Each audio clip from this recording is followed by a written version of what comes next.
What's going on? It's your dog Art Man Boxing, and we're back with another boxing conversation.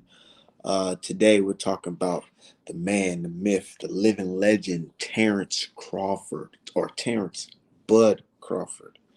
Um, Man, he just came off a amazing stoppage victory over two-time welterweight champion Showtime Sean Porter, and it was amazing, dude. One of the best fights I've seen this year, one of the best paintings I drew this year, and one of the best items sold this year. You feel me? So, shout out to Terence Crawford. I fuck with him the long way. I definitely do, but I'm not like these Terence Crawford fans, extreme fans who tend to put logic and reason, throw that shit out the window. I'm not one of those dudes. I'm one of those dudes who think realistically, and, and I'm a businessman. You know what I'm saying? And right now, we at my place of business. So, yeah, shout out to my dude Bud Crawford though.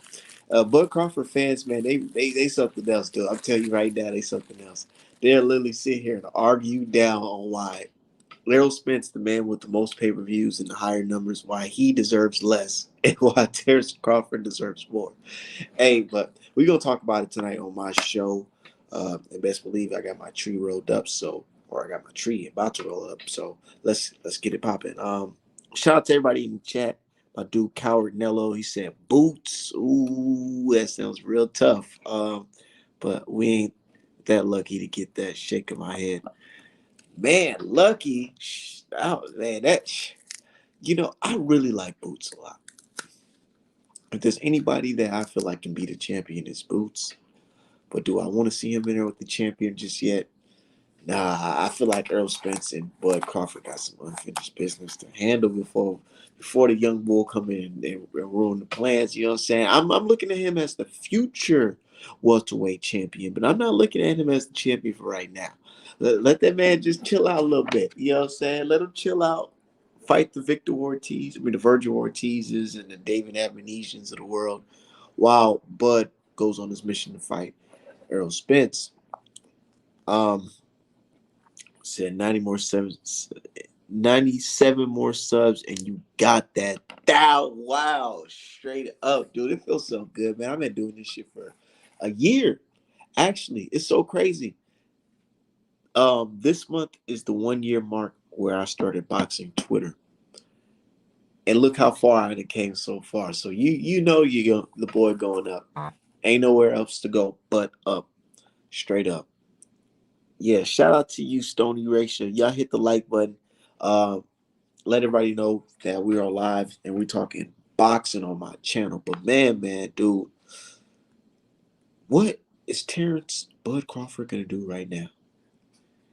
Errol Spence. I don't know if you live under a rock, but Errol Spence got that amazing fight where Udonis Ugis for a welterweight unification. So right now, Errol Spence hands is full. So ain't no Bud fight right now here. So what is Bud gonna do? You see Virgil Ortiz.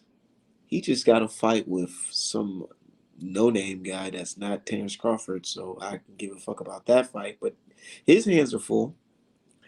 David Ammunition, he's out here. I mean, Terence Crawford can fight him, put him to bed. I mean, shit. Or, or, or, he could step into the lion's den and fight the young bull. Ennis. And that's not a guaranteed win.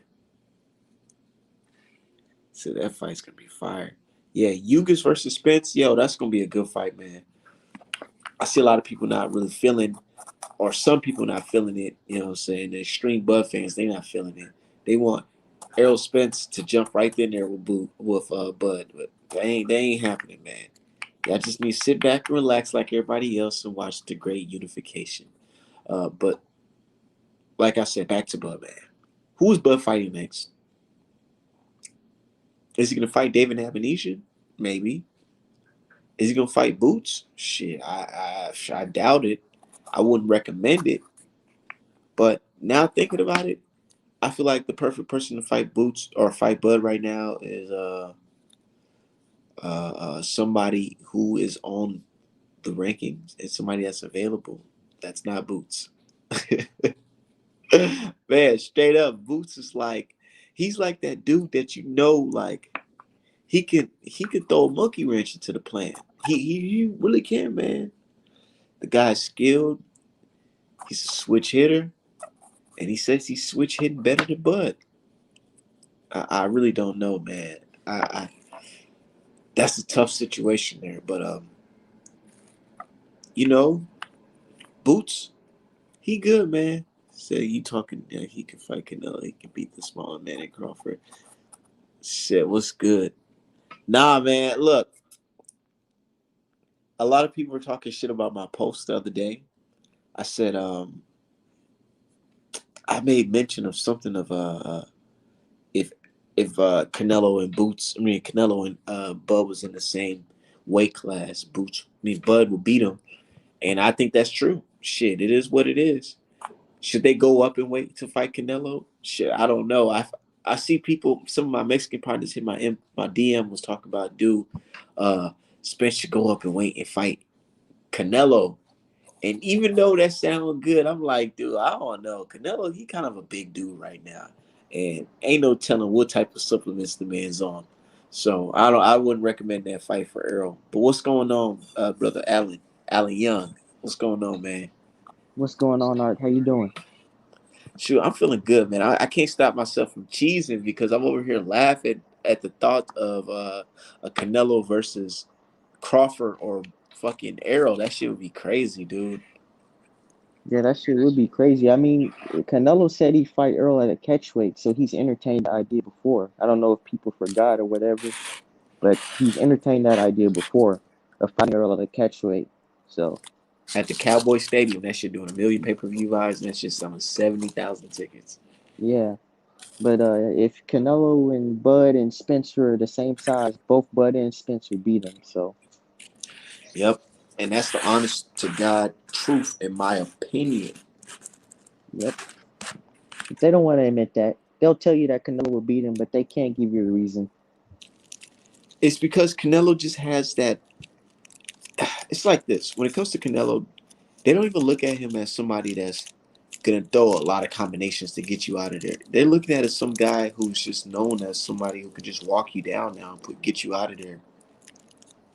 But he wasn't doing that at 54 and He 60, wasn't you doing know? that at 54 or even 60, so it's kind of odd to me that he's all of a sudden he's doing that shit now. But hey, it is what it is. Yeah. I mean, hypothetically, if they were the same size, if Canelo fought like that against Earl, he'd get jabbed to death and he'd get wore down because Earl throws too many punches. He's too strong on the inside and he just keeps coming.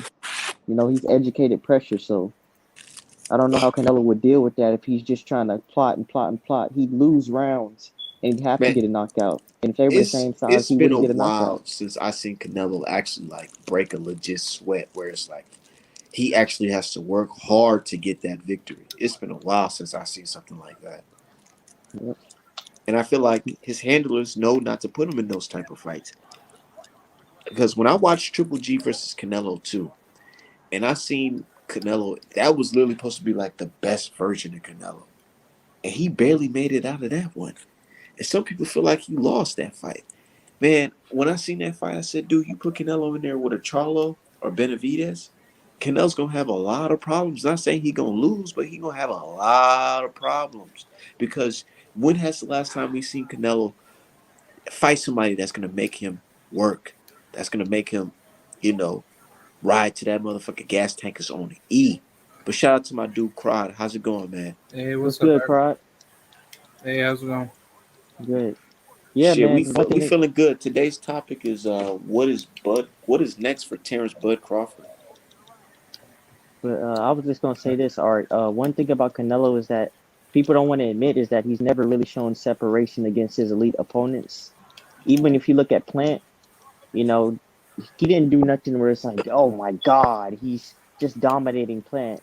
Plant was outboxing him for the majority of the rounds. Plant got lax and he got caught. So Canelo was losing that fight, and his coach and Eddie Reynoso knew that they were losing. But Yo, we all hold know on. how it went We got a down. special guest in the building. He goes by Canelo Fan. Who's that? I Uh don't know if he can even hear us. I don't even know if he just knows. He just hopped in. Who Yo, the it's fuck me, is he? Polo, bro. Oh, it's you, Polo. What's going on, man? Man, I You know told you what I want to Canelo? see that Canelo fight, bro. Canelo Spence, make it happen. The Cowboy Stadium.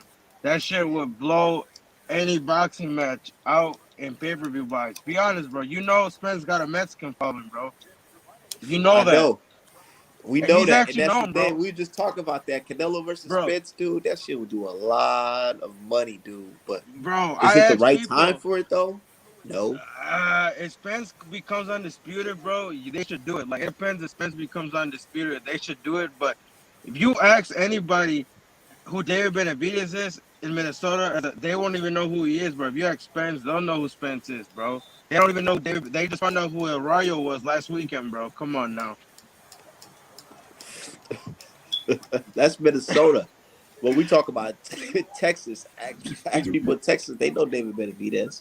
Yeah, but not. But I'm talking about like all over. They know who Spence is, bro. They don't know who David Benavidez is in Chicago or Minnesota, bro. They know who Spence is, though. Spence versus Canelo at the AT&T would be a bar burner. I would fly out to Arlington, Texas for that Bro, I'm fight trying to tell you, for dude, it's gonna do sure. pay-per-view buys like no other, bro. You know that. That's a big ass fight. Two of the biggest But stars your in boy boxing. Canelo fucking up the game, jumping up to too many weight classes, man. You're right How's the about fight that, ever gonna man. happen? You're right about that. That's what I don't know, man. Him fighting that cruiserweight, like I understand why he wants it because he'll make history. But then again, I'm a little like, why did you have to fight this dude out of all people? Like it's like fuck, like what does he bring to? I mean, I understand why he wants to make it because he wants to have break that record. But then again, it's like, man, what? Like if he would have went against Better B or like Bivol, I would have been like, okay. But Makabu, it's like I don't know. I know. You see, But it's Makabu ain't hard. no pushover though. Makabu ain't no pushover though. I don't know if people think that. Like I'm telling you, bro. But against Canelo, bro, you know he's gonna push over, bro. Let's be real, man. That, What if that dude's gonna have Makabu enough. ends up He beating gonna get Canelo? enough money to. He's gonna have enough money to feed 1,000 villages in Generations. his whole town, man. So it's like, dude. You see, I'm glad that you say that though, because that makes your boy Canelo look kind of crazy out in these streets because we want to see him fight the likes of a Better Beevil, David Benavidez, or Charlo. But I like the Charlo fight better for Canelo, to be honest, rather than Benavidez. I don't know. I just feel like Charlo's a more money fight, bro. Like Benavidez, like it could happen, but I think the Charlo fight is way better. Of course, everybody wants Canelo versus Charlo, man. Because, Besides bro, like Canelo, I'm telling you, bro, the David Benavidez fight is not gonna do how they think it's gonna do. Trust me, I know, bro. Unless they do that what shit in fight there would is do what fight would do bigger numbers? Canelo versus Charlo, Canelo versus Benavidez. Canelo versus Charlo. Shit. Bro, Charlo is known in the whole state of Texas. Do you guys not understand how big Texas is, bro? Didn't you live in Texas before? Yeah, I lived in Texas before. I lived in Texas. My brother on the chat, Alan Young, he lived in Texas. Yeah, I Yeah, live in bro. That's like Dallas. them Yeah. doing that fight in Texas is just gonna be like they don't even gotta do it in Vegas. They can literally do it in Dallas, and that shit would do numbers. Like maybe even San Antonio, but Dallas Cowboy Stadium is like the bigger draw. Yeah, I mean, It'd be they do. but shout out to my dude Julius. What's going on, brother? What's up, what's brother? good, I Julius? just what's up, brother? I just think it's kind of crazy even talking about it because the man fighting at like at the moment at 168, about to go to 200, and Spence is at 47. I know that's crazy, So right? Spence will But have to go the up the to reason one. why people keep that in their mind, I think, is because Spencer's already a big dude. So I think it wouldn't be a problem for him to jump up to 168, 170. But now 190 rate, I don't know about that. Oh Canelo, And yeah, they're and not gonna do that. yeah, Well, and Canelo. then the you got thing to I is just think. don't that it would. understand the weight jump, man. Like, what is Canelo planning on doing? Is he gonna come down to 168 or Yeah, what? and I mean it's kind of crazy because look, man, they asked these black fighters incredible stuff. Earl Spence, hasn't even had a fight at 54, and they asking him to go up 4 weight classes. Like that would be like asking Ione to go from 118 to fight Josh Taylor at 140. Yep.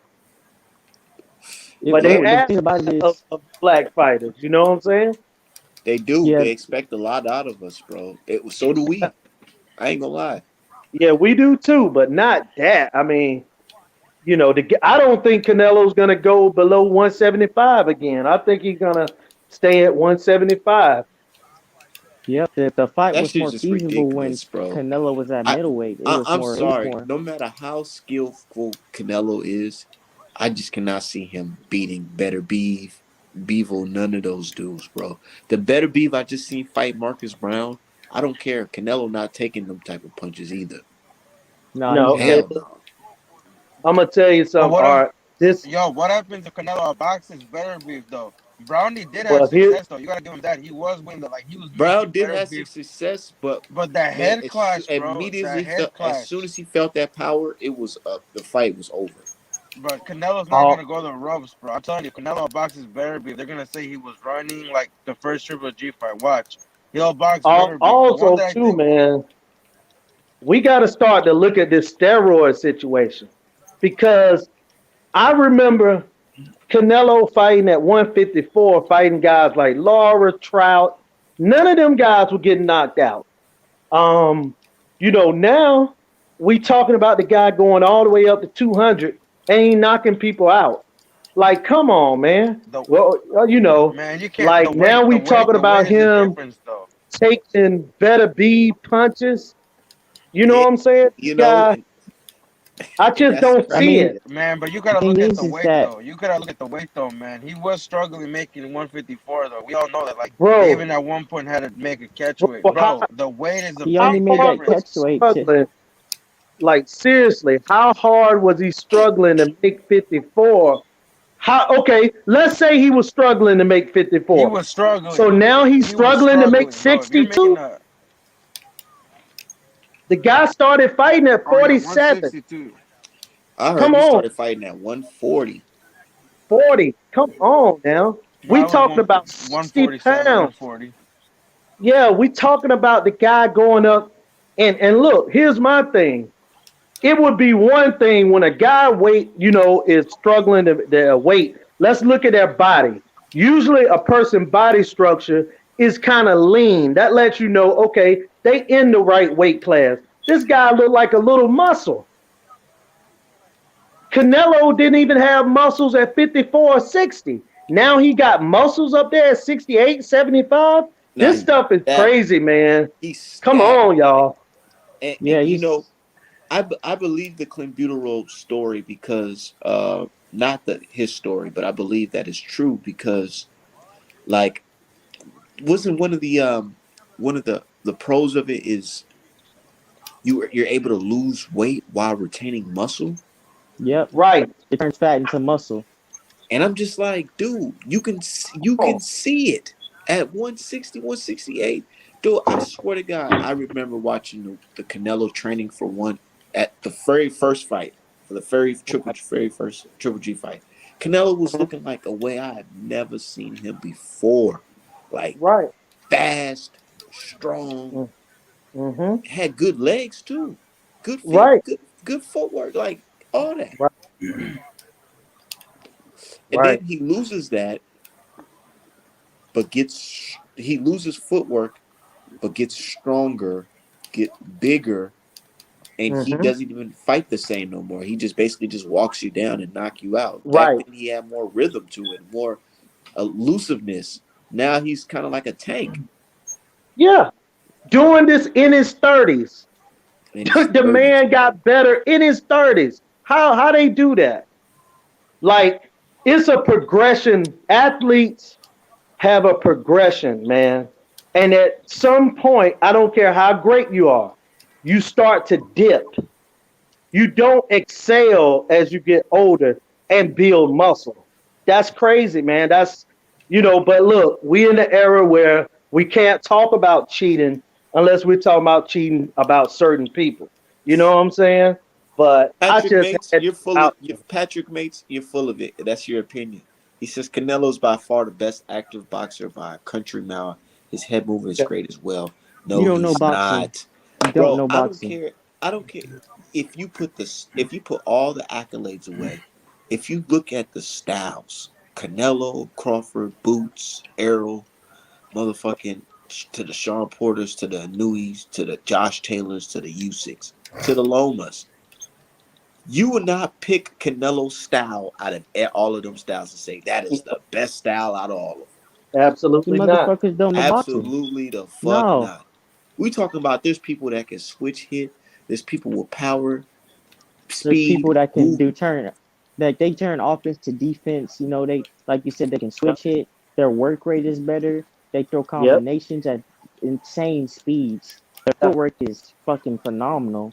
And you're telling Yep. me Canelo, that's getting outboxed by Caleb Plant, is the at best active boxer? Yeah. Get the fuck out of here, man. If stylistically, know who looks the best to me? who's that? Terrence Crawford. Bad man. Terrence Crawford, Errol Mm-hmm. Spence, Yes. Boots Ennis, Yes. Gary Russell Jr., Yep, Tank, Mm-hmm. Shakur Stevenson, Tank. Shakur Shakur. Stevenson, Absolutely. Tank, Shavante. Haney. Yeah. Man, I'm sorry. They can call me biased, call me pro-American all you want. Those styles right there, psh, man. Best in boxing history, man. And we've been talking our shit so much. I'm starting to hear the haters and the trolls speak like us. They saying things like slick American Best in style, boxing history, the man. American style, and Right. and I'm like, yeah, now you know. Y'all can't be out Mm-hmm. here saying Mexican warrior, Mexican this, Mexican that, and then get upset when we out here saying, yeah, okay, that's that style. Now this is this style Yeah, right here. This exactly. the Especially when it's foundational style right here. rocking sock and robots. Yeah. Right. Hey, what's up, fellas? How's What's my going on, sound? brother Checkmate? Just trying to do a sound check because I'm using the laptop instead of the phone, and I got the different headsets on. I Does You it can good, sound hear Chet? okay? You good, Chet? a little something. What Yeah, y'all it's a hear? little bit too loud. All right, let me. How about now? Yeah, you good. Facts, Uh, says facts. Them styles What's was up, Chet? way better. what's Man, going I on, went Drew? back in time. You know what I'm Ain't too saying? much. I went back in time and did my homework and watched Sweet Pea versus Chavez for the Mm-hmm. very first time. Yeah, best And I fight. know everybody probably was saying, "Oh my God, this is your first time seeing it." Well, shit, it's You better late young. than never. So, Shit, Right. like so I watched it Right. don't and I see those said, fights when you're "Man, little. you can tell Canelo learned from this fight." No, I feel like all of them learned from this fight. Stay the Mm-hmm. fuck away from that slick American style, Especially a especially if it's a southpaw. southpaw. Yeah. Yep. Because Can I even though can I even though add? even though the Mexican style are strong, you know what I'm saying, warriors, tough, take a punch, they'll take a punch and give you one back, Right. they'll walk you down, you know, excellent body shot. Mm-hmm. But it's always going to be the matador and the bowl situation when it comes to the slick American style versus the Mexican style. And you can tell Canelo don't want to put himself in a position where he's looking like that again. Hey, did you know that? I don't Facts. know. Have you ever seen the vid I made with Eddie Hearn actually saying that everybody was suspicious of Canelo? You know what I mean before Right. the first PG fight, and you know what I mean. So I put that Mm-hmm. video, and he's saying No, that check, and then in that same video, check. you got Mauricio saying that you got Mauricio Solomon saying that clenbuterol, it makes you big, it grows your muscle, it makes you big. Yeah, Alan, what's up? You know what Eddie Hearn said? Eddie Hearn said, if you had to put a gun to my head, I'd say he was cheating. The motherfucker said if Right. you had to kill it, if his life was on the line, he'd tell you Canelo's a fucking cheater. But now that he was working with Absolutely. Canelo, he threw that shit under the bus, man. It's so fucking crazy. Yeah, But Mm-hmm. money, bu- Shit, hey, nigga, you put a couple mil in my pocket, I'm throwing that shit under the bus too. What you talking about? Eddie's Shit. a whore. Eddie's a whore for $1. He will lie. This is now, let me say this about Eddie Hearn. I think Mm-hmm. he's very charismatic. He does great at promoting. Can't take that away from him. You know what I mean? Right. But he's a liar. When he came into America, we would accept him open arms if he want to be a part of it. But when you come in and say, I'm taking over, I'm putting you out of business, I'm putting you out of business, you got to be with us if you want to get the fights, I can't respect that because I feel like that's an invader. But other than that, the guy, personable, whatever the case may be, but now he's trying to play victim and saying no one wants to give him an opportunity that Americans are shutting him out. So now that he's promoting Canelo, you know what I mean? He's trying to soften his tune. Hey, why don't PBC give us fights? Well, why would they give the person who vowed to put them out of business the opportunity to grow? It makes no sense.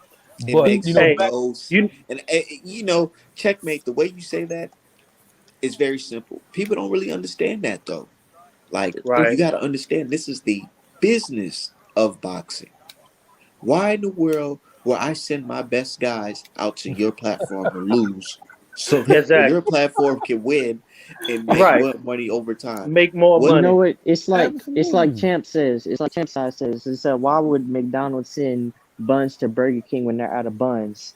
And Right. another thing is that Black Fight fan said that you're not gonna tell Americans what the fuck they gonna buy, what they can and can't buy.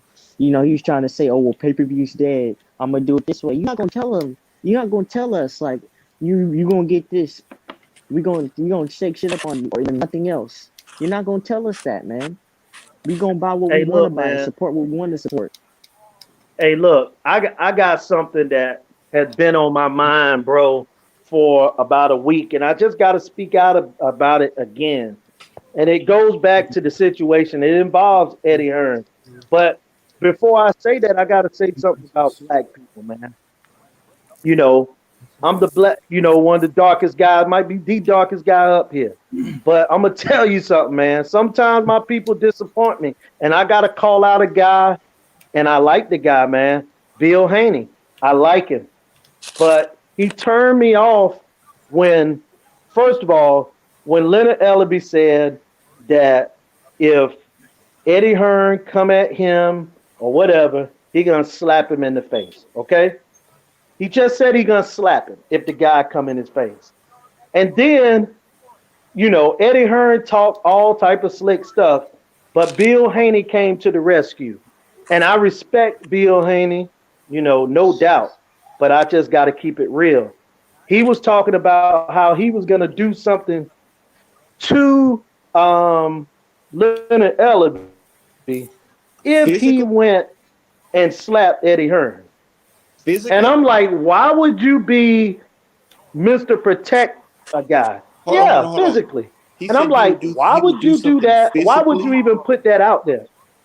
Hey, Jules, I agree with you. Yes. And the Yes. funny He thing is, said, where I can, come from. Yeah, go ahead. I was going to say that the original video, Eddie Hearn said that they would do a boxing match. You know what I mean? He want to fight Yeah. Leonard Ellaby. So Right. in it, Leonard Ellaby, all he did was respond to the statements that was made. You do the interviewer. Yeah, So Leonard Ellaby said, well, if Candy. he stepped 10 foot in front of me, I'm gonna slap his ass. That's what he said. So Slap. Bill Snickers. Haney Right. was 100% wrong for Right. interjecting with Leonard Eh, Ellaby defending, absolutely. like if Eddie Hearn said let's get the fight, such and such to train me, Mayweather they'll train him, let's do it, and Leonard Ellaby said I'm not playing those games. So Bill Haney was completely wrong, and this is another thing And was because Bill Haney came up with Devin in that camp. You know what I mean? It's a respect thing. right. And so And when Bill Haney crossed that line to trying to protect the man who's trying to bring their house down, I don't respect that at all either. I don't respect that because number one, man, just it's crazy how how us black folks protect the white people, man, under all costs. Eddie Let Hearn me t- and Barry let me Hearn tell have a you. history of racism, but yet you're gonna get gangster wild with your own people to protect It's to because protect this. this white It's man. because this. Check this out, brother. It's because Yeah. this. When you're with somebody, right, that's Mhm, putting you in position to make a lot of money, Yes, sir. mhm. when you feel like somebody is threatening that thing, whatever it is, you feel like you're the guard dog because you don't want that person to mess with your situation. You don't Right. want that person to cut your water off, right? And under normal circumstances, I would say that. But here's the thing: this point, someone slapping Eddie Hearn face will not take your money away. Yeah, I know. Sometimes, Talking about doing microphone, violence. sometimes his microphone and his camera, they'll put you in a fucked up situation and have you Yeah, sounding I real agree. crazy out here. Um, Yeah, to have you sounding real crazy. I'm not just gonna put the jacket on him and say he's a terrible person because of that No, situation.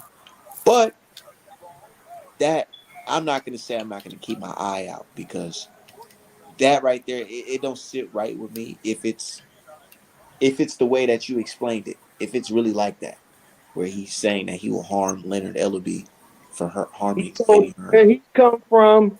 I'm trying to quote it exactly, but he said to the effect of where he come from, we'll do a little bit more. We'll smack you back, but it's gonna be more than just a smack in the face. Did I quote Shit, him right? Nick, Checkmate. nigga, Absolutely. There you where go. you come from, Mr. Haney, where you come from, black Right folks stuck together. in Oakland, absolutely, one hundred So percent. That's so that's where you to my knowledge, where you come from, that black folks stick together. so Yeah. They form groups to feed the Yes. so children. So what if Floyd Mayweather responded to Bill Haney and say, if you do anything to limit, then you got a problem with my whole team. You know what I mean? So Right. Bill crossed the line that he shouldn't have because that was between something that Eddie started That has and nothing. The best had thing you could have did nothing to just be do with quiet. it. And Yeah. you know what I mean? So I don't know what he was trying to do to prove his loyalty, almost like a Steven from Django type of situation. Yeah. Yes, the That's boss. exactly what it You was. know what I mean? That was some Hmm. coonery, And man. Wow. so I don't respect that because now he's trying to say I'm going to protect the man that's giving me paper. That man is giving you paper ain't giving you big fights. He ain't even promoting you correctly because the fact of the matter is Devin Haney and Bill Haney been promoting themselves on Absolutely. YouTube and Twitter. Eddie Absolutely. Hearn has done nothing to Nothing. raise their But you profile, know what it is? but he Eddie made them Hearn millions. just gave them guaranteed paper. That's it. That's That's it. it. That's it. That's it. That's it. Nothing more. Hey, this is you That's know what just this is like similar anything to? else in life. When a Y'all person know what this is? guarantees you an amount, it's not what you could make. Because think It about it, if you go and work at Walmart, they may guarantee you $50 an hour, but you may ring up thousands upon thousands of dollars per hour. So you're not even getting nothing of what you could get. And I gotta go there, man. I know Bill Haney, a rough dude. He'll run up on your shows and confront people. But I'm just keeping it real here that, you know, that's coonery. To say you're gonna do harm to a black guy to protect master is coonery. It just is. Yeah, Yeah. maybe he These misspoke. are people, Maybe he and what I'm saying, misspoke. bro, You know what I'm is look saying? what I'm gonna the give. history of Eddie and Barry Hearn. And what he did to me, it was like again, he may have potentially put Devin in even a worse situation with the Mayweathers and with PBC. Now they might say, "Oh, well, the you would thing is, take fellas, it's similar to what Bud and Bob Arum went through. Bob Arum is shitting on Bud constantly, saying he don't sell for shit and all this other stuff. But then it's just like, Yeah, my oh well, bad. I got a phone you call. know, you don't know Mm. Bob's heart. You don't know what Bob is really saying. And it's just like, Right. bro, but you have all this vim and vigor for every other black person that you come across. Y'all disrespect EJ on a Yep. daily basis, and he don't even shit on y'all. He gives y'all respect. EJ, one thing EJ said is that I'll never tear down another black man, another black athlete, another black man getting his paper and protecting his family and putting on for his family. That's what he said about Bud. Right. He said I respect Bud, but Bud and his team are sitting here shitting on him and disrespecting the man on a personal level, calling him a drunk and saying all this other whack ass shit. I done seen a Man, video of that look, short. I'm glad. I'm glad that you brought it up. I'm glad that you brought it up Bud Mhm. fans are the ones who is taking it to the extreme, nigga. They out here calling arrow sprints. You know what I'm saying? Calling him a one-eyed pirate. Yeah, that was a good one. Our pirate. We What the know who the fuck? Earl one-eyed Spence, pirate. We know Arrow who said one-eyed Sprints. pirate. the Earl you know, Spence is you a know what I'm good one saying? though. Look, Arrow they Pirate taking it, Spence Jr. they taking this shit to another level. And Earl I'm like, Spence, I like yo, that. man, y'all gonna make You man, know this shit what's is like crazy about this is all like this, some art Tupac man? Biggie shit. Yeah, It and you started to know what, become some art Tupac man? Biggie shit. It's just like Biggie and Tupac. They had the same fan base. Bud Crawford fans are all of us. When Bud Crawford came on the scene at HBO at 135, when he knocked out Gamboa, everybody, me, I'm sure all of y'all, we was all bragging about this black lightweight from Omaha. You get what I'm saying? So now Yup. the media get behind these guys. They are the master puppets at turning black people against black people. We sitting up here, Earl Spence and Bud fans, and we got the nerve to call people names, all that stuff, when we all is the same fan base. I don't get it. It's crazy. Yep. And Julius, the thing about it for me is that I'm losing respect for Bud and his camp because they're talking all this personal shit, but they're not making that fight. They're not doing what needs to be done to make that fight. Absolutely. You know, it's a victimhood Yep. mentality with them. Everybody's at fault but Bud. I done got into so many Right. things. All these dudes, they fight. Man. They try to fight you personally. This one dude said, "Man, you come to Philly, I'll fight you, and I'll fight you." I'm like, dude, I'm not coming to Philly. If you want this smoke, you come to Texas, but it's not even that You serious. I don't see, know these and two. man, let this fight get Yeah. signed, Lord. Let this fight get signed. It is man, Yeah. Yeah. they gonna have to dig up the And Listen, security I Have a blame camera. death threats Bomac, listen, man. from Bud Dick listen, Riders. listen. I actually think I don't know. Something in me tells me that Bud and Spence put this together. I did because this just doesn't seem real. When you know what Earl is getting the PBC belts and then coming for you for undisputed, it seems like this is their plan because this is too illogical the argument that the Bud fans are having. So to me, I don't know. I think it's something behind the scenes that Bud and Spence did a handshake to say this is we're going to just drive this, you know, drive Make a this pact. fight up. Yeah, Right. that's the only thing that And, makes sense for me why they would be going at it like this. Also, the on brother top D of that, Hive said, why would they have what their numbers? Exactly. hold on. The brother D Hive said everybody understands the concept of a side until it comes Errol Spence, until comes to Errol Spence for some reason. And you know what? It's That Al hold on, Heyman thing. hold on 1 second. That goes into I think it was you checkmark mate who said this that these people are Check my behind this trying to orchestrate some type of beef. I honestly believe that yes, people in media know that yes, there's an A side and there's a B side, but they're constantly throwing shit out there to make it seem like Errol Spence is the one that's ducking.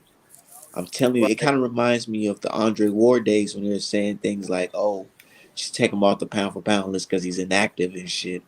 You know, Hmm. they're just trying to plant that seed to like get Errol Spence out of here, man, or to get him to well. do something stupid. And you know what, I, Art? I've It's been saying this from the beginning. I told you guys I don't even want to see the fight unless it's for undisputed because it will put boxing on a whole nother realm. You know what I mean? It will make the sports world across the world pay attention to that historic because it would be Bud second undisputed and Spence first. So Yep. why would they want the Bud Spence fights now and then the winner face Ugas, which would be anticlimactic? Okay, we're Yeah. talking about if Bud and Spence fought now, it would be a big fight. But if they fought for undisputed, it will double, quadruple in value. You will draw the casuals in. This will be our Leonard Hearns type of legacy. You know what I'm saying? You know what, Check? I said Definitely this gonna. yesterday. It's that the winner of this fight is not only going to be the first undefeated black undisputed champion, but well, not the first, but I said it's going to determine the fighter of our generation, the fighter of our era. And if it's Earl Spence, he's attached to Al Heyman, and that's why he's getting a lot of this hate. They don't want to see that. Absolutely.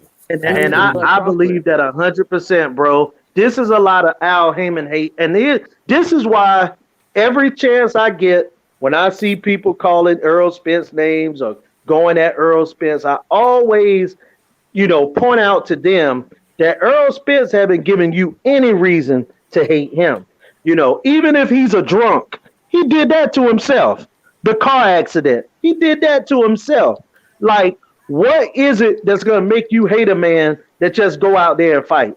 It's all like I've heard Checkmate call it the propaganda, all this stuff. And then let me tell you this, bro. You get a couple coons together, you know what I'm saying? And you put a platform in front of them.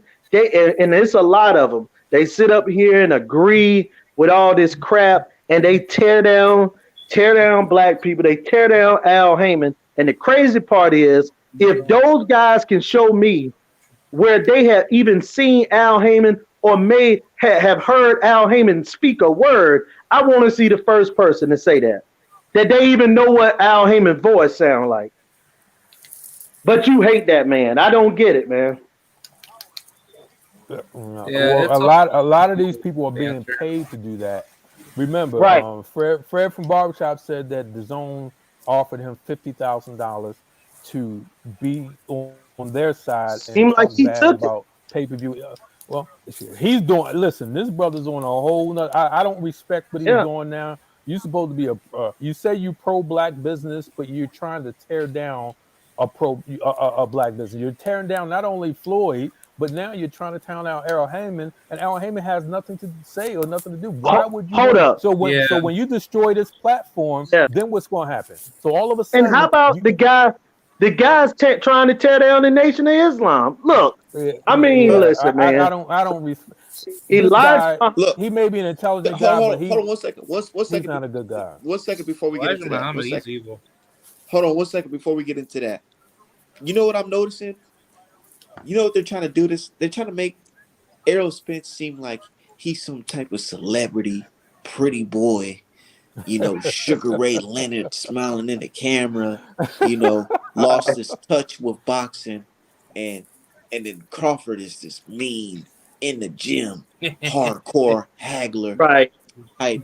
You know what I'm Rocky saying? Balboa type. Yep. Right? You know what I'm saying? Boxing. And Errol Black Spence, Rocky he just Balboa. don't know. He just on a high horse, and he just, that's what they trying to make it seem like. Errol Spence is just Right. some type of pretty boy or whatever. And and Bud is some in the mud working hard.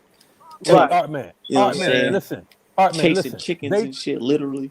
And They motherfucking told me, listen, the Bud Apollo, they're telling me that they don't want Spence to fight Ugas because Spence, he got out of the car accident, he had the eye surgery, so he's not 100% and he could lose. So I'm saying, hold up. So now you're telling me that you want Bud to face the injured Spence. You want Bud to face the Spence with the layoff. You want Bud to face the vulnerable Spence, but you don't want Ugas to face him. So it seemed like they want to get Spence before he gets back to 100%. You know what I'm saying? So that in itself, this has been the arguments that people have been giving me on Twitter. That they're upset because Spence could lose to Ugas. Well, if Spence loses to Ugas, then he deserves to lose to Ugas.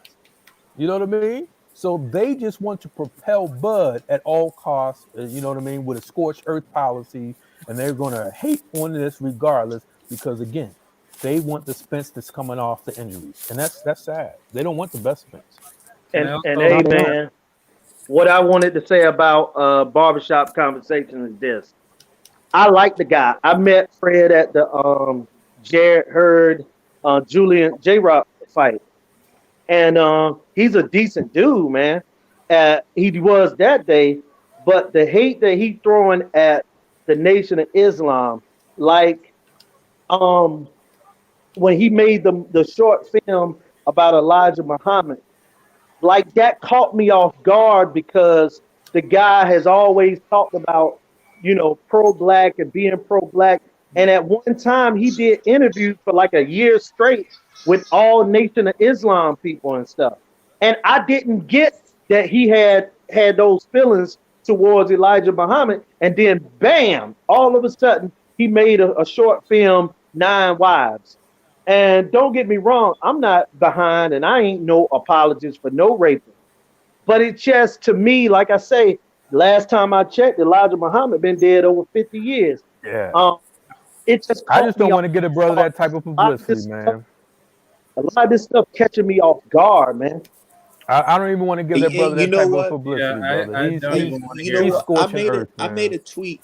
I made a tweet about that. this We a were talking while, like boxing. a week or two ago. I said, man, I'm noticing a big rift between the black boxing channels. Um, eh, and I'm just glad I didn't align myself with just primarily anyone, you Mm, know, because I feel like that's what causes problems when we're right, all grouped up like that. I mhm, feel like we should just all have a code that we should follow as right, black boxing content creators. You know, Yeah, not saying that we all have to have the same agenda, but we should all have, you know, a code. Um, yeah, when it comes yeah. to Fred and them, I don't really pay too much attention when it comes to what they're doing with the nation and all that. I'm more focused on just the boxing aspect. But absolutely. but my thing is, you know, you just can't be out here doing too much that's gonna make the other side happy. They like to see us arguing amongst each other. They like to see us going back and forth about bullshit. We really should be talking about the betterment of boxing and the betterment of black boxing. Exactly. You know, yeah. That so And I'm an independent you, thinker. You guys know that. I'll go against 1,000 people if I feel like what I'm standing on is something that's true and factual. I don't care. I don't catch feelings. You know what I mean? I'm never going to adjust to someone's way of thinking. I'm anti-group think mentality. You know what I mean? and I'm a very logical person. And so when people try to make you choose sides, that's just where and when you try to make me yeah, choose sides, I I ain't will go, choosing no yeah, side. I ain't with none of that. You know what I mean? If I rock with you, I rock with you. Unfortunately, I can rock mhm, with Facts. you, but you don't rock with him. And then yeah, people want to put me in the middle. I don't get involved in none of that. You know what right. I'm saying? And Jules, you And know you how know, I if rock, we see, switch the, brother. back to Yeah, this no Arrowverse, doubt, no I the get doubt. thing, along the with thing anybody check, who respect me. Period. the thing Yep, check is when a lot of these guys they might not rock with this one guy, and that'll get all these other dudes, these non-black dudes, they'll group up on the dude because one of us is arguing with one another. I've seen it a yep, lot, and they do it all the yep. time on Twitter. I And don't the care, guys like you said. I scream and rock with. holler. They scream, holler, cuss, and they ain't talking about nothing. They, you know what I'm saying? I done experienced that, and I've never got on nobody platform and cursed at anybody. You get what I'm Oh, saying? But I but don't. I see Hey, it, man, and it's crazy because I'd be like, yo, you that mad about boxing? yeah. Yeah, I can go in the And gutter if I need to go in the gutter. I have no problem, but I don't want. If I'm talking boxing, let's talk boxing. I enjoy. I'm so passionate about boxing. I love it. I've loved it my entire life. When I was growing up, we had boxing on Saturday called Worldwide of Sports when I was a little kid. My no father, doubt, my grandfather, my brothers, my uncles, my cousins, my mom, my aunts, everyone. This is everybody. what we did. This is how we grew into boxing because Yep, it was a love, it was a passion. that's Well, right. you know, when I was a kid, Mike Tyson had, it was fight parties. You understand? We had an excuse for a mhm. cookout. You know what I mean? So Mhm. this is my love, and I'm not going to allow people with their negativity, their negative Nancy attributes to try to steal my passion away. That's why I kind of steer away from certain people, you know what I mean? And whatever the case may be. I like to engage. I'll engage in all platforms, but if I see somebody just negative, you know what I mean? I might slap them on Twitter, but then I'll leave it. I'll keep it moving. You know what I mean? Right. I love boxing, and people are turning it into such a negative. They turned it into a racial thing. I'm not a racist at all, dude. I live in Yep. Arizona. I'm from the East Coast. I'm from Maryland, but I live in Little Mexico. Terrible. I spend holidays with my Mexican adopted family who adopted me. You know what I mean? In a sense, you know what I mean? Damn. You know what I mean? I mentor Mexican kids. I go to Mexican schools and support and the teachers and things of that nature. It's so Right. I give laptops out and things of that nature. So it does not even, you know what I mean? For me, I'm not a racist person, but people always want to interject racism into boxing. And Yep. when Well, the thing is, and check. now you got these groups of blacks people who are siding that they're making Eddie Hearn is like the overseer, the puppet master, and he's laughing and smiling. He and Bud, because Yeah. black on blacks, you're tearing each other down, and these people are smiling. These Yep. people are smiling because it serves their benefit, serves their purpose. It's the Yeah, negativity. Why can't we like we just Earl went from and being Bud? strong. We just went from being strong, riding with Wilder, looking like, what I'm saying, the Yep. Justice League. Now we looking like Christian Bloods Why and can't shit, going people Yep. against right? I'm telling Exactly. you, it's just crazy. Like, Why Christian can't Blood. people be, like Bud? Why look, can't people just like Bud and Earl? I don't get it. I like Exactly. both. I have my choice of who I think is going to win, but I want to see the fight, but I'm not going to belittle the other fighter. But you know Nope. what I mean? There's no it's like reason to. this, They're man. both great fighters. This the Wilder Fury thing had black boxing channels like looking like the Black Panthers in the 1960s, Right. Right. in the civil rights movement and shit. As soon as Wilder lose or whatever, and this Errol Spence and Bud Crawford come up, They now we looking split. like the Bloods and Crips and shit, Yeah. all breaking up in tribes and shit, going at Hmm. each other. No doubt. No Yep. doubt. Crazy, right? You know what I think that was, man? A lot of it is that as long as Deontay Wilder was on top, people did he was a person that always talked about everybody uniting, especially black people sticking together and things of that nature. And actually, I've heard Earl Spence say some of the similar things. But again, man, these guys get the propaganda behind them, and they love a flamboyant white guy. So Bob Arum and Eddie Hearn fits some black people, cup of tea. I just got to call it like it is, man. Eddie Hearn's a good talker, and he's a salesman, man. Absolutely, very good at it, but he's Very, just a liar. And he's what's a listen? liar too. Yeah, And, definitely. and what they failed to realize, Eddie Hearn, when he came to America, he disrespected not only Wilder, but he disrespected a whole ethnic group. He disrespected a black American ethnic group as well And, as and America. Josh. Calling Wilder Alabama boy, he's just a Yep. country boy.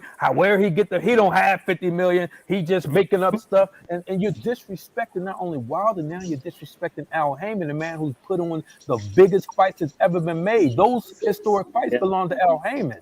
The Yep. biggest concerts belong to Al Heyman. So when you're disrespecting, you're basically coming in here like, hey, I'm the overseer and I'm taking over you, Hmm.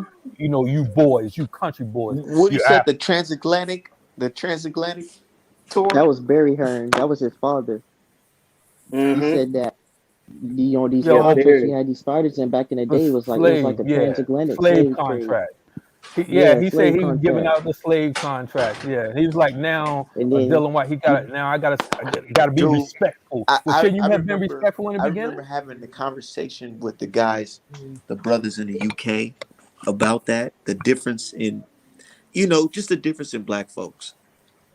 And I was Hmm. explaining that to them because it was like, oh, I get where you guys are coming from. I was like, nah, you don't get where we coming from because saying stuff is like that. It's not something that you should try to argue them down. You should already be on go mode. You should already be on some Hmm. excuse me, because that type of stuff, it should never fly. Never. I don't, No pass. never, never, never. No And you pass. know what? Look, I bet you, what's his name? What's Wilder's manager's name? Finkel? Shelly yeah, Finkel? but Yeah. Shelly Finkel. Yeah. I bet you he totally agrees with Barry Hearn. Absolutely. But I bet you the difference in a United Kingdom Englishman and a white American man is that they know when to say that shit Right. Yep. and Hey, who to say it hey, Art, around. Closed hey, Art doors. man, can I send Because you fully Finkel would never say no shit like that around Wilder. Yeah, you can saw I? Dillian Hey, White. The funny thing about it is one he started one laughing second, when he Alan. said that. Oh, my bad. 1 second. Hey, Art, can I send you a link to a video that you can show on this main screen that addresses this particular issue about Yeah. Okay, As long go as it's ahead, not Alan. like something that's copywritten. Okay, I was just gonna No, say it's a video I made on Twitter. Okay. The Tag me thing, or send it to me in my Yeah, inbox. the thing, And you let me. Yeah. the thing about it is that the crazy part about it is when Barry Hunter said that. I mean, not Barry Hunter. Barry Hearn said that. You had Dillian White laughing like it was funny. This dude is man, whole ass nigga, pathetic, bro. Just pathetic. That's why I don't like his bitch ass. He Bro, just sometimes I be he's like, bro, never, never, bro. I wouldn't sit there and laugh. What exactly did he say again? said What did he something say again? something along the lines of, back in the day, we used to have these fighters in these slave contracts, like a transatlantic slave contract, something along those lines. Yeah, a nigga like me, I'd have been like, well, that's true, but nowadays we have more of a Nat Turners, where you know the Yeah. black folks they end up killing their master and running free. Right. That's the type of shit I would have said. And it got real quiet up in there, real Oh, quiet. You definitely. see, the thing about the UK is a lot of Probably would those have went dudes both of them. they try to make it seem like they're less racist. The UK is just as racist as America. They just try to downplay it, like we always Bro, say. here's the thing. They're the Africans over there, a lot of them don't know. They don't know, man. A lot of them are They be so docile. lost in the sauce, bro. Yeah, just They banned Tariq Nasheed from over there. What does that tell you? Oh yeah, yeah. the crazy part about it is I was watching the brother 19 Keys. He went to England, and a lot of those dudes didn't even know who the minister was. The Minister Farrakhan was, and it's like they said that was an enlightening experience. So you're right, bro. They don't know because a lot of that stuff is hidden from them. It's hidden. Right. It's purposely hidden, and that's why when after soccer games, the same white folks they was cheering with turn around chasing them out the bar, trying to jump them. They looking so confused on why they doing it. It's sad. It's like you really think about it. I know everybody like to say we're the same and all that. I understand, but think about the Africans here in America, the ones that was born and raised in America. You know what I'm saying? Think about it. We are the only group that really formed groups to fight against racism, physically. Where, what other countries doing that when it comes to Africans or just melanated people? African Americans are the only group in all of history to go from being property to achieving legal citizenship without external intervention or liberation. Yeah, Right. Facts. Right. Because Haiti, Haiti thought they was free, and then they charged them. They charged them to pay for their freedom after they had supposedly been free for almost 100 years. So it's crazy, man. We are Yeah. the only group to ever pull that off. France is still. Yeah, they still in debt to France. Yeah. Yeah, And the Definitely. and you know Caribbean, what's so funny is this. Well, I ain't gonna go deep into it, but yeah, they still in debt. That was a Yeah. sham. And the U.S. shit. actually, We yeah, fuck they it, should probably Hmm. Century like Bank actually fuck holds it. Haiti's debt that Y'all France started in the say what y'all 1800s. gotta say. Say what y'all want to Probably say. should I fuck meant them off. because a lot of this stuff, what I've been learning is boxing is really a part of American history. Hmm. It really is.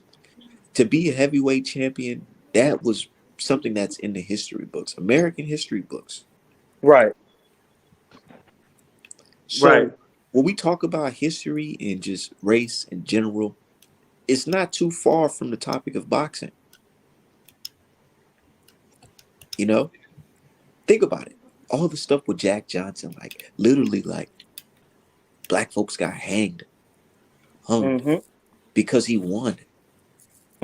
They had to. They literally cut the film off because he was beating up the previous white champion so bad. Right.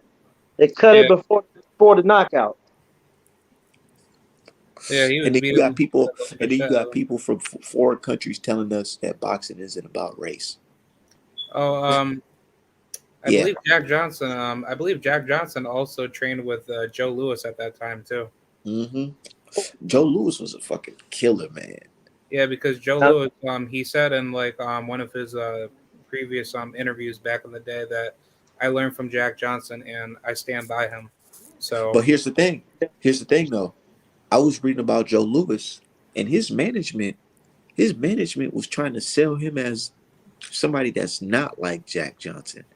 That's somebody that's, Anti. you know what I'm saying, Yeah. basically what? anti Jack Johnson. You know, go to church, and they said they made it their duty to Well, parade him around the well, church. Get the fuck out of That is so Art, wild. I'm telling you, you it's Art, crazy, man, dude. What's up, we're man? talking about a time now. Joe Louis, well, Jack Johnson died in the 1940s, the mid 1940s. All right, so we talking about Joe Louis coming into his own in the mid to late 1930s. So it was a time where they had to, and you think about this. This is how they market black people now. You have to market them a lot of times if you want them to make real money as someone that's not threatening to white people. White Where people Jack Johnson was sleeping with white women, you know what I'm saying? He would knock beating white white men men up, out, so they were trying to make Joe you know, a different. more commercialized Negro boxer. And I mean think about this, man. And I gotta throw some love out there to Jack Johnson because I'm from North Carolina. The man died in Raleigh, North Carolina, but he was born in Galveston, Texas. You know, so I gotta definitely throw some love out there to Jack Johnson, man. Yeah, I gotta make some Jack Johnson art too. Yeah, why not? Absolutely. You know I, what? I yeah. I'm about to make some Jack Johnson heavyweight champion. Like, And oh no, I ain't look, gonna say man. too much. I'm And just let my action. art, I can't tell you how to make your art, but in order to get the true Jack Johnson, bro, you got to give him the boxing trunks with the cut off jeans.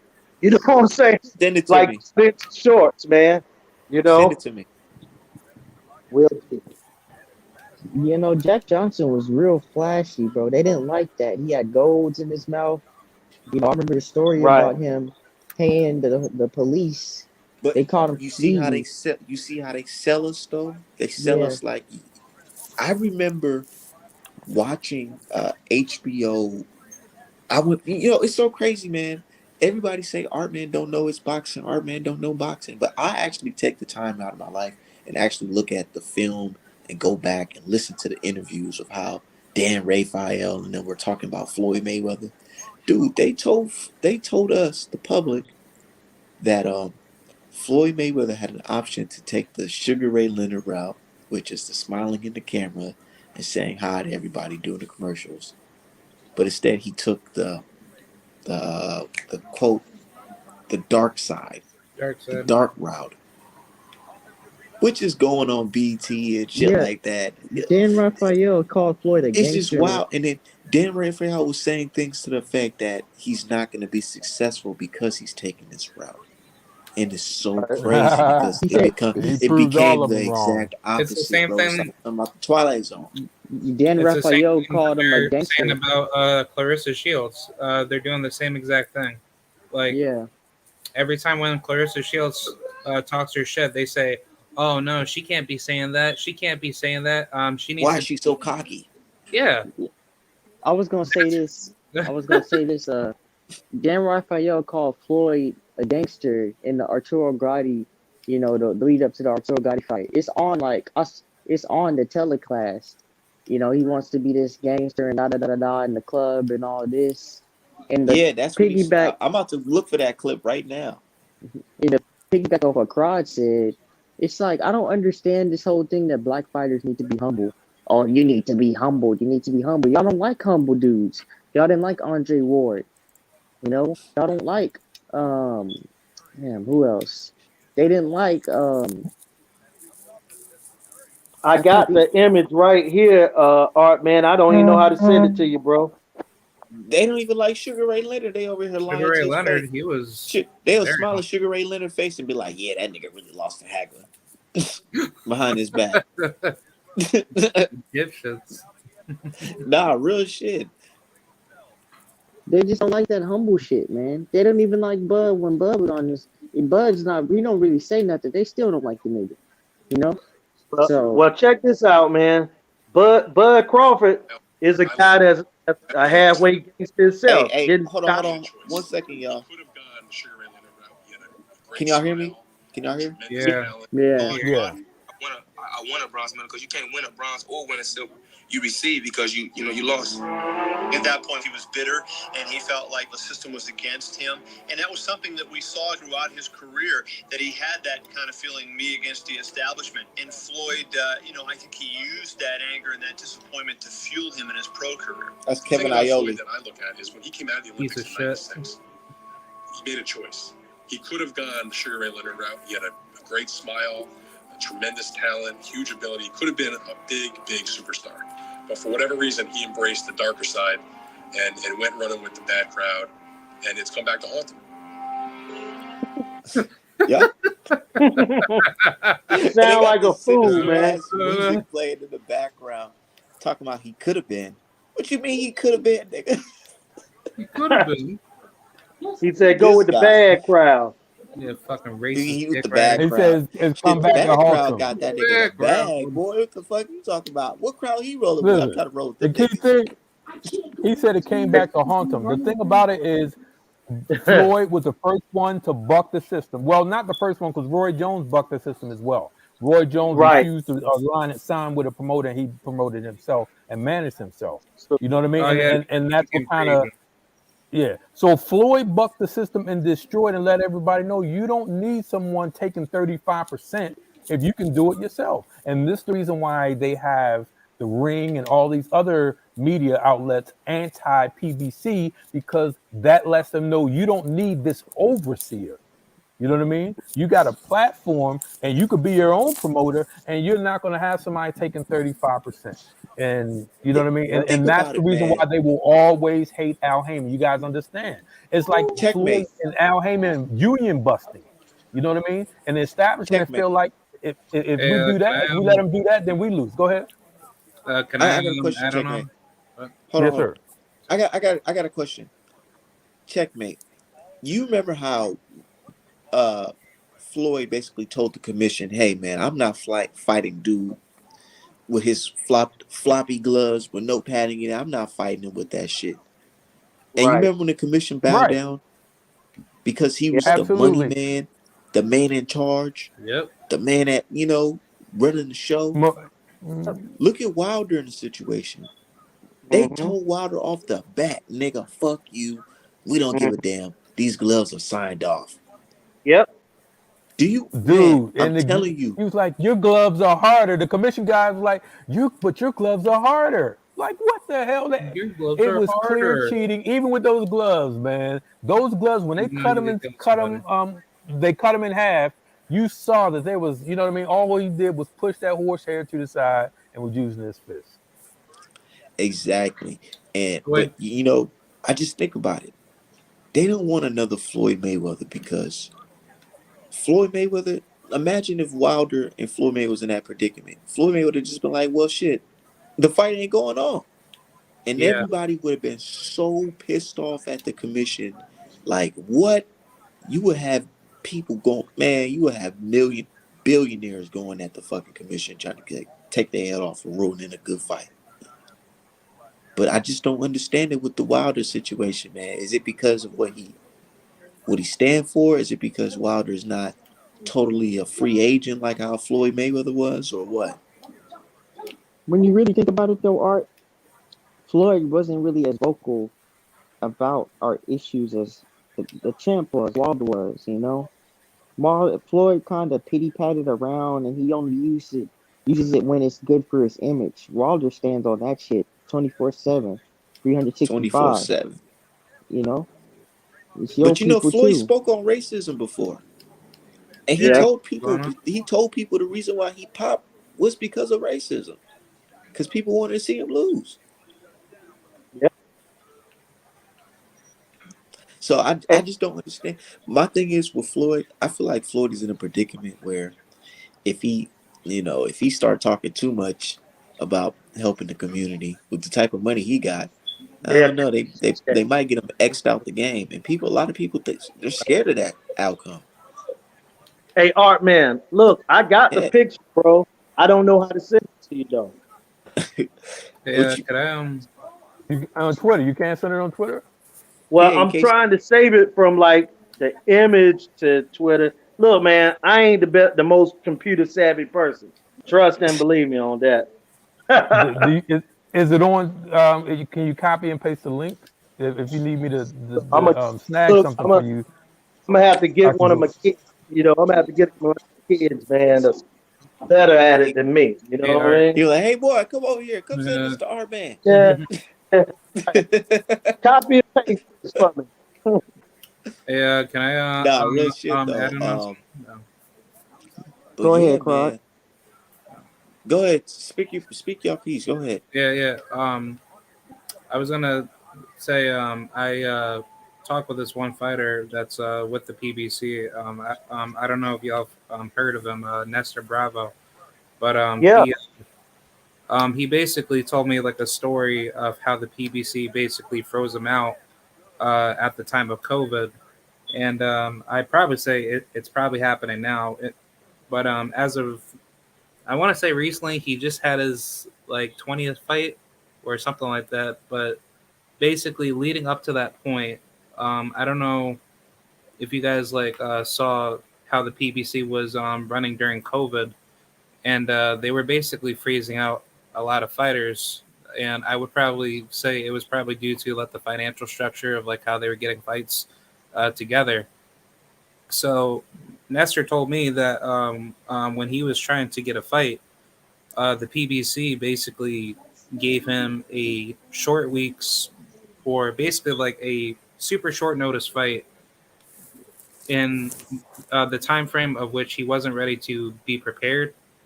And if he had not taken that fight back in January, I believe that's the time frame of when it happened back in 2020, he would have had to wait like much longer just to get like another fight. And What did he chest fight? oh yeah, what? Didn't Nestor chest fight like last week? Yeah. He recently fought, I believe, like a couple weeks back. Uh, Right.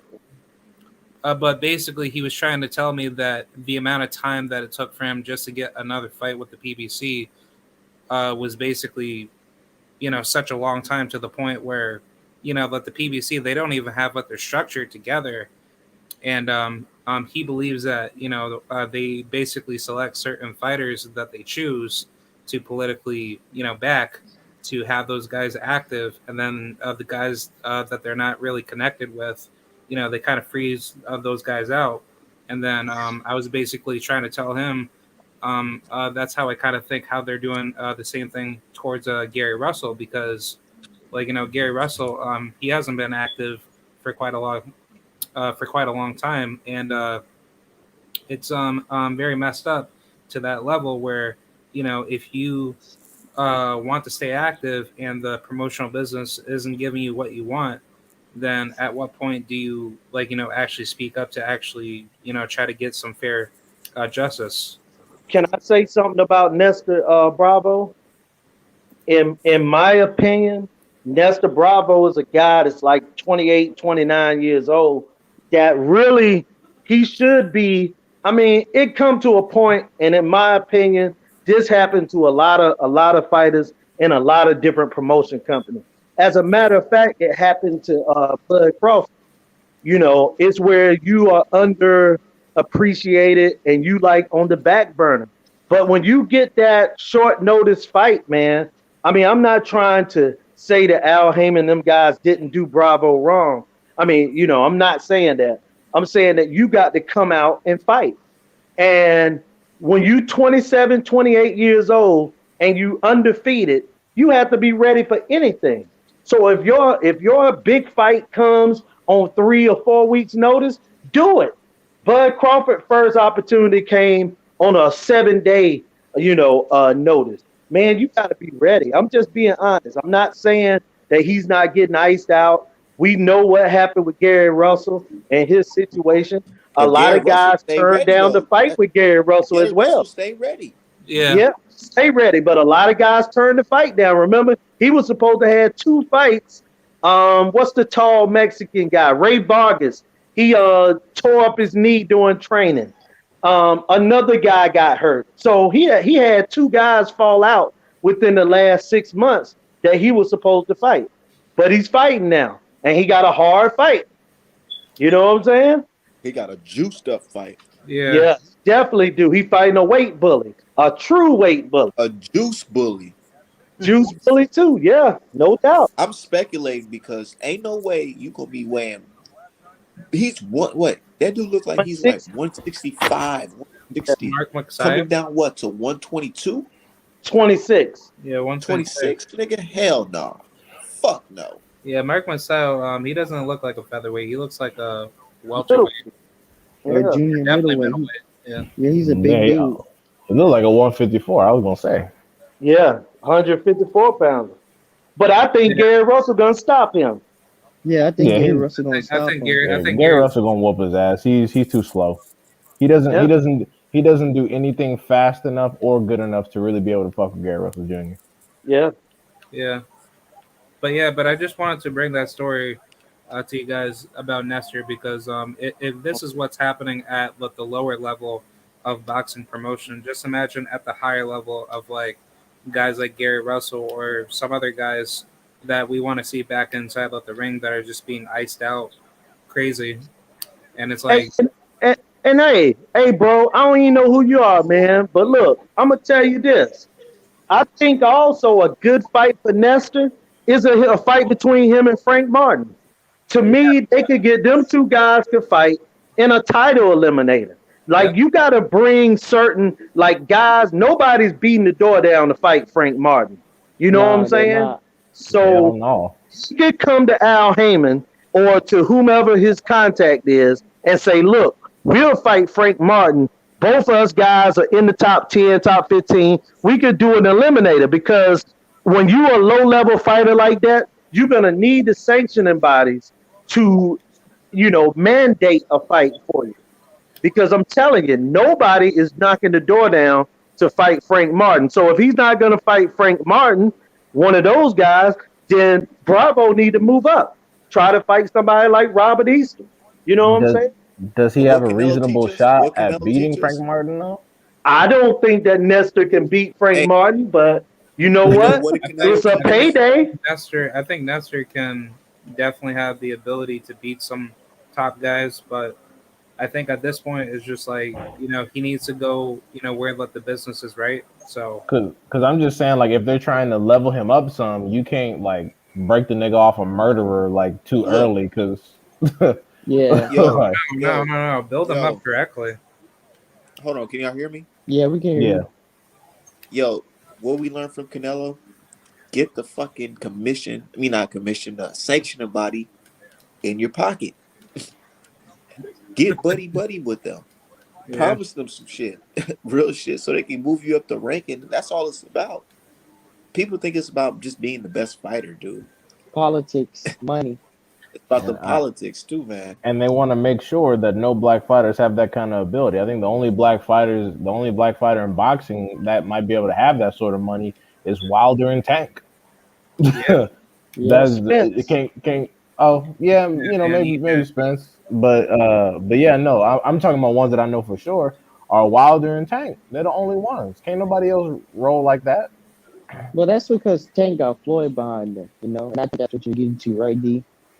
I mean, yeah. I mean, Tank. I don't know what Tank's individual. I know he's very rich, but I don't know his individual financial situation. But since he has Heyman and Floyd behind them to collectively, that's a massive money machine. Which is why, like I put in the chat earlier, like people don't understand A side. I'm like, no matter what's going on at 135, Tank is the A side over everybody. Exactly. That's just the reality of the situation. I don't really care what the oh you have this, you have that, this and that. Like no, you don't call no shots over here. And So if that's they don't, And why my man Bravo didn't throw his name in the hat when Tank was looking for that opponent? Because he fit the he profile. Undefeated lightweight. He's Hispanic. He's what, Puerto Rican? Yeah. He could have slipped in there. Short notice. Yeah, Probably but didn't want to get folded.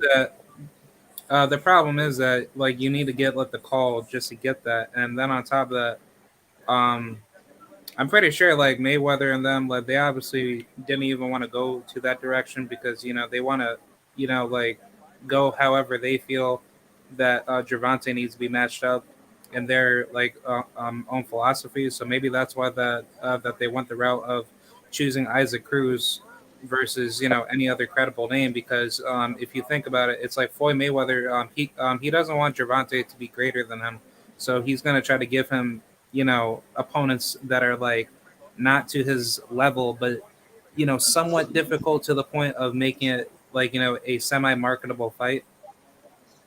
I don't know where you got that one from. I don't see Floyd as jealous of Tank as far as him being a better fighter or popular than him. Because I'm gonna be honest with you, bro. Watching Floyd Mayweather career from the late '90s till now, to me, there's nothing that Tank gonna be able to do to surpass that. You know what I'm saying? But Right, but I don't unless see any Tank reason go up why and he beat Josh wouldn't make a Taylor, fight. go up and then beat Canelo Alvarez. I And then think go up and beat Gervonta. him Yeah, out. he do that. Yeah, if he do all that in a Yeah, row, right, then his shit will be higher than Floyd. right. Yeah, with Hey, that, all with right, man. Floyd, Where's a your big man Floyd Jamal story. James, man? How you doing? He just got married. Oh Okay. shit! Yeah, Oh, I'm Damn, still that's fucking with his nice. coach. I just seen him at the fight, the Morrell fight. They had one of their fighters on there, V. Sean Owens. Yeah. oh yeah, he's good. He's good. Yeah, he just lost though. Yeah, he Cool. cool. Yeah. That's the homie though. He cool, man. I was just surprised that he fought at a lower weight class because he lost to Fedora at 154, Right. and he Oh just fought really? that dude at like 135 or something, 140. 140. Yeah, he went to one. Wow, he went down 2 weight classes. What? Yeah, That's God, yo, I totally crazy. recognize that guy because I remember that guy got knocked out by Fundora, but then I didn't know that was the same fighter. Yo, that's insane, man. Wow. yeah, Holy he a shit. That's school not. teacher too. That's Oh, for not real? smart. Know that. Yeah, I was honestly thinking to myself. I was thinking about Jamal James. I was like, maybe James should go up some, go up He one or should two. go to 54. Why not? Yeah, Shit. because it's been a while. Like I don't know what James doing next. To be he, honest, he, I'm he's getting out with over. you. He's Better over have 30, right? I think he's Yeah, 31, he right? like 33. Yeah, it's time to move up some, bro. Yeah. Yeah, you need to get the fuck up What you on out of think about welterweight. Lubin and Fedora? I'd like to see him. I like to see him at the. Oh yeah, Lubin and Fundora got ordered by the But I ain't gonna lie to WEC. y'all. Y'all think? It seemed like they pushing Morrell heavy now in Minnesota. They At need first to it was be. Jamal James. Now they David talking Morrell about needs this to big fight. Morrell shit. I want to see Morrell fight maybe Berlanga or maybe. Nah, fuck that. I want Caleb Benavidez. Plant. I He'll want beat Benavidez. he'll beat No, I the want shit out of Benavidez off Berlinga. Morrell top. knock out Caleb I Plant want to. though. I want to mind Yeah, Caleb they'll get Plant, on but Caleb I ass. want to. I want to see. I want to see Morrell fight like a top 10 fighter. I want Benavidez off top. And the reason why I want it is because ain't no Benavidez fans pushing him that way. They encouraging this motherfucker to fight dudes who used to be at 154 and look hard. Nah, nigga, fuck that. Fight some real people that are either Because they know supposed to what be at happens. 150. They know what Yeah, happens but when I it's a thought good David Benavidez Latino is gonna versus fight Cuban fight. David Lemieux. Yeah, he Well, is. Guy. I mean, David Lemieux just moved up, and they're trying to do a title eliminator because David Lemieux is the person you beat to all of a sudden deserve a Oh, get Canelo the fight or fuck out whatever. of here, Oh, I'm man! a, So that's Get the whatever. fuck so out of here. in my opinion, man, I think David Benavidez might beat Morrell, man. Then we got to see it. Yeah, I agree. I'm I cool with agree. that. Man, if they do I also, like David also Benavidez versus Morrell here David in the has a. Armory, That would, nigga, I what would don't. hold numbers? on, hold I on. don't think. If they do David Benavidez versus Morrell here in Minnesota in the Armory, oh my Dope ass lord, fight. Pay per view. You think Dude. they'll do that at the Target Center? Yeah, Minnesota Timberwolves. Yeah. Huge. That's huge. Nah, I feel like they'll do that just the The Armory. Timberwolves, bro. They might do that where the Timberwolves play. You're right. Dude, do It's it. That's gonna a big happen. one there. Hey, I want to see him It's fight gonna Uga happen in though. hey, He can 2023. fight Lemieux Uga, equals then Benavidez, then all them Lemieux. other dudes. Lemieux equals Chris Algieri, same fighter, same thing. Yeah. It's what I mean. So when Ooh, I look at Lemieux, I damn. see Algieri, and that's how that fight would end. Come on, That, Me Lemieux too. brings nothing to the table. This Lemieux is an can act. easy. He Lemieux can can punch actually Yeah, punch though. Lemieux, though. he's He can not. punch. Yeah, Lemieux can punch. Punch. Well, there's a lot of fighters that could punch, but they can't Y'all put Algieri it didn't can't together. punch. That's the y'all didn't reason hear why Lemieux they're not. almost There's. I mean, it's two different Ronald was southpaw. weight classes. Lemieux But when I almost look at died the trying to style make of the 160. fighters, I just don't think Lemieux is. You know what I mean? It's just the name, pretty much. And the It's thing going to be about it is, it's going to be an easy Algieri can. knockout for Benavidez. That's what you're Uh, saying because Algieri can actually uh, box. So you can't box. He's flat-footed and he's just a puncher. but That's Algieri why Glovkin can't punch. was. That's But why It's Algieri just an Glovkin can't easy beat punch on his for name. shit. ass. It's a name on a resume. I don't think he gives Benavidez any problems. I think Tyrone, who just fought him, Tyrone Dave, I think he put up a bigger fight than what Lemieux is going to put up. It's just a name in the body I mean, on a if he resume. gets caught, if Benavidez gets caught, then it might be a different situation. Because you got to put on I Yeah, was ice that's just what by people banking Gabriel. on, that he just get caught. I was Yeah, just gonna say because Benavidez has been dropped by worse people than David Lemieux. Now, don't get me wrong, I'm the first person to shit on David Lemieux, but all I'm saying is that he's someone that can actually punch, and one of the most important things about him is he loops his punches. Those are pretty much the only punches he throws. And whenever David Benavidez gets pressed against the ropes, what does he do? He shells up in that Soviet high guard, kind of like all of Canelo's British victims. That's the area where David Lemieux, if he does what he's supposed to and gets within his jab, he could actually shine and get some shots off. All Yeah, I'm Hey, he. saying. I'm gonna tell you this though, D-Hive. In my opinion, though, he's gonna take a very, very brutal, violent beating. One thing about Benavidez, He's going he's to take that yet to beating. be hit. But bro, I have seen David Lemieux take violent beatings in the ring, and by lesser fighters. And I'm not saying that David Benavidez is the tell-all, be-all, but I see him dishing out a lot of good whoopings. I believe Lemieux gonna take one too. I'm Well, not saying that I think Lemieux's gonna Benavidez win. I'm is the simply number saying one that at Lemieux. 168. Yeah, I'm not saying that Lemieux's gonna win. I'm saying that Lemieux is definitely gonna show us some things about David Benavidez, Because like he a Kyron, big puncher, right?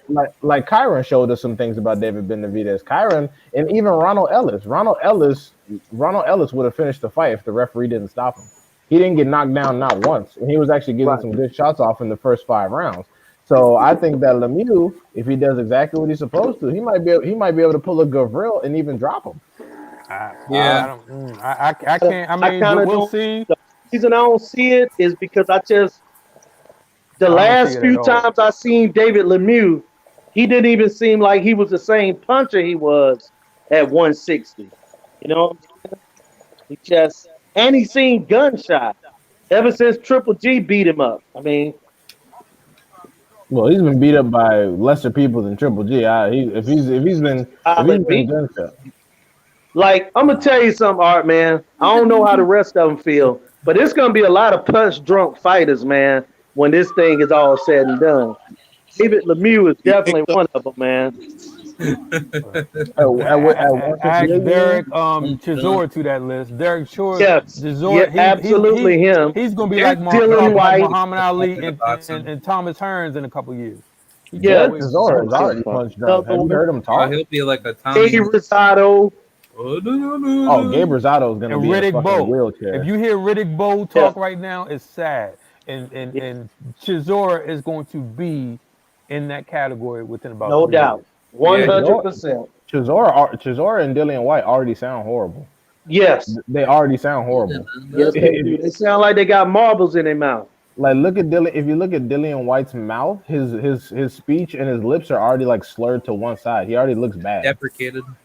Like they Like he had already a they already stroke. sound terrible. Yeah, Also, like I that's said, I not don't even. see Lemieux being any type of. I don't see that as a competitive fight at all.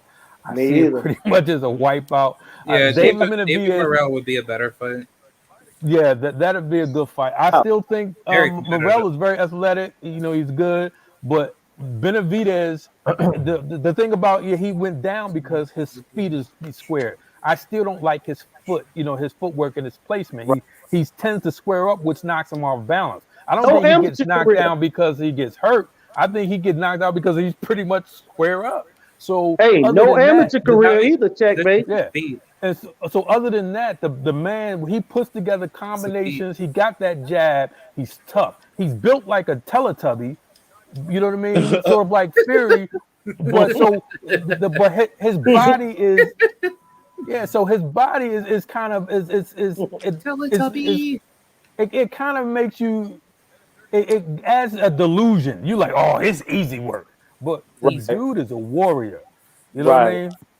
So right. It's gonna be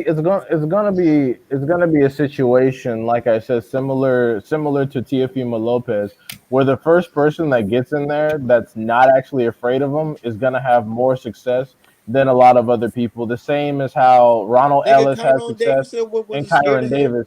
I'm sorry. Tyrone Davis wasn't scared of him. I, and I Or and I Ellis. Yeah, I and I was gonna say like Ronald Ellis and Kyron Davis. As soon as he gets in there with a person that's supposed to be at 168 or coming down from Or 175, Anthony that Durrell. I've never seen exactly. And any fighter Anthony Durrell scared got of stopped on a cut. Benavidez. I've I never seen mean, anybody scared of Benavidez.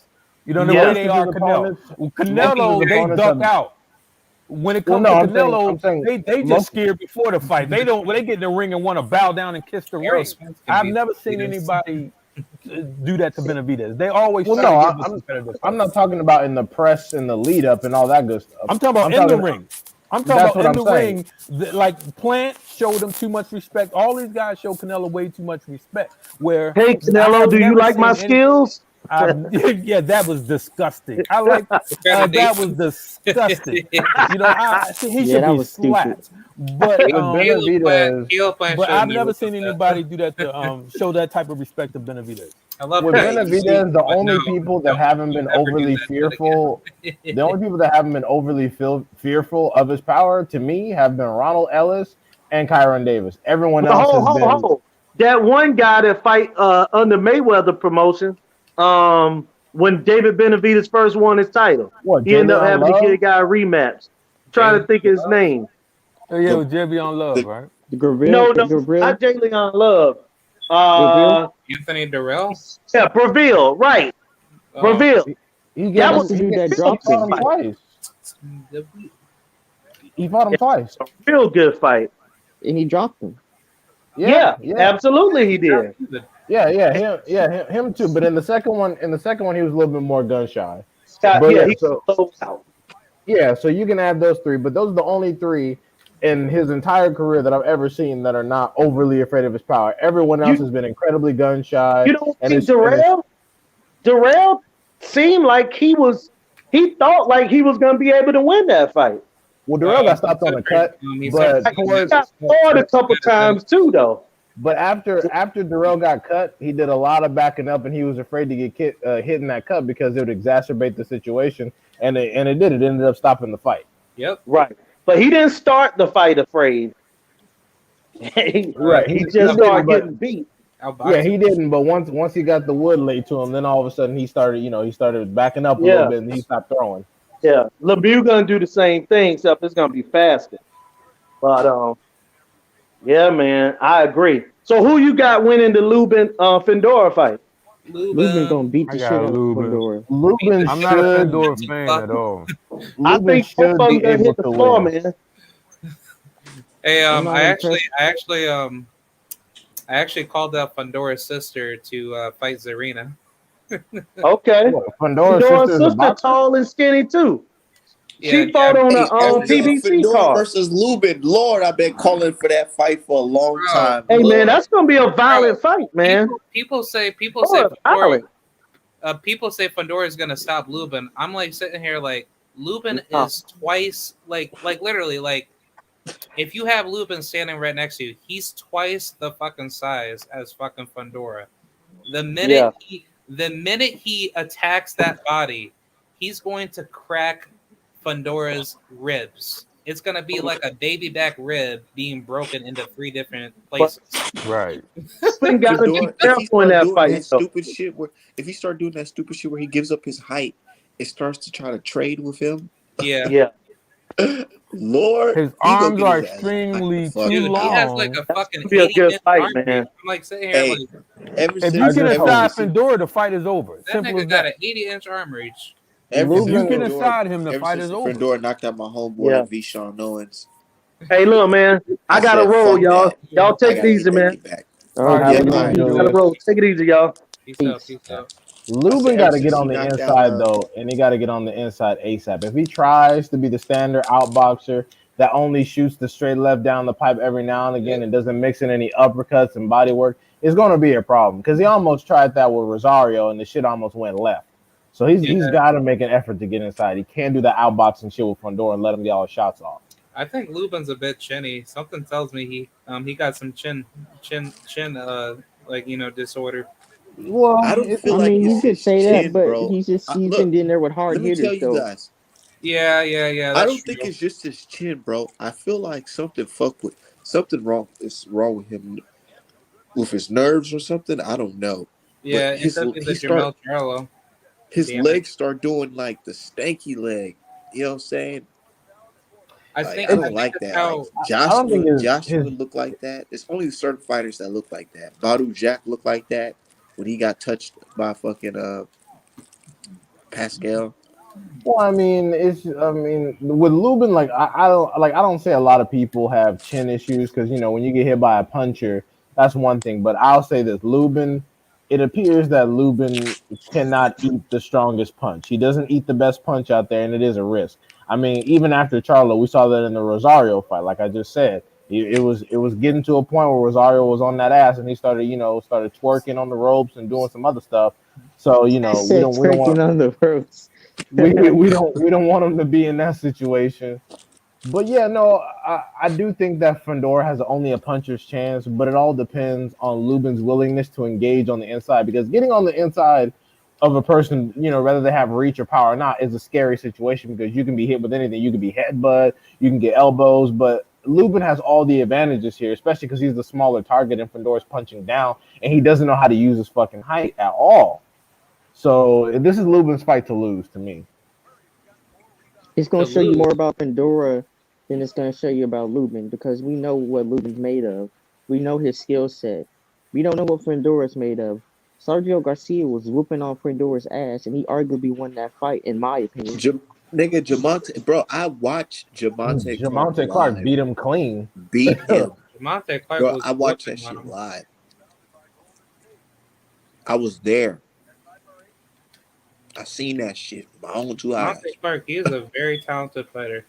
This also tells me that Lubin might actually need the fucking knockout, to be honest. So hopefully Lubin can press it because Lubin is one of those people that emphasizes boxing skill, especially because pushing for a knockout is risky.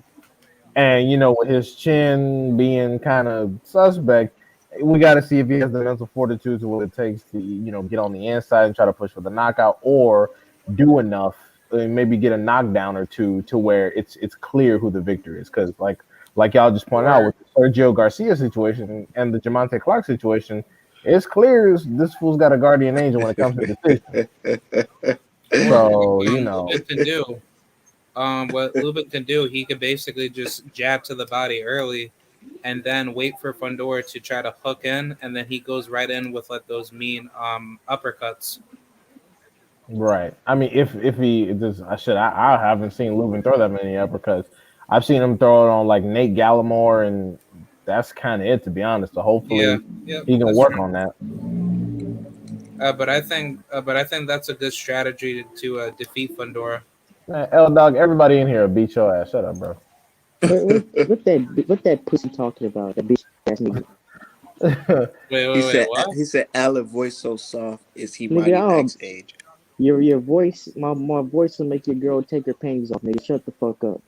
If you But got the one, Girl. thing is, if you have L one, Dog, You L think Dog L Dog's follows into mighty Max. girls? you right, man. He don't got no girl. Yeah. Nah, he's into that. No, He's no. European, so he Listen. likes those weird Turkish baths, don't he? Yo, dog, I know Yeah, he you. I likes know seeing. Man, they you Probably guys got are so funny. he they probably be got a beating your screensaver ass in of high school, nigga. I Lomachenko with know some they. tiny Yeah, whities. nigga. Yeah, Hey, yeah. I know they used to beat his ass in high school, man. They just used to beat that nigga up because he's just Used annoying. to. Man, They he stepped probably out of still line beat one him up. time. Yeah, of course. Come Yeah, on, man. He probably got some pictures of Lomachenko's weigh-in photos, because you know how Yeah, European dudes always got to be walking around in speedos and shit for whatever reason. They'll walk outside just being a damn speedo. some Gucci speedos, nigga. We Yeah. don't give a fuck that this Gucci, nigga. That shit's still weird. Oh my god, this nigga. But Don't. anyways, man. What were we saying? Yo, dog, you a bitch. You a whole bitch, nigga. Shut up. Just because you got one of I them got a Stacy black Dashes at the girlfriend. crib. Yeah, your fucking coon ass, ugly ass, No, nappy He I'm ain't ass. got tripping. He no don't got no girl. Stacy Dash. He got a damn. What's that chick name? He got Tirana Candace Burke, Owens. nigga. Yeah, Candace Oh Nah, yeah, Owens type Toronto. chick. he got Tyrannosaurus Burke. He ain't got no Candace Owens. Even Stu Hogan. Tyrannosaurus. Bitch built like a fucking pug. I But was gonna nah, ask yeah. you guys, are you guys gonna watch up the fights this weekend? What fights are Uh, this weekend? Who's it fighting dep- this weekend? Ortiz and Charles Martin card, right? No, No, that's next weekend. January. That's Oh, January. That's next week. oh shit! What the fuck is this weekend? Uh, Isn't it Milnicki and his bullshit? I'm not Oh watching yeah. Mil Nicky. Nah, I'm watching that shit. What the fuck am I gonna watch Mil Mil Nicky. Nicky for?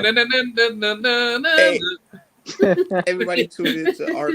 Hey, everybody tune into Art Man's Mil Nicky's fucking fight party. Bro, Oh god. it would have been better if they had like fucking like, oh man, like at least for like a Christmas headliner, I probably would go with maybe. Somebody black. No.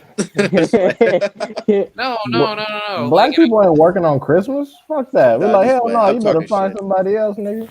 No, I'm talking shit. Maybe they should have had but somebody else. I'm trying to think of like a good name that you would headline for like a Christmas, fight card. Ain't no good names fighting on Christmas, dog. Right. Nicky I don't doing that think 'cause so. I don't Who think so, fights on Croc. Christmas? yeah, Mil Nicky need that paper. He just graduated high school. The nigga needs a car. He needs to get out of his Got his parents' ass house. whooped. Yeah, he Support just his got his. baby Got fucking exposed by Yeah. got exposed by a James dude with Martin. 0 knockouts, nigga. Bro, if James Martin had power, he would have. Dude, he would have Bro, stopped Vito. he would have killed that boy. I was rewatching that fight. I was like, nigga, how are you in here getting pieced up by a dude that is 6'2" with 0 knockouts, bro? You look horrible. Don't. Bro, Here I come. He on the verge Here of I being come, his first Captain Bro, fight Saver back. Boxer. All Xander right, would've listen. stopped I him. hate to say it, but Vito, he's still in high school. The dude's still Nah, in high school, y'all. he Xander would have graduated. stopped him. He graduated. Xander would have stopped him. Hey, what weight class he's in? He's at 147. one. Well, he's at welter. But you think about it, What? Boots was 16 and he beat Blair Collins' ass in sparring. So Milnicki ain't gonna do shit at welterweight. He needs to move up to 154 while the field is Yeah. still kind of all right. Because at welterweight, you getting beat up by James Martin, nigga. Nah. What? and You the need to dude's move your like ass. 6 foot. Vito, he's like, not even that good. Like his boxing IQ is just terrible, man. they'll fuck I used around to- break slave. I used to Hey, they'll like fuck him, but around now break I'm just slavery like, rack if they dude, put I'm fucking like, Boots versus I'm Bill like tuned Nicky. off. Oh and my god. the first punch that he gets I thought hit with, he's break that getting boy gone. neck. The That fight boy wouldn't go neck too Brian skinny. Norman a Jr. minute. would beat the shit out of him. Oh hell no, not Brian Norman. Oh god. Y'all trying to Wait, get how this. many A lot of rounds? people How many beat him rounds? because listen, it was a feel good story about a high school kid. Listen, let's be honest. Milnicki was a feel good story because it was a white high school kid being signed by Al Haymon. You know what I mean? So that was the feel. Wow, this guy's still in high school. He's still doing home. I'm going back home doing homework, and then I'm on PBC. Bill Nicky versus To be Bud. honest with Run you, it. about 4. He's probably Bud Crawford fighting a fucking high school. Oh my god. being really competitive. Literal child abuse. Hey, that would be boom, so boom. funny. I don't even think the commission wouldn't even sanction that shit. Man, Hell they'll no. call the police on Crawford, bro. Mid match, they'll be like, "Oh my god, get 911 in here! Look at what this nigga's doing." Hey, I should post that on Twitter to see what they say.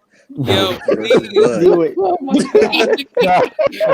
I'm gonna make, versus Milnicki. That's I'm gonna funny. make a post That's about funny. that too. Bro, I don't know. Milnicki. Hey, all right. Do Mil Nicky versus Earl Spence. Oh my god. Trying to get this man Hey, murdered. Hey, what if they said Listen, the y'all, why WBA? y'all getting this boy? Why y'all getting this boy in this Alan. crossfire? Hey, Alan. What they said? It's been reported WBA changed their mind. Fucking Yuga's fight is off. Spence versus Real Nikki. Whoever Boy, they winner this Saturday. they Man, go boy, that they would gonna be lose, some of man. the easiest winner. work. Hey, Oh my hey, god. make sure you put You breaking know, news. Make build sure that you put thing. breaking news next to it. You gotta put breaking news next to it. If they Breaking news. believe Shit. that, bruh, Nicky better bring a pistol to the damn ring if he plan on trying to do something. He better bring a Hey, fucking nah, gun. real shit. I'm gonna post that shit bright early in the morning. Breaking news: WBA changed their mind. Motherfucker. Spence yeah, makes they Real might Nikki get you. order. They might get you like they got Cappinger, bro. They might get you like they got Yeah, Cappinger. they might take your account out because Cap got suspended for like 6 hours. Even Twitter mods were like, "Oh hell no!" This nigga said, "What about Bud and Man, Spence?" I Nope. was looking forward to that shit, man. It was fake. Get him out of here, man. Yeah, nah. It But was. I yeah, saw a fake Coppinger get suspended. I didn't know the real. I saw the fake Coppinger get suspended. no, real Coppinger got suspended for like 6 hours. They restored his account by the end of the day, but they temporarily took him offline for him posting that Crawford and Spence had already been signed. I wonder what they would say if you put that post Earl Spence Jr. versus Vito Melnicki. How would it end? I bet you one of them hoe ass niggas will say, I think What Melnicki I'm will knock him out. what I'm saying, D Hive is I saw it was a Coppinger with an S, and it was under a fake. It was a Coppinger with an S, the one that was suspended because when they did that, I looked at Mike Coppinger's page, and it had nothing related. He was still active, and it was a Mike Coppinger's with an S who posted that bullshit. I never saw a Coppinger's with an S, but Yeah, I mean I could be wrong. I never saw a Coppinger's. I didn't know that there was I a fake page going around. shit. I knew it But was fake because I could see it. yeah, it was a fake Because Coppinger. he It had an blocked S me. on oh okay. it. Oh yeah, he It was blocked an you S after on it. that. Yeah. No, he's saying Coppinger blocked him, but he saw the fake one. Because I've never seen the Coppinger's with an S. I've never seen that one floating around.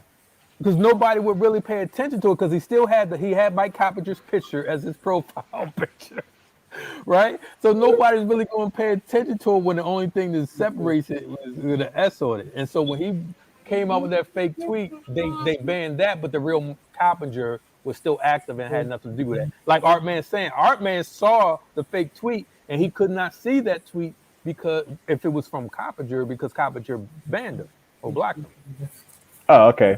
Well, yeah, because I remember that Jake Donovan had reported it too. But I guess yeah, like I said, I've never seen that one. But it is what it is. But yeah, nah, that show would be funny as fuck. Like Melnicki, I was never too high on him, not because he didn't have an amateur career, but just because of what I've seen. I mean, he's a solid puncher, but that's about it. Kind of like Joey Spencer. Joey Spencer's a good puncher and he's very fast. But as far as raw boxing ability, there's some shit to be desired. But yeah, nah, like Nicky cannot ever run the boxing streets talking shit because there's always gonna be that time he got pieced up by a dude with no knockouts. Imagine a press conference, man. If I were to be a welterweight and I'd fight him, that's exactly what I'm bringing back. Man, nigga, you got beat your ass beat by a nigga with no knockouts. Shut up. Zero knockouts, had almost 10 fights and hadn't knocked anyone out. Was beating And he your had ass. him leaking. He had him leaking too. Horrible. This dude fought Xander Zayas and went the distance too. All And right. it's not to hate on Bill Nicky, you know what I mean? I don't dislike the dude. It's just like he's not it, man. At Now, all. Joey Spencer actually has some quality potential with his power and his speed. He could actually be a spoiler, and he has the ability to upset anyone if he can land on you right. He can get you hurt. But Milnicki is just like, I never saw what this Napoleon Dynamite ass nigga brought to the table. Yep. I think Vito's gonna get knocked out by some, top 50 or top 100 welterweight in the future. He gonna get knocked out as soon as he move up in competition. He gonna be like the white Jaime Munguia. They're gonna have to keep his ass in title eliminators and keep him safe until until he just Yeah, they're unfortunately gonna runs into keep the him. wrong person. They're probably They're gonna gonna try to keep give him. him a snatch a vacant belt too. Oh hell no! They're gonna keep him to the corner, and then once they, step him up to like real top killers, he's gonna get his ass slapped in one round.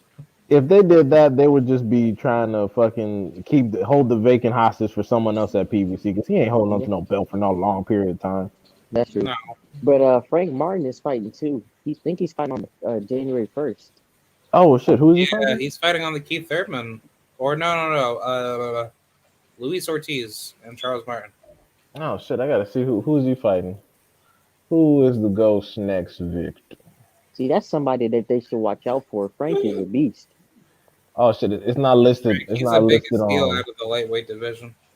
It's not Oh, listed on BoxRec, but did you guess we'll uh see. did y'all hear that Ryan Garcia and Isaac Cruz are in the works Well, together? no, Man, Ryan said that's he had to get a bullshit. Ain't in tune-up. the Well, works.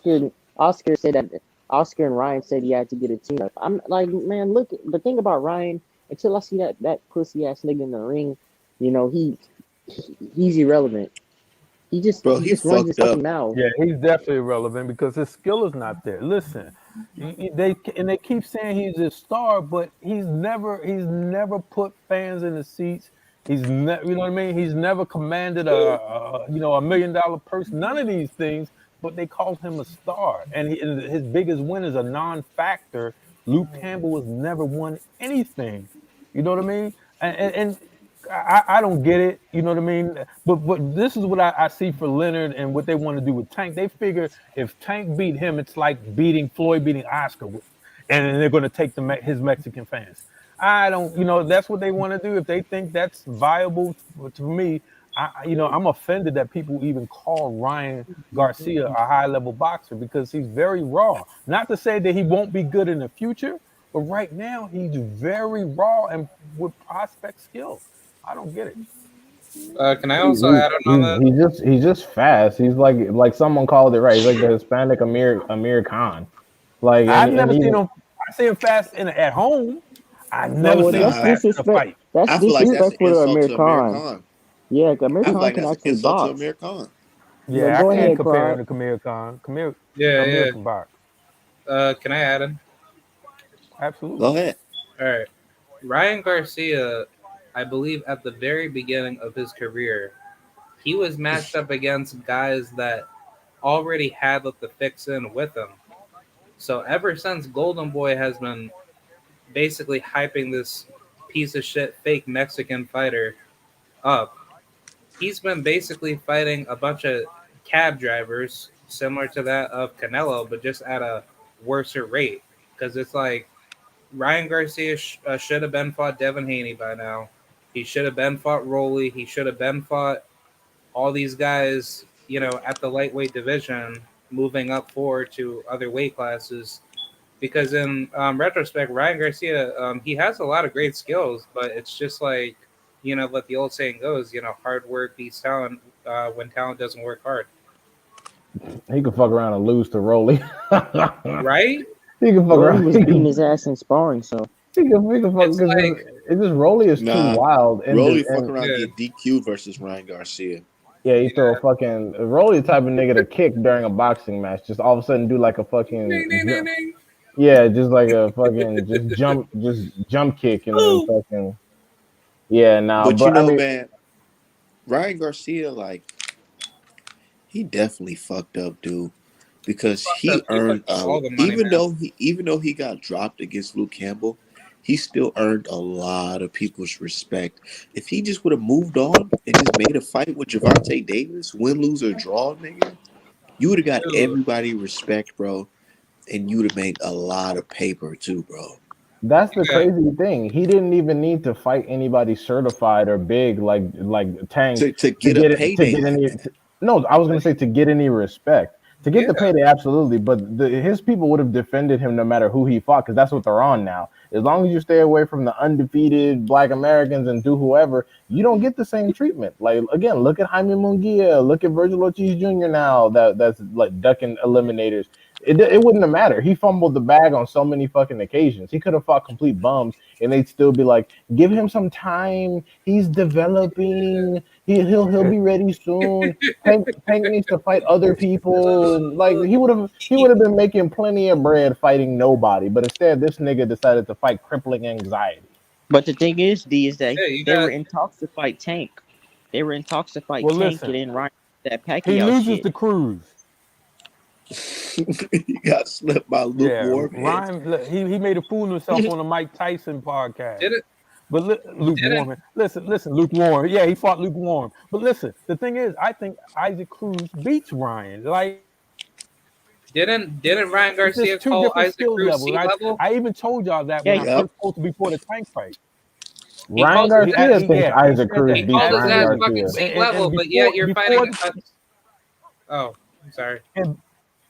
and he's wanting to fight him now. And before the Tank fight, y'all remember my post? I said that Cruz was better skilled and better punch placement and things like that than Ryan and Raleigh, and would prove to be a better fight for Tank. And Hey, therefore, Ryan I Garcia know fuck around, if knock Cruz Cruz out in fight 3 Ryan, rounds. he's gonna beat.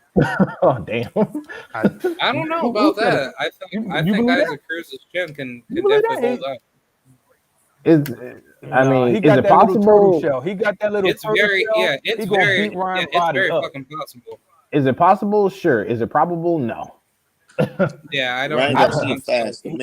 The minute, But he what's his name? Isaac Cruz put his hand down. He getting hit with a left hook. It's over.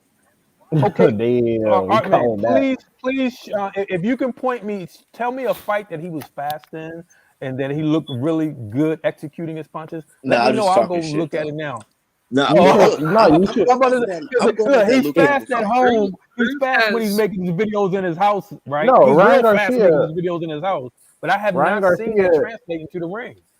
No, watch Ryan Garcia versus Fonseca. He's extremely fast, but that's his only attribute. He doesn't know how to apply it to anything. Fast Like game. you, Okay, I'm Ryan gonna got bring some that good up now, pop and for I'm gonna his watch weight it right Yeah, class. now. he doesn't use it with like any okay, yeah, watch it. But yeah, no, fundamentals. He just uses it.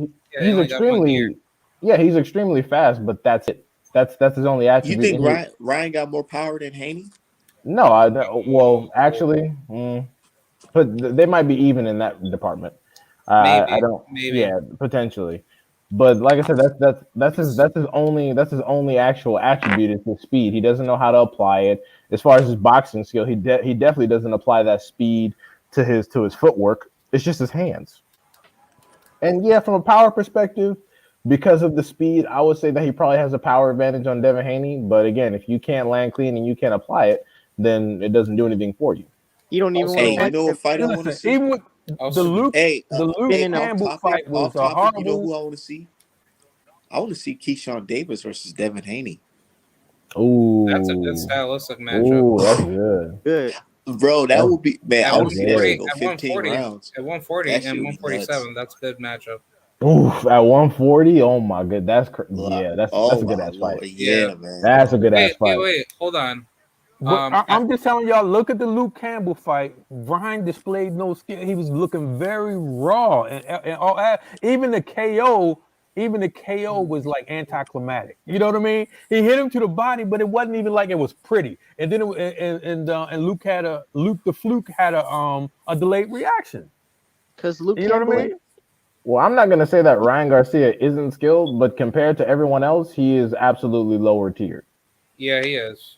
Yeah, I'm not gonna say he has no skills. I'm gonna say he's lower tier compared to everyone he'll else, beat the which shit is out I of just right say way there he's out. above still Rolly. raw. I just say he's still raw in his prospect stage. He I keep don't know his when head he up. could grow. I mean, he has potential, but the same thing. Like he's ahead of Raleigh. Raleigh sucks. But the thing, he's still raw. I don't see anything that says Brian is a contender in any of his fights. Now, again, he looked good when he's doing his little things at home. You know what I mean? But when I'm looking at this Fonseca fight now, but I just don't see the skills being translated as saying this guy is a contender yet.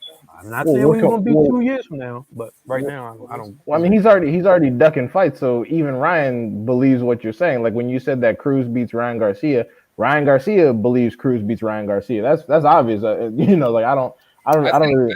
I think Ryan I think Ryan's gonna make another injury excuse to not fight Cruz.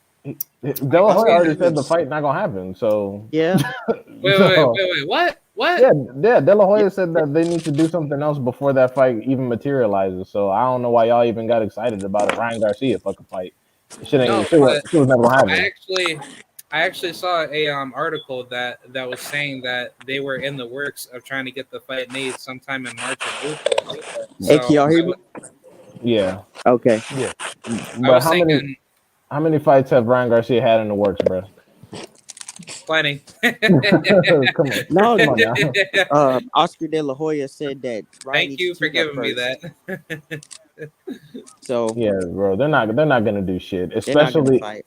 yeah, especially if Oh, he's fresh off of making Tank look how Tank looks. I It's like, wanna nah, they're not gonna do all that. instead of Ryan Garcia and Isaac Cruz, how about Isaac Cruz and Keyshawn Davis? That'd be a That'd be good cool. fight.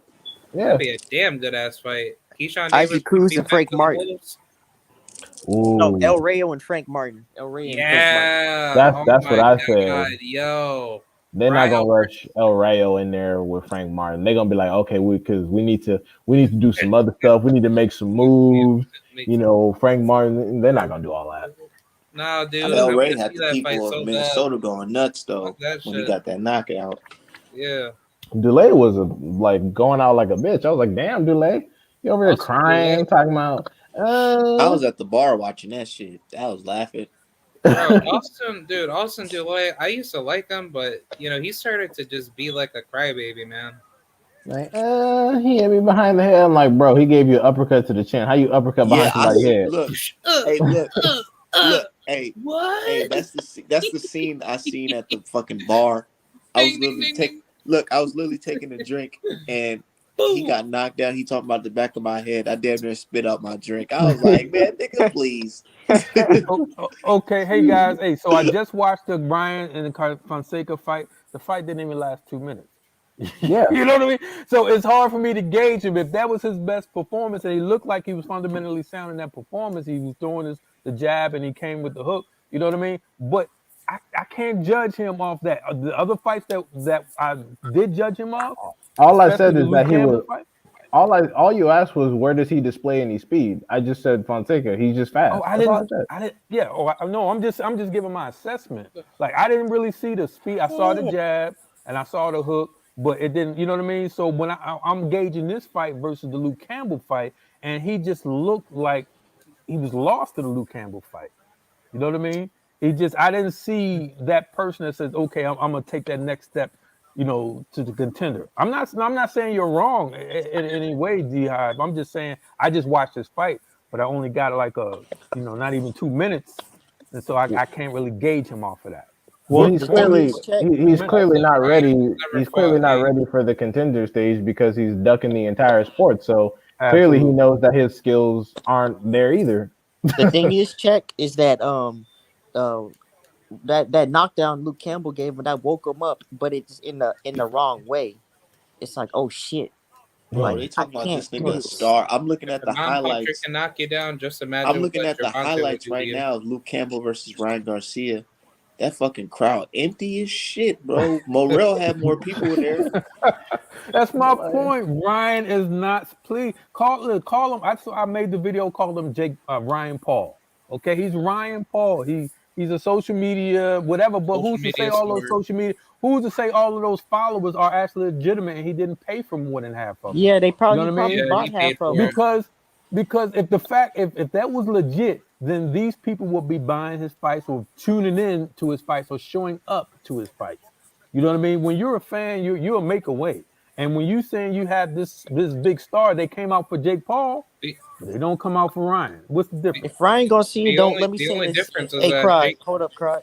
I'm sorry. If Ryan no, you're good. If Garcia don't fight this year, get him the fuck out of my face. I don't want to hear this pussy ass nigga no more.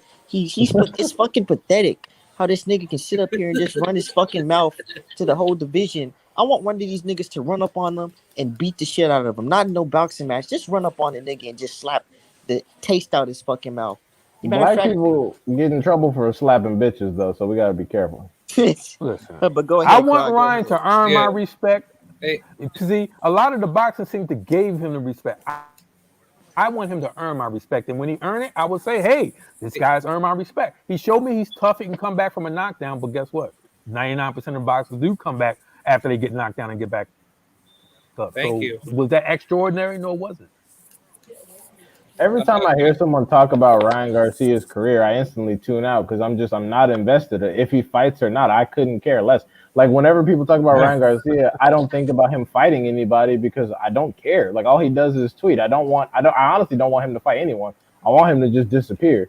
It's the same as like if Crawford for any reason, if he's offered a contract in 2022 and doesn't sign the contract, I want Crawford to disappear. I do not care. I don't care about the fucking fight. I don't care what Crawford and his fans are gonna say, whether they be white, black, polka dotted, whatever. I want him to fucking disappear, and I want EJ to go 154 and whoop on Jamel Charlo ass. That's all I care about after that. Facts. If you come up with any dumbass reason for why the fight can't happen because of fucking money or location or gloves or The they don't thing have the is, right D, fucking toilet paper in the bathroom.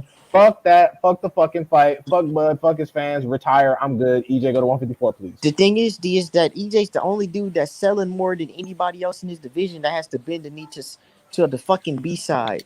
This nigga's ego is gonna get Bud just fucked out of. He's got fucked out of money because his fucking ego. And he just been sitting on his ass. He been let EJ get all these fucking numbers up on the board, Dude, all you these know what I think belts. it is with Ryan Garcia? I feel like Ryan Garcia, they put him on the cycle, and he thought he was going to go in there and wash Luke Campbell, and it was still hard. And he thought to himself, like, damn, if I'm on the stuff and it's still hard, imagine me fighting Tank. I think it's a part of that, but I think it's because that Ryan Garcia can't make 135 right now. I think it's because he probably can't make weight because of that, and now he's trying to figure out. I'm talking about 135, but I can only come back in higher divisions. That's going to look suspect as fuck. Yeah, he's cycling off. Yeah, so Yeah, he's I think he fading. can't make weight. Because if you look at him before and you look at him after, I think during the Renaissance camp, it's the same with Canelo. It's a clear difference in physique. Yeah. Yeah, his Like And the I'm body dude looking got at him. bigger. transformed. I'm looking at He him grew right His now, facial body hair. Terrence. transformed. I'm He, looking at him in this Luke Campbell fight. The guy looks fucking ripped. You can see his six pack still. He's just walking. That shit's fucking like he's flexing. Shit's there. His body completely transformed with Rene Sosa. You know that it's doing something. And you know what the thing about it? I'm glad you guys brought that up because the clenbuterol levels. No one said Canelo is still on clenbuterol, but because they're if they're at a certain level, they won't even post it. You know what I mean? So I need somebody in media to ask, does Canelo still have clenbuterol in his system from the Mexican meat? I want to hear that answer. And but because of the HIPAA laws, you know what I mean? Like no one's going. I want to see somebody post it because I guarantee you, I'm willing to bet $1,000 that Canelo had clenbuterol in his system these last few fights.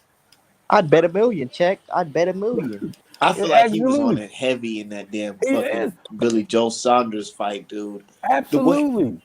look, But let you me know tell what? you guys, But they when I don't was mention it pinning, anymore. So he's still eating Mexican meat? Is he still like? Come on, what's the excuse? But they don't ever want to bring that up. I'm sorry. Go ahead, Art. I said I was painting a picture of that Canelo versus who's the first UK bum? Uh, Callum Smith. Smith. Callum Smith. Yeah, Caleb Smith. Yeah, and I was just painting, and I was just realizing, like, dude, this motherfucker is ripped. This is 168. The guy's looking like a fucking tank, dude, in those fucking pictures. I'm literally drawing veins popping out of his neck and shit. I'm like, yo, this guy's on that shit, man. I wouldn't be Got him. surprised if Virgil Ortiz Jr. missed weight with his fight with McKinson because he already missed weight 3 times against Maurice Hooker, I believe. So I wouldn't be shocked if he missed weight this next time. No, no, no. We can't go there. D Hive. The only person who can get ridiculed and criticized for weight, even though they only missed it officially once, and that was in 2017, is Tank. Anybody else gets missed weights, they get that free pass. It seems Shit, like they just get the free pass. not on my damn watch. I'm calling that shit out every time. Every time motherfuckers be like, "Oh, well, tank this, tank that," and I'm like, "Nah, nigga." Virgil Ortiz Jr. missed weight 3 fucking times, back to Exactly. back to Nobody said a back, goddamn and thing. nobody said anything. And keep in mind, they like to talk about weight bullying. Tank actually came up from 126. Most people don't understand that. Virgil Ortiz Jr. had never been to 140. Hooker had never fought at 147. So I'm like, let's keep it real. They talk about Gervonta spins. Gervonta fought at 126. Yeah, Yes, sir. He came up from 126, same weight Oh class, yeah, same low. Yeah, most people don't know that. yeah. Same. On his pro debut, right? He fought there, I think, for like 3, 4, 5 fights, something like that, and then before moving up or something. But yeah, no, Yeah. his original weight class was 126, same as Lomachenko. But then they call him a weight Gervonta, bully. he's small. Shit. Yeah, Javante's not no massive. They just do that to belittle his accomplishments. Javante is a small fighter, man. Just like Floyd, like he's not this big ass dude like people say he is. even though Imagine. Spence is a big welterweight, he's never missed weight. Jerron Nope, Buchanan has never missed weight, and Jerron is a big ass welterweight. Duran is far too big for Gervonta fucking is huge, welterweight. That man. nigga's He's huge. What the dude. fuck? That guy's built like a football player, or Nigga needs to be at he's built middleweight like a right He's like now. center. he's kind of built like the Charlos. Like, the Charlos are big dudes. They're athletically built. Like, they could play any sport. They're Jerron titans. Ennis is in that same They're category where he's titans. athletically built, and it looks like he could play any sport. Yeah. Yeah, But they people use Tank's punching power as an excuse to act like, oh, he's huge. I'm like, no, Javante is a small ass fighter, bro. He Dude is just better than you 5'5". and he hits harder. he's just his presence is imposing. That's all it is. And but Yeah, he's 5'5". I guarantee you, if Tank was 5'8", nobody would call him out. The reason why Ryan is 5'10".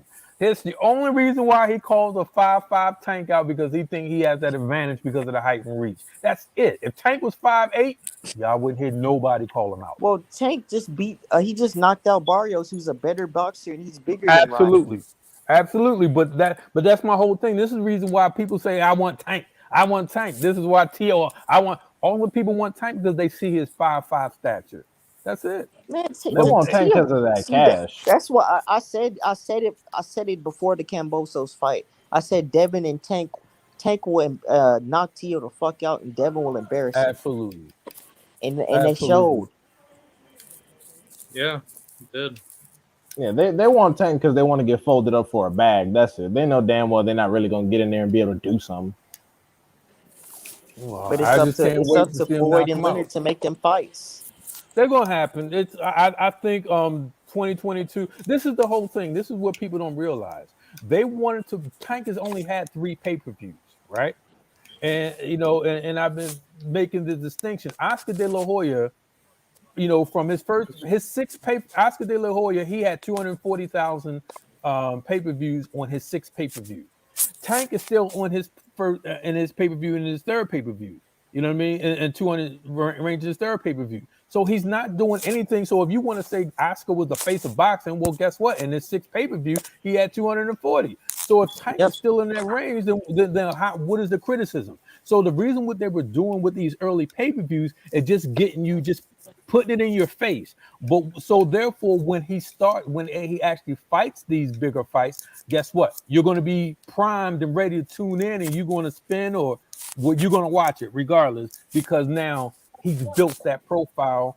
He's built, you know what I mean? He's built that name. So these other fighters, they have no plan. There's no master plan for any of these fighters, and Floyd is just basically doing that and building Tank. So I see it. It's about building a brand, taking them across the circuit, across the country, selling out these venues or filling up these venues all across, whatever the case may be. So when he finally gets that big fight, then guess what?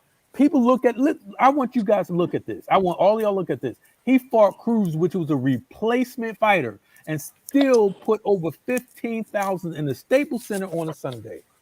That's star power. The stars I'm came out to telling see you, And I him was fight trying to tell nobody. folks that first 3 rows of people in the crowd is probably worth $1 billion plus. And who else do they come out for, Loma? Do they come? Who they don't come out? They who else they come out for like see, that besides check. Wilder? The thing is that, and hold on, The guys. stars I'm I'm gonna talking say about. this one thing. If y'all see these type of accounts on the screen, get them the fuck out of here. These dudes have been going in other channels, and they write this stuff to see if they're blocked. So get these dudes the Yeah, fuck out of here. yeah. But they That's try to. weird. I think that's like some kind of spam bot thing I've been seeing recently. Yeah, but Yeah, they've been spam trying to bot. say dudes like Spence and Tank and Wilder aren't pay per view stars, but it's just like, and they try to say, oh, well, they're not Floyd and Oscar. It's just like Check said, those dudes weren't selling those type of numbers in their first pay per views. This is Spence's 4th pay per view. This is Tank's 3rd, and the next fight is going to be his 4th. But also, aside from the business, we got to get something out there. Not a lot of people really want to fight Tank for real. Like the only person at 135 that I think that genuinely wants to fight Tank is Devin Haney. Everybody else is just honestly selling wolf tickets. Like even this bullshit I'm hearing today about Gary Russell, you my nigga, I'ma definitely watch you beat up Max Hyle. But let's keep it real, bruh. You really don't want to come up off of 126 and get some Tank smoke because you could have been did that. You could have been did that. You ain't trying to vacate and come up and get folded, bro. So Yeah. let's I cut the don't know. bullshit. I think Gary But didn't might they do it. I crit- might think Gary might come up. Nah, getting I but bet didn't money they he but not. didn't they I criticize him for don't know, fighting the man. 5'7" Leo? But didn't they criticize Tank for fighting? Oh, Leo's 118. He won 22. He hasn't been that weight since 2014. See, the thing But is they that say, but they complain about Tank fighting someone who came from 126, but they're willing to accept him fighting a 5'4" Gary Russell coming from 126. I don't accept that, man. the And thing is Gary these Russell dudes not don't know going what to they're fight. talking about. He's They not going use to fight Tank. points on ignorance. They'll say Mikey came from 135. That's fucking false. He came from 140. He had a belt at 140. They'll say Bud was calling out EJ before he got to the division. That's false. Bud was calling out Thurman and Pacquiao, and he still wasn't calling out EJ even when he got to that division until like I say 2018. And And Bud came even up from then, 135. they Max Kellerman and Stephen A. Smith was pushing EJ on him, and he wasn't calling EJ out. That's not the fight that he wanted. So let's not act like all these narratives are true. These are false and fallacies that these dudes use. They use and they put ignorant people in front of them. So It's funny because Bud came up from 135 and no one's talking shit about that. I They actually got said into it. Not into it, but I actually told a guy that he was trying to shit on EJ for fighting Lamont Peterson. And I said, well, first of all, nobody wanted to fight EJ at the time, and Lamont Peterson came from 140 just like Bud. Well, he said, well, Bud's just a different fighter. It's like, all right, dude, whatever. yeah, that's That's a bunch of excuses, bullshit man. right there. People just got excuses. They aren't. You know what I mean? They change the narrative. It depends on if they like the fighter or not. They're not consistent. And Yeah. just like you saying, check. I know people. I was in a 7-8 chat. Shout out to 7-8 this morning, and he was like just saying like, "Are y'all guys picking Ugas or Spence?" And there's a whole bunch of guys are saying Ugas, Ugas. I'm betting on Ugas, and I'm just like, okay, y'all better keep that same energy when EJ beat him. It better not be Ugas was a bum or none of shit like that, because that's absolutely false. Ugas dominated Pacquiao on short notice. I don't care if Pacquiao was 40 years old, and he arguably beat Porter, and he's the WBA champion and the number 3 welterweight in the world. And Earl is coming back from a detached retina, and he's fighting Ugas on his first fight back. But he doesn't get credit for that Listen, shit. They'll give credit to U, fake ass motherfuckers like Ryan Garcia and Teofimo Lopez and if Lomo. If Crawford that was is not fighting going to be Ugas, an they would easy have fight. no problem. But Crawford was talking about fighting Ugas. He was talking about fighting Ugas last year. Oh, I He, think I'm gonna go he for was talking Ugas about belt. Ugas in 2018. That was Bomac, Absolutely. and they never did, Yeah. and they never said Yeah, Absolutely. anything. They they never No, done broke. I'm not. anything. I'm not talking about the tape. I'm not talking about the audio that's going around with Bomac. I'm talking about Terence Crawford literally said last year around the time when he couldn't get the Pacquiao fight. So he was talking about, I think I'm gonna fight. I'm gonna find that tape. He was like, I think I'm gonna fight Ugas. I'm gonna go for Ugas belt. But the thing is, Ugas is not a cakewalk for Earl. He's a very talented, skillful guy. I think Earl's gonna take him. But people act like this is nothing, man. This is crazy. And Ugas is skillful. So this is a high level fight. Ugas is a Ugas beat beast. Bud. My bad, D. Oh, go ahead, go ahead. Ugas beat Bud in the amateurs 27-10. So he beat Yeah, Bud's ass in the amateurs. I know, it's amateurs, but still, this is the type. That's just the type of guy. Ugas comes from that Cuban school. He might not have the best feet, but he throws excellent body punches. He has an excellent jab, and he's learned to use his size and his reach. It's going to be a battle between two big, strong, intelligent um, welterweights, and we're going to see who comes out on top. And Absolutely. let's get this out the way. If Ugas wins, y'all know Bud's not getting 50-50 with Ugas, right? the He'll have 3 hell no, belts, and you have 2 hell no. pay-per-views that blow Buds out the water. So He he's not got going to get wins. 50-50 with Ugas. He He would got have wins wins over Pacquiao and fucking Errol Spence Jr. Hell no, but hypothetically. Yeah. yeah, It's, All those people complaining, they will be watching. They will be complaining and watching. And It's a high level fight, and there's nothing to complain about. Nothing to complain about. He's getting the other belt that's on the PBC side, like he said he was going to clean up. Earl said this. He said, "I'm gonna do this." He said, "I'm gonna get Pacquiao belt, and then I'm gonna fight Bud." He said, "I'm gonna clean up the PBC side." And I love when Earl said, "Ain't nothing but a little bit straightening." I love it. What Ain't nothing but a bothers me little bit most straightening. what bothers me most about these people, because I remember when Ugas had back-to-back losses early on in his career. He lost, the second loss was Amir Imam, and then he had to take 2 years off due to management, psychological issues, whatever. These same people pretty much wrote Ugas off, and I was like, don't do that, don't do that. He's gonna come back, and I'm telling you, he's gonna be a problem. Don't just write him off yet. Ugas is gonna come back with a fucking vengeance, and then surprise niggas. And then it's funny because right after he beat Pacquiao, all of a sudden I start seeing, oh, Ugas is a beast. Ugas is a problem. I'm happy for Ugas. Da da da da da. Especially back when they thought Crawford maybe was getting ready to fight him. But now all of a sudden Ugas instantly ain't shit again. So weird how the tables keep turning. When he loses to Imam, he isn't shit. He comes It's like back. that video, dude. Terence Crawford fans are just like that dude from Belly. Hating, I don't like Yeah, that shit. hating. big hair Down Rico. on them niggas, Yeah, I don't You like saw, that shit. bro. y'all That's why saw I that say one coon ass dude that was trying to fuck with me on Twitter today. Couldn't answer a simple question. no. I All saw I that all, you was oh, going go ahead. back I'm and sorry. forth with the dude, and the dude couldn't answer the question. I'm like, D, stop wasting your time on this nigga. This nigga is a fucking idiot, a coon ass, dumb ass motherfucker. These motherfuckers are so pathetic, bro. And I just it bothers me how dumb these motherfuckers are. They keep going around in circles. All of them use the same talking points. That's why I be trolling them. I'll be in chats, when people, they bring up the facts about Absolutely. Bud. I'll be like, man, y'all better stop. Bud gonna drop a dime on y'all niggas. He don't like that shit. Yeah, and if you want to stop They any love Bud rehashing fan, those same propaganda talking points. yeah, That like nobody's if creative, nobody's individual, and they never fact checked. You know what? When no one tells me that, they'll tell me, they'll say, "Oh, you don't know shit about boxing." Okay, well, you got to prove one of my points wrong first before you tell me I don't know nothing about boxing. I don't And care they what you never think do about that. me because what you think.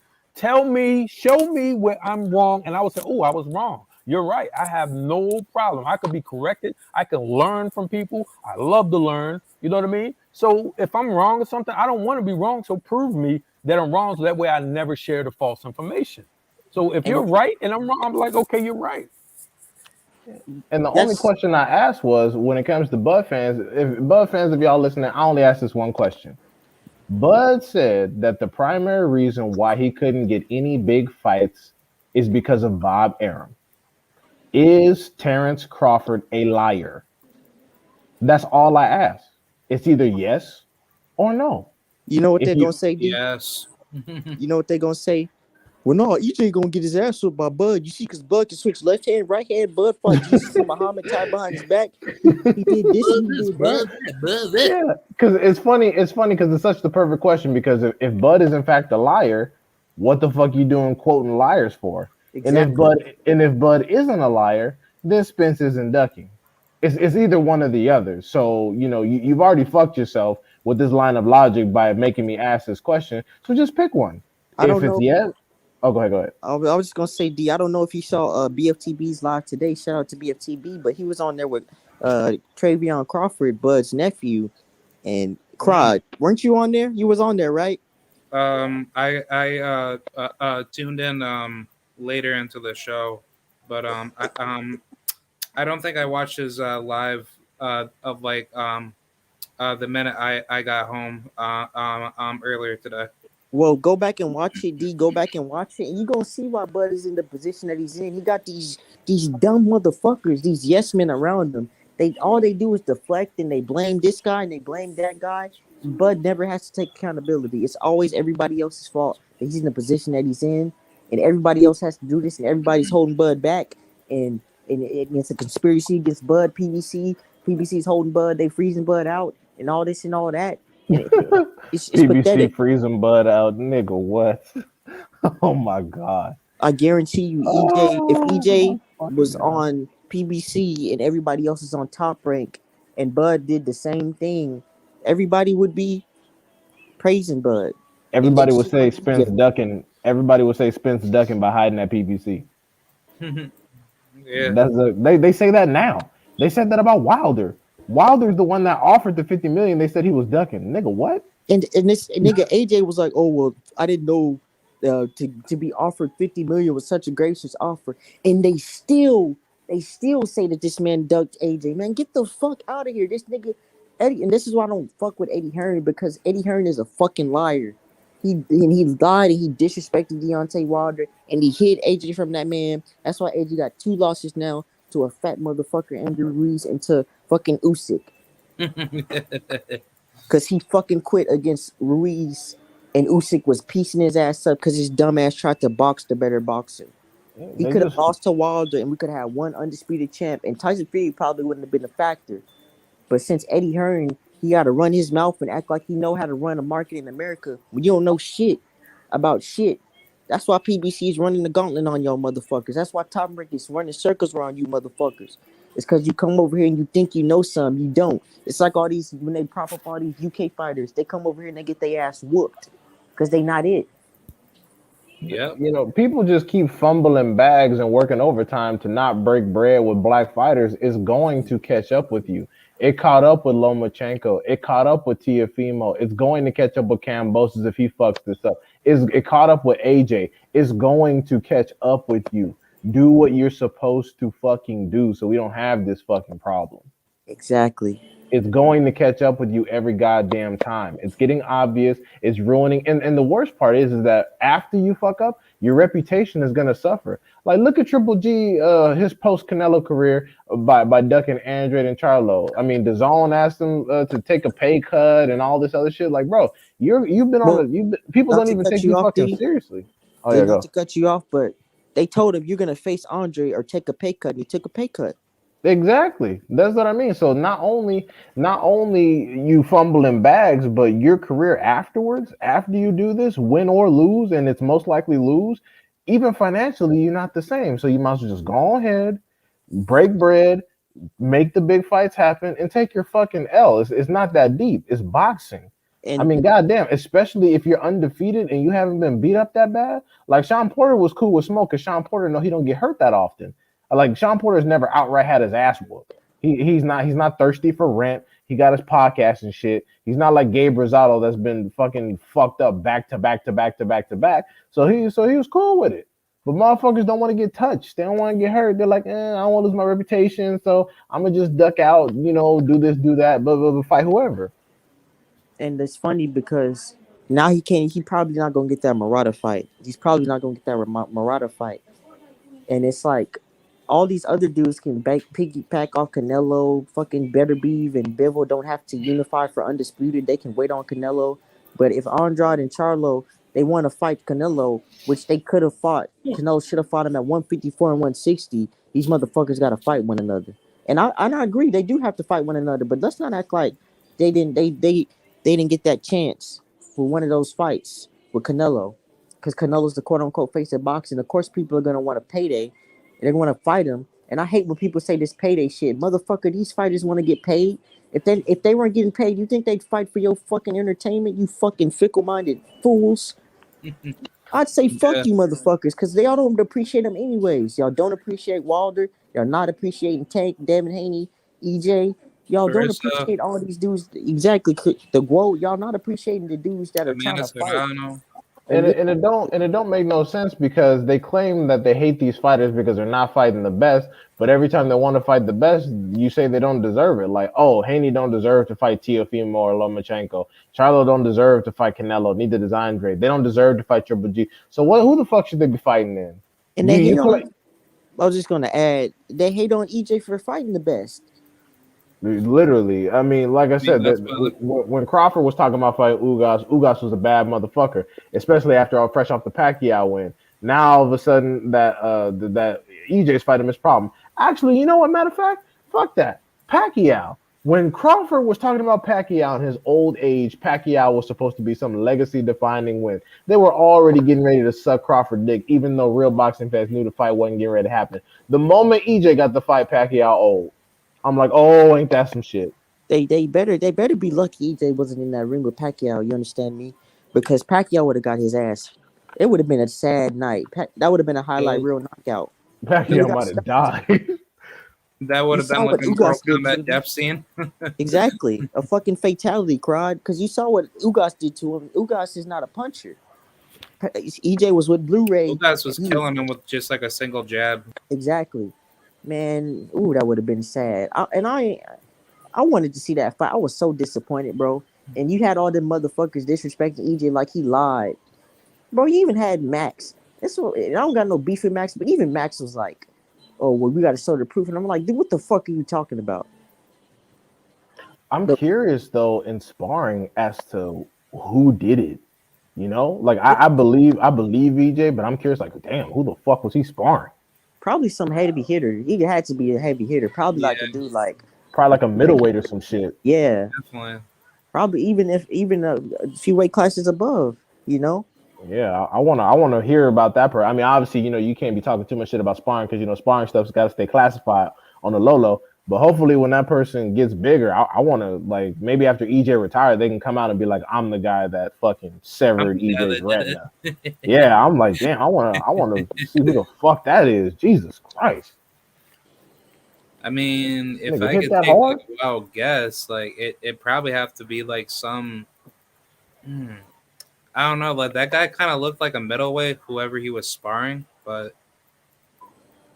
man, I don't know, man. Because I, Like I know I know it wasn't fucking Charlo. I know it wasn't his ass. no, But because they would give each other too much work. They're too good a boxer. They fuck around and hurt each other badly. man, I pay for So sparring, bro. I pay for Charlo versus EJ sparring.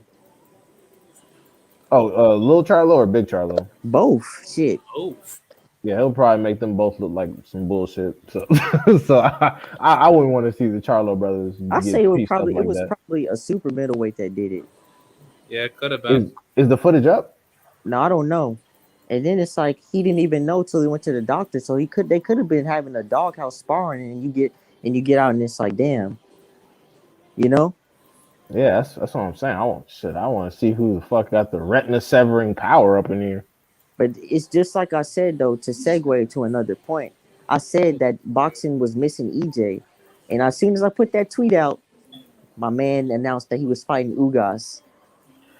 Because the truth be told, even Bud fans don't have shit to talk about when EJ not fighting. They don't have shit to discuss because Bud's career, they already know what Bud gonna do. Bud gonna either sit there and bitch about a fight or fight some nobody. That's or somebody leftover. That's what Bud. Like I remember when Bud was talking about potentially fighting fucking Josezito Lopez. I was like, oh my god, if Yeah, you I saw fucking that. if That's you fucking retarded. if you fuck, I was like, bro, if you fight Josecito Lopez next, I'm abandoning you. I'm fucking abandoning you. Like, bro, like get out of here. Just like if he don't Means just like if he don't sign this contract 2022, I'm done. You hear me? I'm fucking done. Fuck you. Retire. I'm finished. uh, I just can't wait for Terence Crawford to retire from boxing. If I'm gonna feel the same way if 2022 come and go and he don't sign that contract for any fucking reason, I'm straight. Retire. Goodbye. I appreciated you while you were here. I'm still a fan, but get the fuck up on out of here. I'm finished with you. Get out. Yep. Terence Crawford is equivalent to Allen Iverson, but just like the lesser version of him.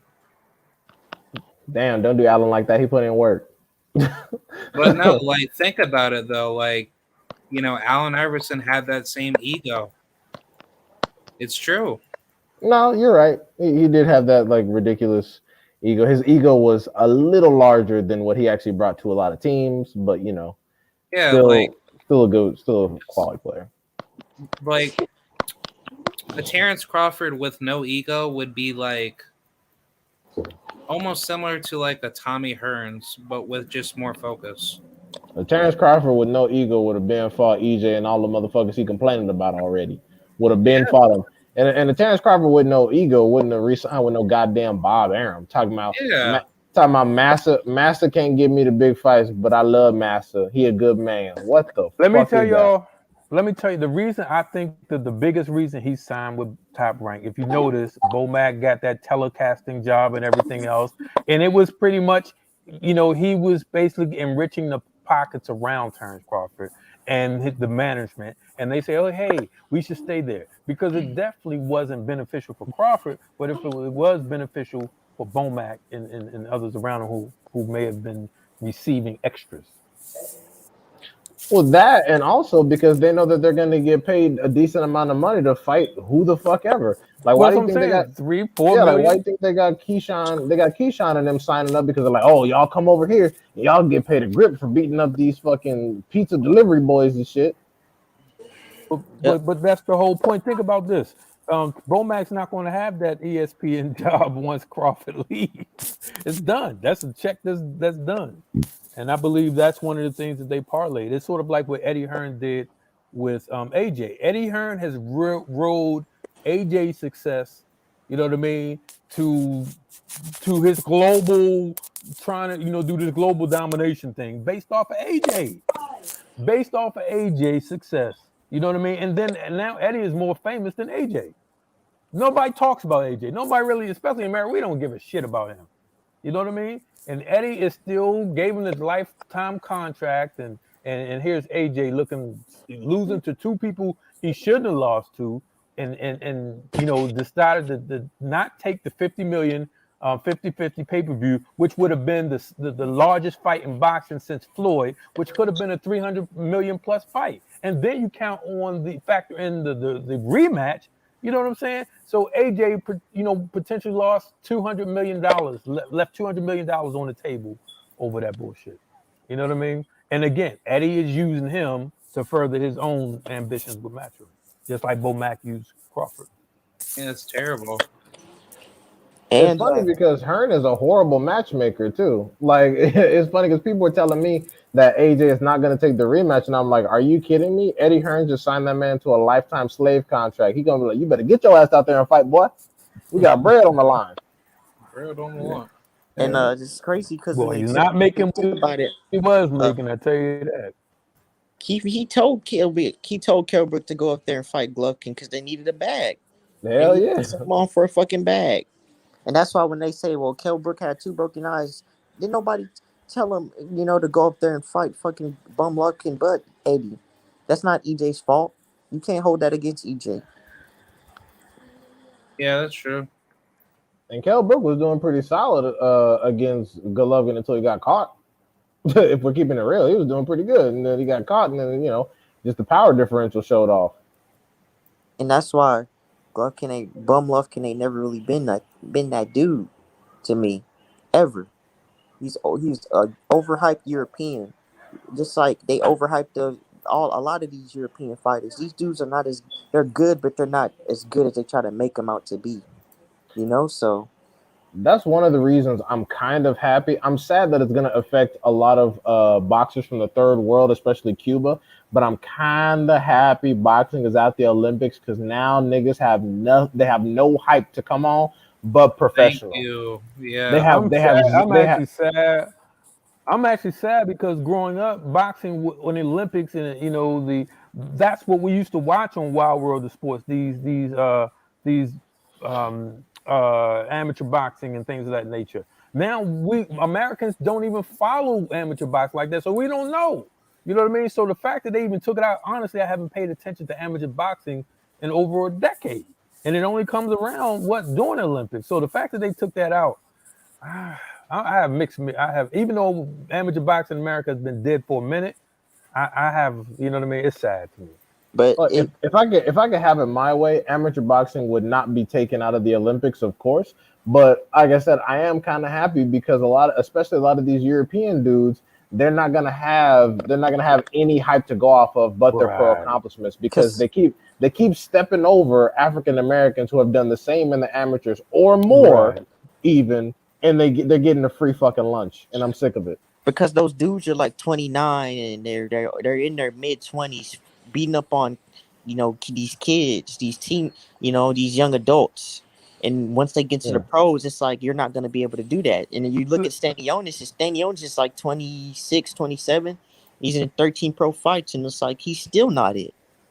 Yeah, and Hey, y'all, Clarissa Shields has a. Oh, go ahead. if y'all ask me, I think they did this. Think about what happened. So the Eastern Europeans and Russians, all that stuff, Cubans, they all came into pro later years, like because they weren't allowed to. So I think they did this to open the floodgates so more of them can come over without having them waiting for the Olympics now. So now they're going to have this flood of all these countries that weren't participating, but that were making their bones in Olympics. Now you're going to see them, and they think this is how they're going to really take over boxing as far as the non. And you know what it is it's basically anti-Black Americans. This are the people that are okay. Now we're going to get this waves over. We're going to allow them to compete now, and there's no constraints. That's I don't know. That's just something thing that came to mind for me. Yeah, and then you have a lot of people like, well, not a lot, but you have people like Clarissa Shields who's accomplished more than Lomachenko as well, the same as Lomachenko as an amateur and more as a professional, and she ain't getting her ass eaten every day over it. They still crying about Lomachenko's fucking 2 gold medals. I'm like, okay, where were those 2 gold medals with Salido and Tiafimo, nigga? Huh? Did the 2 gold medals make a fucking appearance, or did he get his ass whooped? All right then, so stop talking about the shit. I mean, amateurs doesn't even get you better for the pros anyway. It's just like basically it's an indicator. It's an indicator of your probable success. Doesn't actually translate to anything if you get punched in the fucking mouth. It's the same thing for the NBA. Like when players get drafted out of college. Everybody thought Ben Simmons was going to be the next big thing, and look at him now. He's garbage. Yeah, it is what it is, man. Like I said, I'm sad about the Cuban situation because for Cubans, they have to defect. And a lot of the time, the amateurs is where they actually meet their American connections. Yeah. The amateurs is a lot of time where they meet their American connections so they can have a place to sleep and a place to go. Like Jason Rosario isn't a Cuban. He's from the Dominican Republic and he didn't have to defect. But he met a contact down in Florida through his coach where they had housing and food and nutrition in a camp where he can train. And Cubans need to do are in the same position, and they make a lot of their contacts to safely defect during the Olympics. So I'm sad about that. But the reality is a lot of Black kids, like amateur boxing is expensive, and a lot of Black kids are just going to be like, fuck it, and try to turn pro for the money. And that's where I'm hoping we can actually offset the flood of Europeans that are going to come over here, without that pedigree and without the hype that they get on them. Yeah. I feel bad. They'll never have to use that. Yeah, they won't be using that for at least a cycle. Oh, he got 2 Olympic belts. I've never watched. I've never counted what someone did in amateurs to their pro. It's what you've done in professional. Why are you going to count? Oh, this person, he did it. You know what I mean? Well, hello, he started at 7. A lot of these guys, they started amateur boxing at 7, 8, 9, and 10. So you guys are really counting those wins? It's ridiculous, man. That doesn't have a place in professional boxing. Like, look at Charlo versus Deverenchenko. Deverenchenko has much more amateur experience than Charlo, and it didn't do shit. He got beat up. it didn't do a fucking thing. Same with Canelo. Stopped. Yeah, same with Canelo. Canelo barely had any amateur experience, and he's over here beating up. I mean, albeit there's some asterisks around his shit.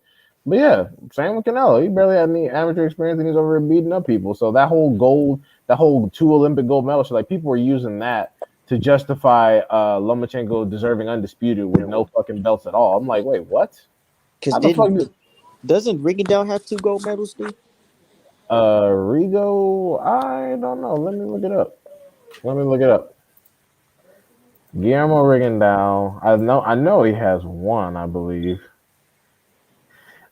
Olympic Games. Yep. Man's got 2 gold fucking medals. I never hear people bringing it up. They save it for Loma. Yeah, they're like, oh, he deserves a shot at Kambosos because he was a good amateur one time. I'm like, yeah, that makes fucking sense. He was a really good amateur one time, so therefore he deserves fucking the Kambosos fight over everybody else. How many gold medals did Gamboa have? I know he had at least 1, right? Yeah, Gamboa had 1. There's that famous story about him fucking selling it to come over to the United States. Yeah, all that. Yep, and all these people have been beaten up by people that fucking haven't even really gone to the Olympics. So it's just just people keep talking about that. I'm like, okay, that's great, but what have they done as a pro?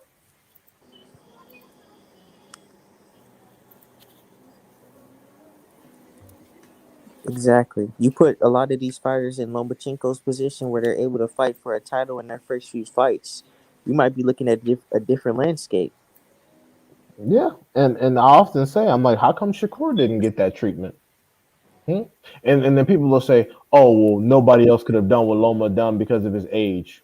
Teofimo Lopez was 23, When he beat so Loma's what? ass. Yeah, so I'm like, so what are we talking about? Because people were hyping up Shakur off the amateurs, and I was like, yeah, I need to see a little bit more.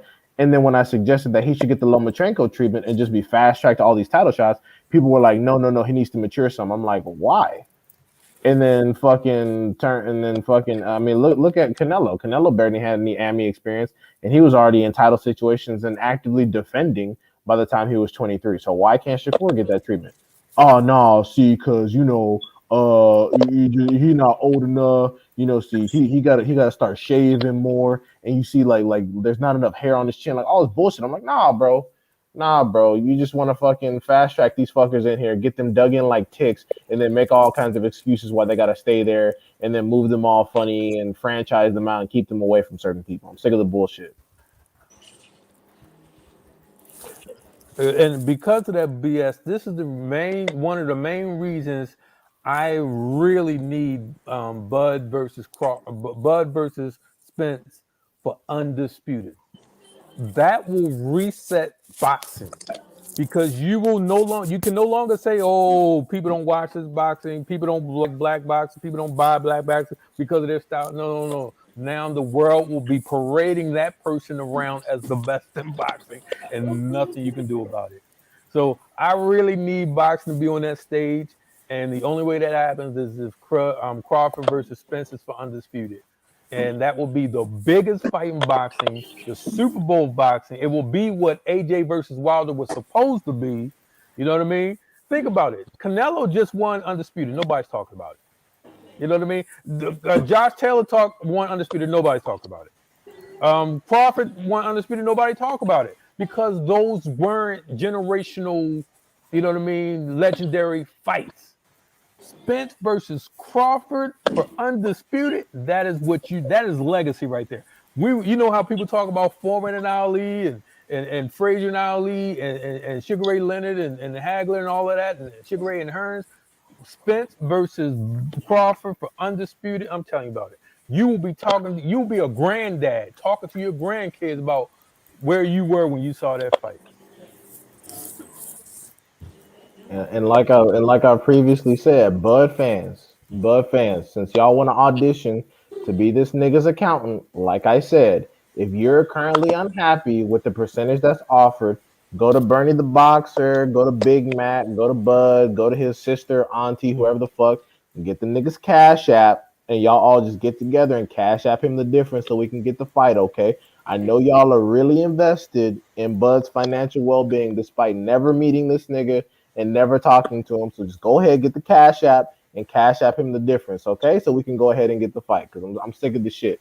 All y'all talk about is how much money Bud should be getting, and it's fucking annoying. Stop worrying about all that. When they say they don't care about the splits, like why are you talking about splits? Yeah, all they do is complain about how much he should be getting. Oh, it's 50-50 or no fight. Nigga, who are you, his attorney? Shut the fuck up and sit down somewhere. Go cash app him some bread if it's that serious. Go cash app him.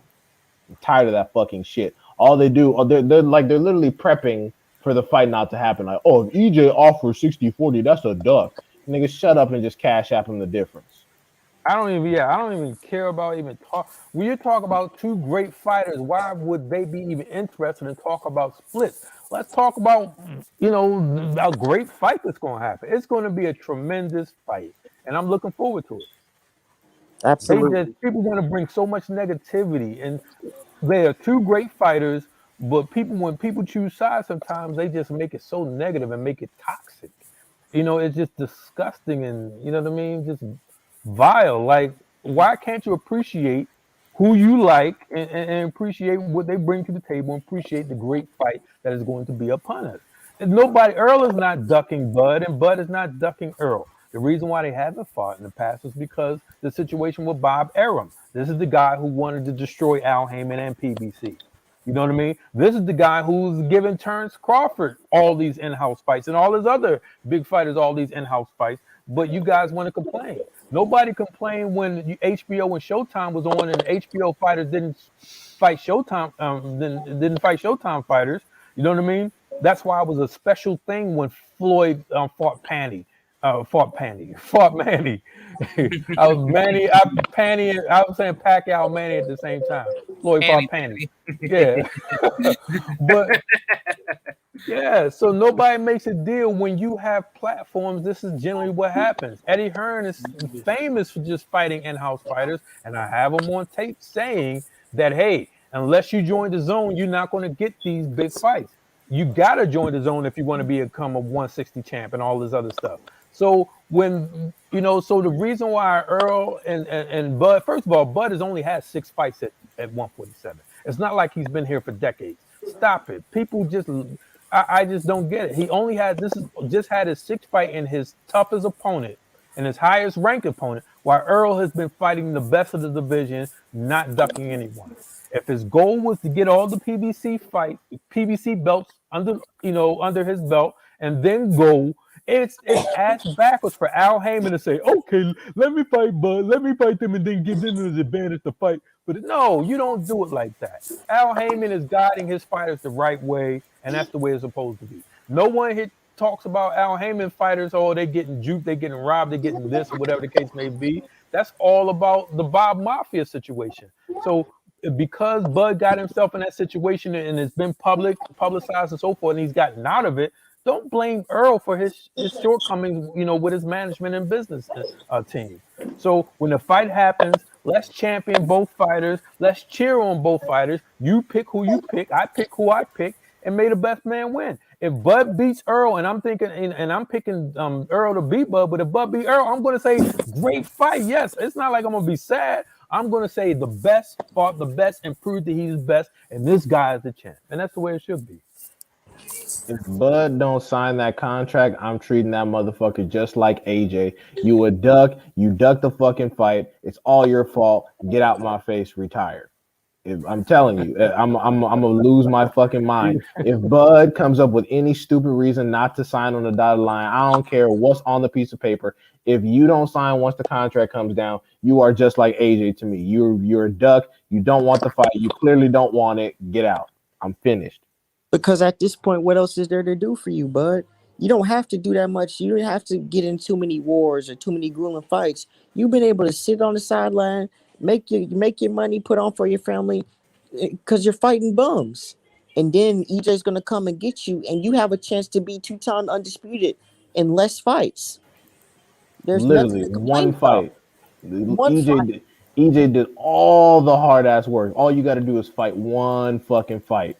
So if for any reason, if you don't sign, I'm done. I'm throwing you in the dumpster, bro. It's over with.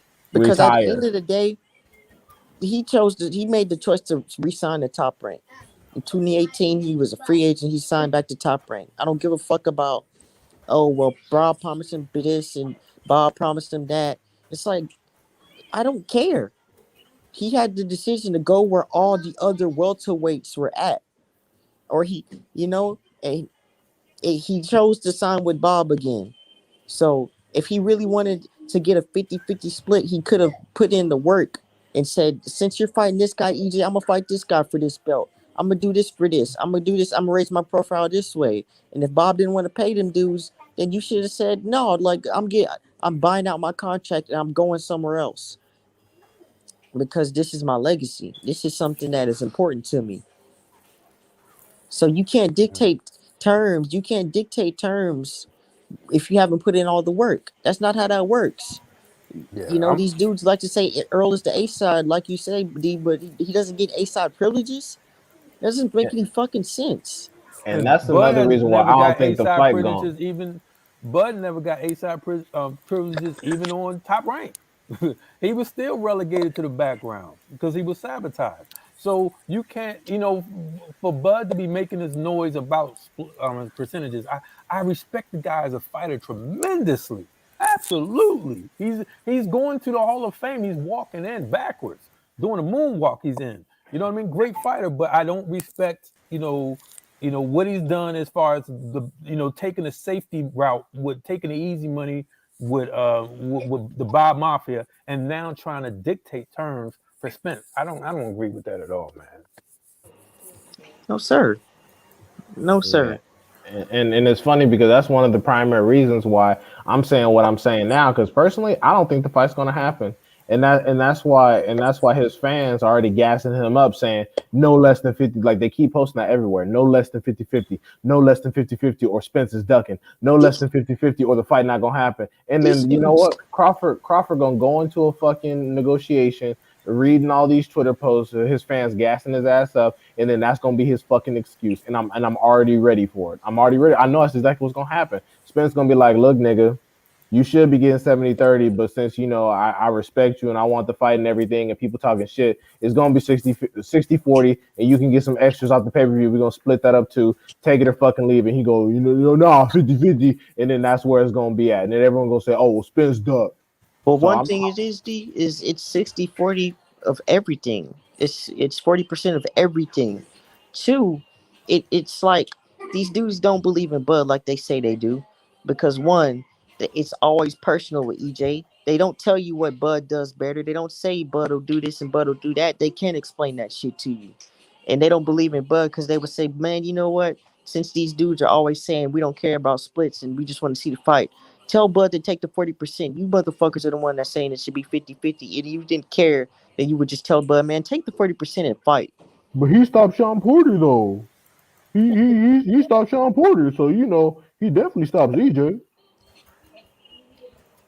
Man, Kenny Porter stopped Sean Porter. I don't know what y'all talking about.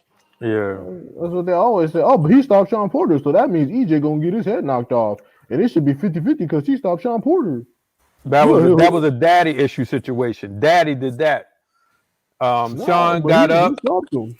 He pounded his fist on the ground. He got up, and he was ready to fight on. Nah, That but that was Kenny. You know what? I don't know. Kenny Porter. That was horrible. The thing, That was check. horrible. The thing is that Kenny, he said that he planned on stopping it before the fight even started if he didn't see something he didn't like. He feared Bud more than Sean did. But ever since he was in that hallway with Bud and Bud is acting all emotional and all this tough guy shit, he's fucking scared. But man, it's just like one Kenny, the two common opponents that they had, EJ fought him for their straps. He took their straps. Bud fought him for nothing. And two, it's just like, man, that don't determine shit. What determines it is when they get in the ring and these two great fighters fight. Cause I'm not finished. I don't care if you think I don't like Bud, whatever. I like Bud. I just don't like the moves that he's made and the things that he said about EJ and the way his team moves. They move like suckers. Like they move so effeminate and emotional and they move like fucking suckers and they talk and they act like suckers. I can't rock with that shit. I I can't rock with swear. it at all. You absolutely right when you said, because whenever I think of this whole bug conversation, it reminds me of like sort of like the centuries old war between men and women. Like how like nowadays women are like, oh well, personally I think that even if a woman is with like a rich man, she'll be like, oh well, personally I think childbearing and like feeding some kids and putting DVDs in should be compensated labor. It's some shit like that. A nigga can work all day, take care of all the bills, all the cars, all the everything, and she don't even have to work. And then she'll be talking shit about, well, I do a lot around here, and y'all only got like one kid, and the kid is like two. So it's a situation like that where they're like, oh well, Bud has been faithfully defending the WBO title defense after title defense, so he deserves 50-50. I'm like, bro, how the fuck has that ever fucking worked? I'm like, y'all say this shit, but then y'all shit on Charlo for doing the same exact thing. Y'all say, oh, Bud was defending a belt and nobody wanted to fight him, but then y'all say Charlo ducking Benavidez. Like, these niggas are so fucking inconsistent. Like, it just don't make no kind of fucking sense. Like, nothing they say. Bud is the only black fighter they give a fucking pass to. Like, it's weird and it's creepy. Like, they'll shit on Andre, talking about Andre dumb. He don't want to fight nobody. But that same WBO belt that Crawford sitting on, oh well, he just been avoided and he been defending and nobody want to fight him. What, nigga? All right, like just shut the fuck up and sit down some goddamn where. Facts. You on point, D. You on point. It's just weird, man. And I honestly I respect Bud and I feel bad that he is the fucking face of Bigot Coon Twitter and in these channels. But again, Bud don't even talk to them. Bud don't even go on their fucking channels. So it's like the guy you like doesn't even fuck with you like that. Like I said, Wilder, Malik Scott, Spence, EJ, Blu-ray, yeah, EJ, Blu-ray, fucking Boots. yeah, Boots, they all come talk to us on our side. None of your fucking people come talk to you. Bernie don't talk to you. Even Bomac talked to us, niggas. Bomac came over here talking to the BFTB. He ain't fucking with y'all like that. Now, did the conversation go left? Okay, sure. But Bomac felt comfortable enough to talk to us before he talked to y'all. And Exactly. that should tell you everything you need to know. These niggas do not like you. They don't. Crawford doesn't give a fuck about you. Well, y'all sitting over here sweating your asses off on the toilet, on Twitter, fucking sitting at home, sitting at home alone, crying, worried about how much sweating your ass off, worried about how much money Crawford made. Crawford sitting at home, watching his kids, you know, touching on his wife booty, counting his paper, and ain't worried about y'all. He doesn't give a fuck about y'all. So stop worrying about how much money he getting. Talking about already niggas commenting under his tweets, a 50-50 or there's no fight. Remember that, Terence. Remember, bro, it's 50-50. I'm like, what are y'all doing, They bro? don't want to see the fight. They don't want to see the fucking fight. They don't. That's why I don't think it's gonna happen. I'm telling you. It literally go Want on to Twitter blame and look at EJ. They want to yeah. blame EJ because he's doing the work and he wants the fucking lion's share. But Bud is so called just because he's undisputed a 3 division champ. That don't mean shit because he wasn't selling pay-per-views and they put him on pay-per-view. This is gaugeable. This is quantifiable. It don't matter what Bob was doing. It don't matter when Bob said Bud didn't sell. That his value took a hit. It doesn't matter if it's true or not. It took a hit. It makes people look at him sideways. That's why Eddie Hearn don't want to sign him because he don't want What? to lose no money. Well, that and because Eddie Hearn would only be able to make one fight with Crawford after he beats the shit out of whoever they got over there. Ain't nobody gonna want to fucking fight Crawford. Exactly. So yeah, That's but Eddie Hearn is almost bankrupt after all his Canelo flops. He had 3 back-to-back Canelo flops, and he was thinking about converting to pay-per-view because he don't have no money and his stable sucks ass. So fuck Eddie Hearn and everything he talking about. He just better empty the bank on getting Devin Haney that Cambosa shit, which I also don't think is gonna happen either. But yeah, nah, like it's just hilarious to see these dudes, these grown ass men, you know, like motherfuckers making duck lips in their profile pictures and shit, getting on Terence Crawford page being like, remember, bro, it's 50-50. Literally giving them instructions. Remember, Terence, it's 50-50. Okay, remember, it's 50-50, no fight. Remember. I'm like, oh my God, y'all are some fucking cheerleaders, bro. Like, get off this man nuts. The only people that should be worried about how much bread he getting are his wife, his fucking attorney, his manager, his mama maybe, and Bud himself. Rest of y'all niggas need to have a seat and wait for the fight to happen. Yep. And it's like the money's the whole thing that's holding the fight up. Not because these two don't want it, you know. The money's what's holding it up. No, it's Bud's ego. The money is all there. Bud just has to take what he's given. It's that fucking simple. Yeah, that's And what I then mean. like y'all been saying, if Bud fuck around and win, flip it on him in the rematch.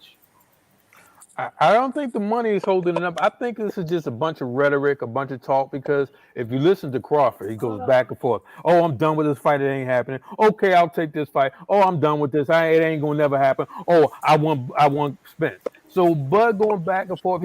Like I said, for me, I think they both created this. I think they made an agreement on the phone and say we're gonna do this and we just gonna build this fight up until it happens. Because Earl has said in the past that he told Bud that after he gets Pacquiao belt, then he will fight him. You know what I mean? So this is what I'm perplexed of why the only way it could happen, why this discussions be happening the way they are. I think Bud is an intelligent guy, but the statements that he's making, it's going way left across the grain of thinking, okay, this is a logical perspective. You sold nothing. You sold 23.4 million pay-per-view and made 23.4 million in pay-per-view. Spence made 72 million in pay-per-view. Okay, there's no discussion. So don't even bring up the splits. You know what I'm saying? Just when a fight comes for undisputed, take the 40% and just let it happen. If Earl want to give him 50, let him give him 50. That's up to Earl. But Earl Yeah. has the right, and I wouldn't complain. I would not. If Earl want to give him 50, I wouldn't complain at all. If Earl say I'm gonna give you 51%, I wouldn't care.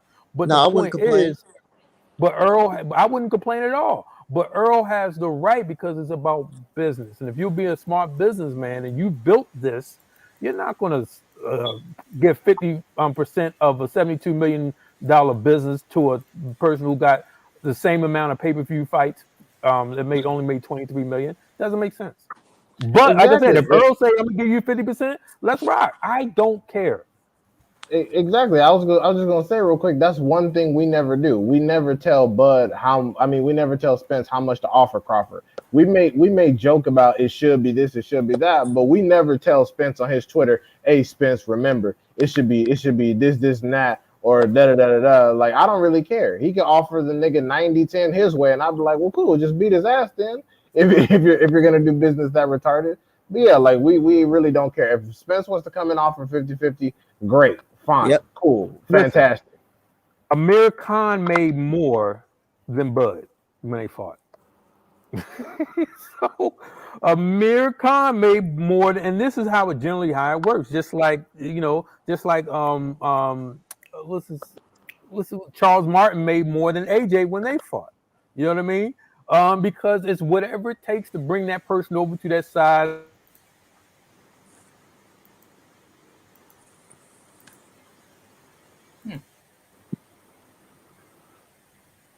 Did he break up? Yeah, I think you broke up, so we can't hear you anymore, Check.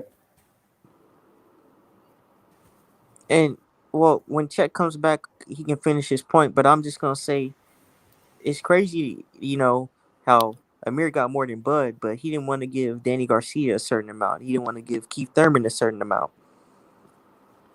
They had to force this fight with Sean Porter to happen because he was gonna fight what's his name? Jose Zapata. Oh right, yeah, Jose is a fader. Jesus Christ. So let's First not act. fight, your first fight at 147 is fucking Terence Crawford. Wow. Yep. Fucking talk about feeding somebody. You're literally feeding that man the fucking Terence Crawford. That would have been a bad look. Yeah, I just want to see EJ up at 154. I think 147 is just dead.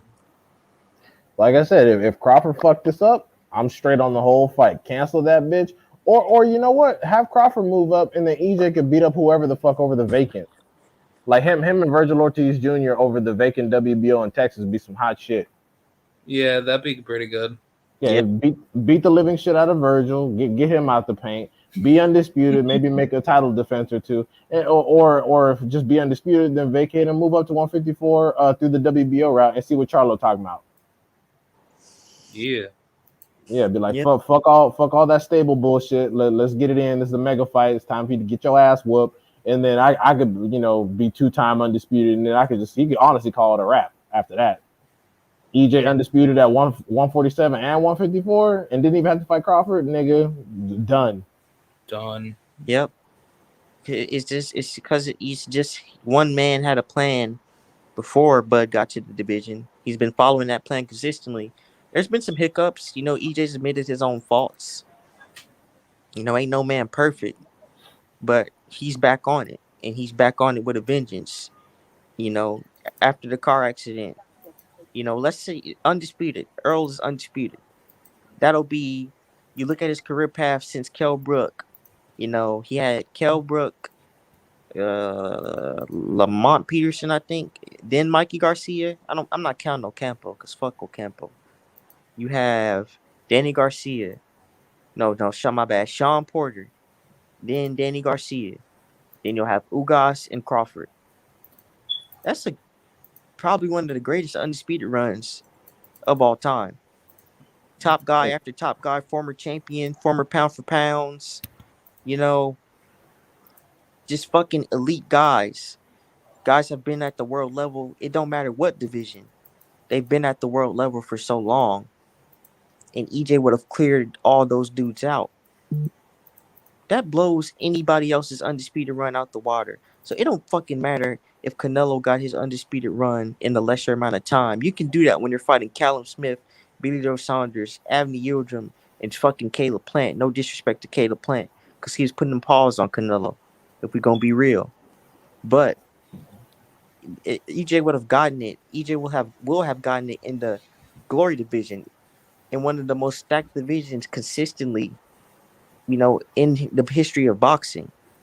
Yep. So A division where all your fights are hard. All the fights are damn near 50-50. Anybody can beat anybody. That's what makes boxing competitive. Not washing a bunch of Callum, Liams, and all that bullshit. Like Virgil Ortiz is already starting to do. Jaron Ennis is the WBO number 2. Virgil Ortiz Jr. is the WBO number 1.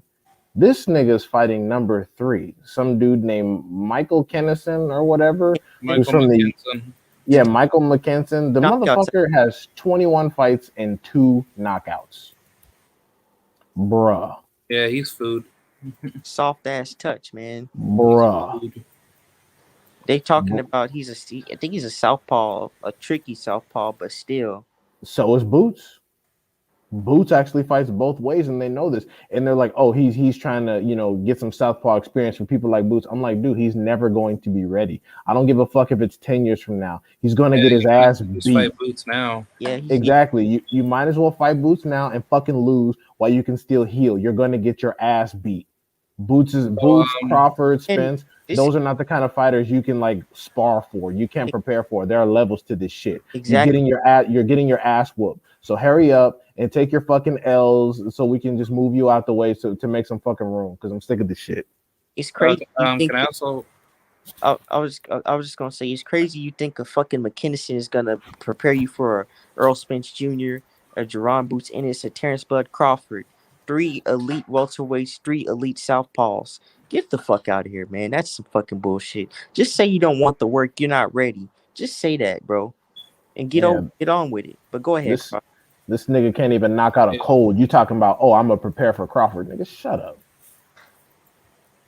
But I was gonna say, the longer you wait out on not facing southpaws in the future, that usually ends up becoming a bad experiment gone wrong, because it seems like fighters that are usually fighting out of what the orthodox stance, a lot of them don't like facing southpaws, especially really slick, dangerous ones that actually have a lot of power.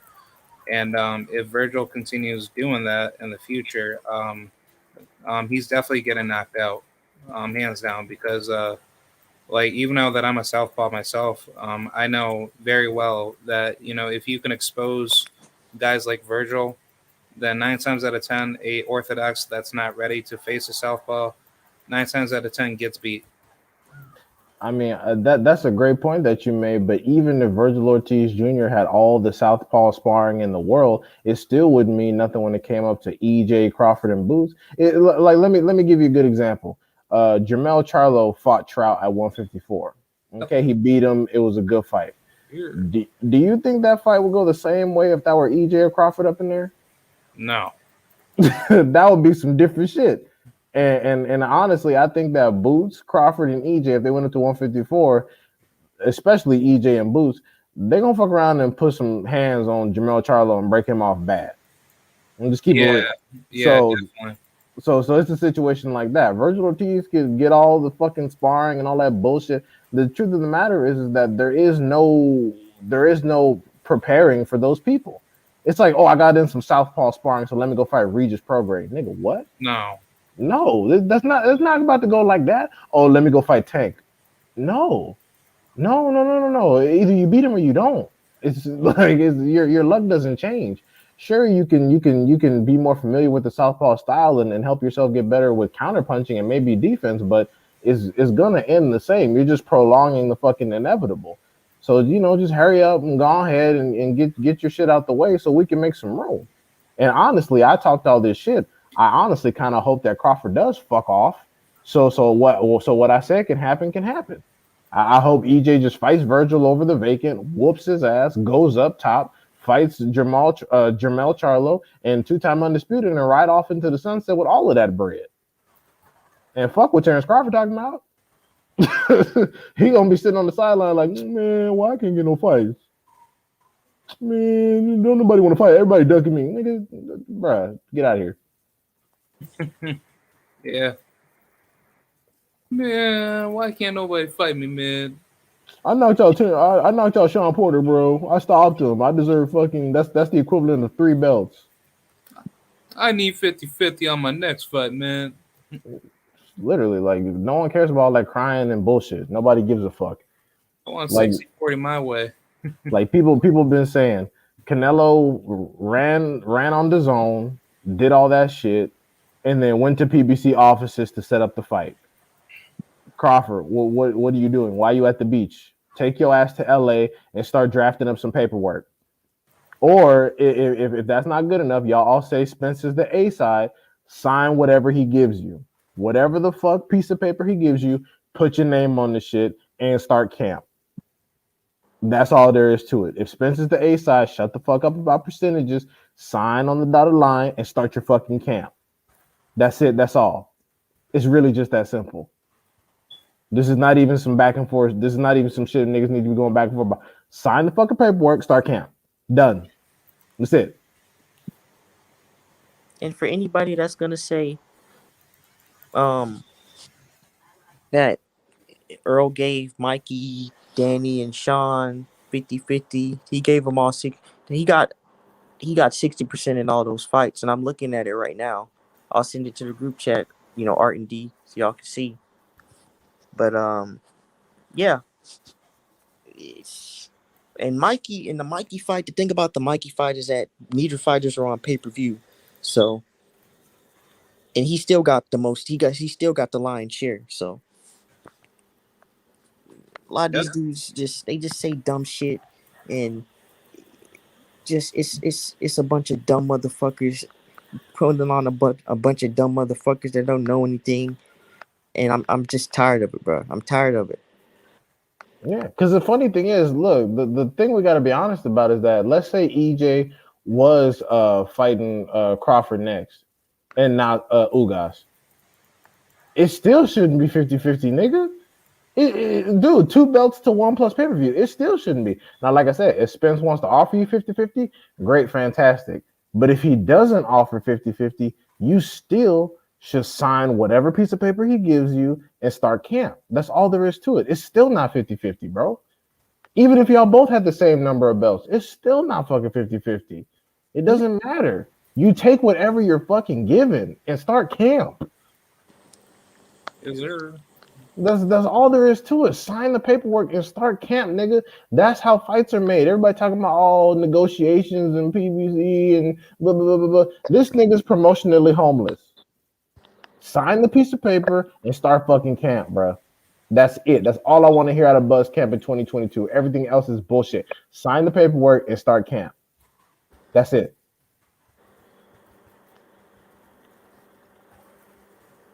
It's a whole bunch of motherfucking yes men around this dude, and they don't see shit, and he don't see shit because they don't want to see shit. If it's not in his favor, if dudes don't bend to his will, when he wasn't moving and shaking at Top Rank, then it's a fucking problem.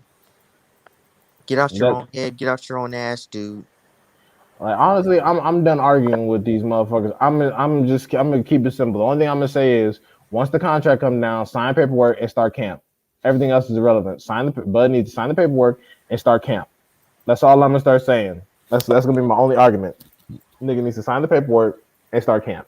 That's it. Yep. And if Ugas fuck around and win, same situation. Sign the paperwork and start camp. It doesn't change. It's not gonna change anything. Yeah. This if man anything, it just puts Ugas in the same position that Spence is in. Yep, 3 belts, better resume. Fucking, ran through Pacquiao and Errol Spence Jr., which nobody had ever beat before. Sign the paperwork and start camp, bud. Yep, hypothetically that. Yep.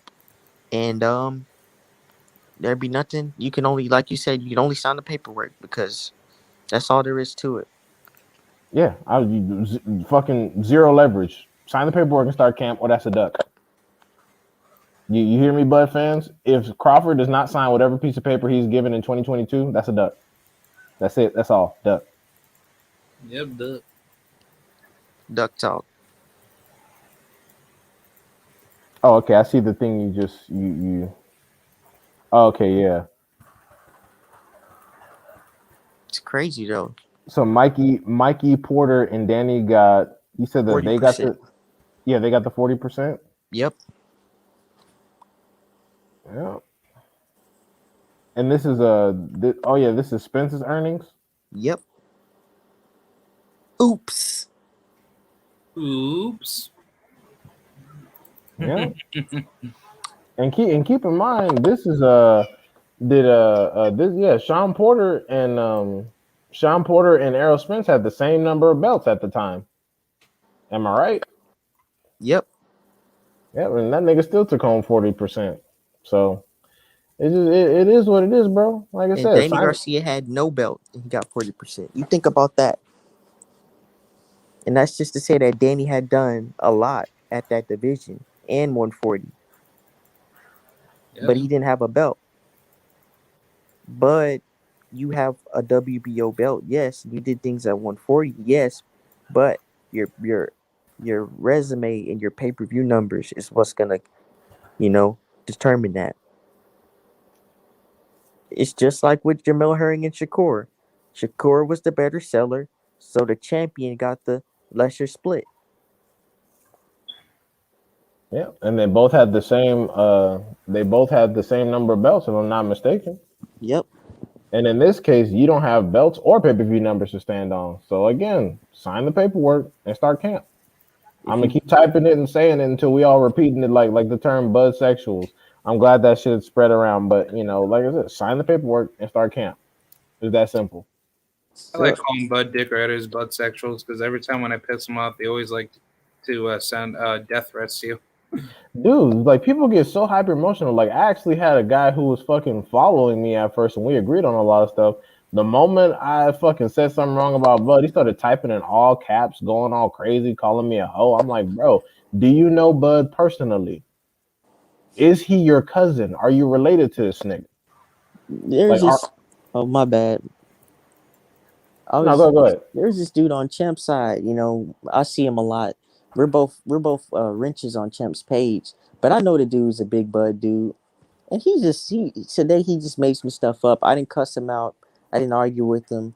He just and he just started talking about, oh, I don't know boxing, and I'm 40 years old, and it's like, I don't care how old you are, you're not above correction, dude. And Oh, you know it was just a lot of times that's how that goes, and he didn't prove me wrong.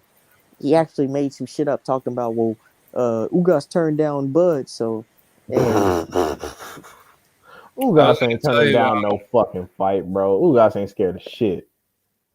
I was gonna tell you guys. I don't know if you guys follow kind of level sports, but there was like a Bud Dick Rider that basically sent like a death threat out to me on his live show Oh god. one day. Really, what'd he say?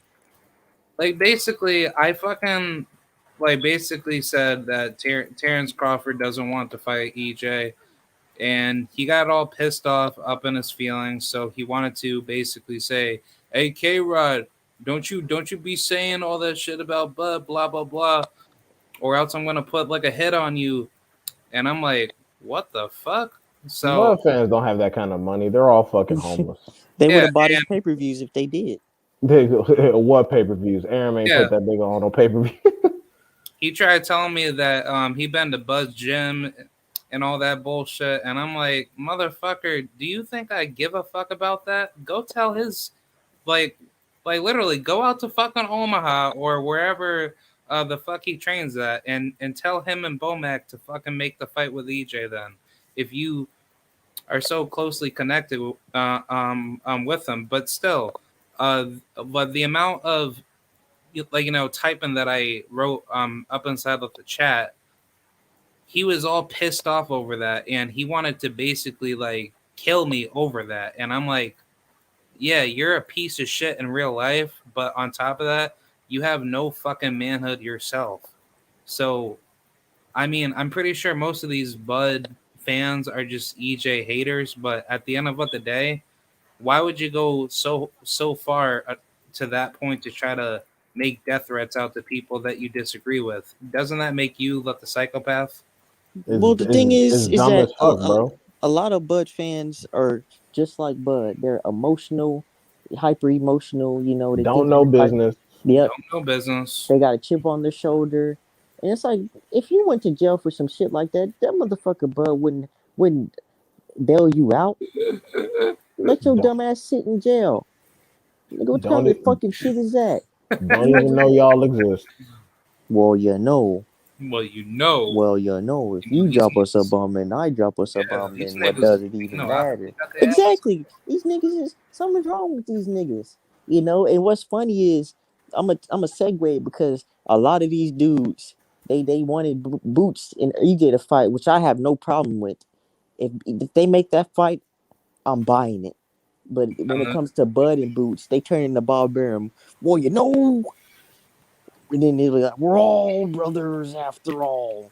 Some fucking kumbaya shit. Kumbaya. Kumbaya shit. They turn into Canelo fans. They're like, oh well, why should Crawford be doing all that? Boots doesn't deserve it. Boots need to fight somebody. Boots need to fight his way up. Crawford, like I'm like, bro, who the fuck is Crawford fighting then? What fucking Thurman for what?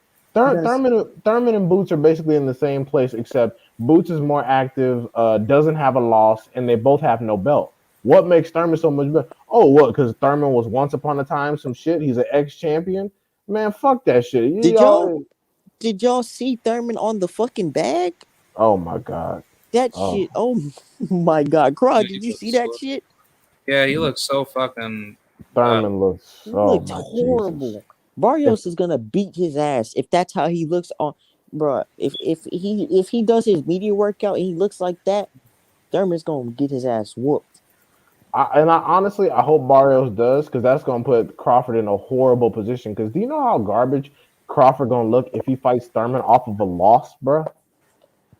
Oh my god! If Crawford fucks around and still wants to fight Keith Thurman after if he gets beat by Barrios, bro, oh my god! I can't even like the defense for that. It's just like what the fuck are y'all gonna say? You might as well just sit out. Just sit out and wait your turn, dude. Literally, that's what I'm saying. Take the year off, and then when the contract comes, sign the paperwork and start camp. You stay in the gym, bud. That's one thing I respect about you. You stay in the gym, you're staying active. So if you're gonna sit out, just sit out. Take the time with your family. When that 40% come your way, you sign the contract, you know, and get your ass beat. That's all you gotta do. I just don't understand, and it's funny because they say that Boots will get washed, and I'm like, okay, so just have Crawford wash him in the meantime. That'll make Crawford look good. He's fighting someone people actually know, who's undefeated, who people actually care about, who's not like Green Beans. Like people knew Green Beans wasn't gonna do shit in the sport. People didn't even know who the fuck Green Beans was. But everyone thinks that Jerome Boots Ennis is a potential P for P number one in the future. So you be pulling some Mayweather shit. You be beating the next generation's best, Crawford.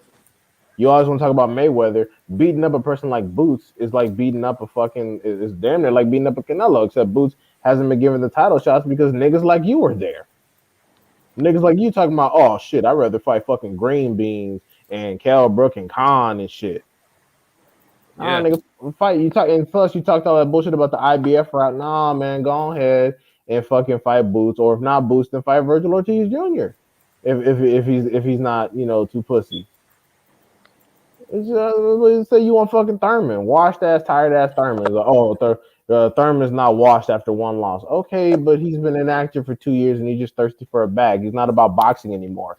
He doesn't care about his fucking fighting. He just wants to get paid. He just wants to get paid and doesn't want to get hurt that bad. yep. Exactly. Yeah, so everyone's oh shit, Boots, or no, even worse, they'll be like, well, Boots isn't ready. He needs some more seasoning. I'm like, there y'all go with that bullshit. Y'all say the same thing about the fucking fight. Oh, well, we need to season it some more. It needs to marinate. Nigga, it's gonna get soggy. Look at fucking Kel Brook and Khan, them soggy ass niggas. Man, talking about, oh my god, they're a pay-per-view attraction. Yeah, in the UK. Let's see what those fucking Americans sell that bullshit over here. Man, y'all might as well be bringing back fucking Mayweather and Costa Zoo.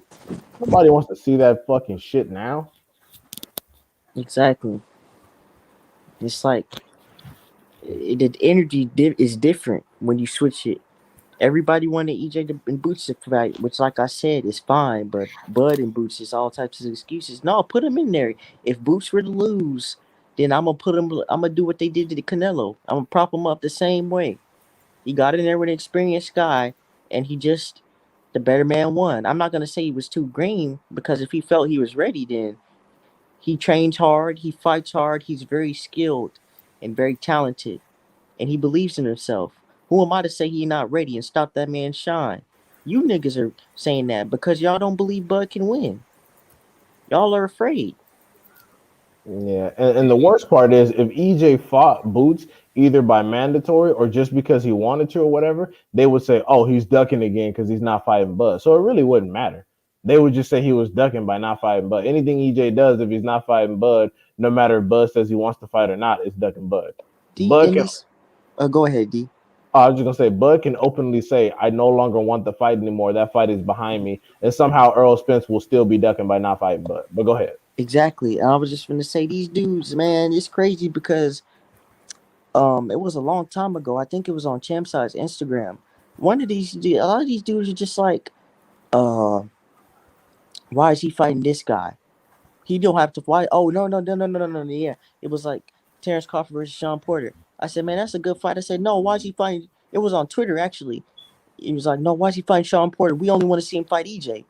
What the fuck is he gonna do after he fights EJ? Then is he gonna fucking retire? What is he gonna do? Who else is he gonna fight? He's just gonna fight EJ, and then his career is done. EJ was the final boss. Like, come on, man. You they, they, motherfuckers. they think Something's wrong with these dudes, man.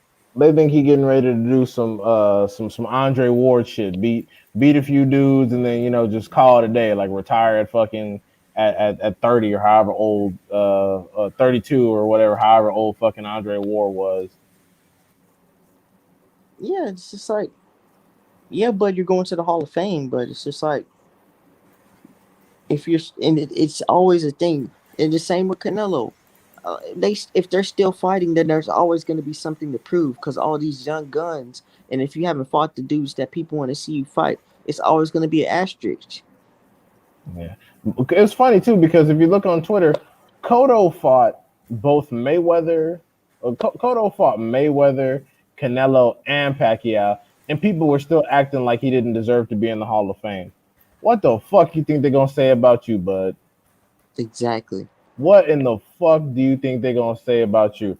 People were treating Cotto like dog shit. They weren't giving him any respect for being in the tough fights he was in because the nigga had losses. This man fought Mayweather, Trout, Pacquiao, and Canelo, And and they were still acting like he didn't deserve to be in the fucking Hall of Fame. What in the actual fuck do you think they're getting ready to say about you, bud? exactly, they gonna show their true colors. They gonna show they was never Bud fans after all. They're gonna show that they're never Bud fans because, like I continue to say, if Bud brings up Canelo in a negative light, they show their true colors. They shit on the man. Because when Bud said Canelo don't fight black fighters, all these these dick sucking writers, these hoe ass racist writers were saying, "Well, Bud, you don't fight black fighters either, you know." So, it's like, Yeah. All you fight is bombs. And it was funny because the motherfucker, the coon dude I was talking to today, he was like, well, I said Spencer's doing exactly what Canelo is doing. He's going for undisputed. And then he was like, yeah, Canelo gave the fighters that he was fighting what they wanted. I was like, okay, cool. So show me which fighter got 50-50. And he was like, well, you see, Canelo's the face of boxing, so it's different for Canelo. I'm like, no. he hit that Show me, Bob Arum. Well, you know. These dudes are fucking. These dudes are fucking. This, It's this, it's it's it's easy work, bro. It's easy work. It's light work with these they're, niggas. they're horrible. Like you ask them one question that derails the whole argument. I'm like, which fighter has gotten 50-50 with Canelo at 168? Which one?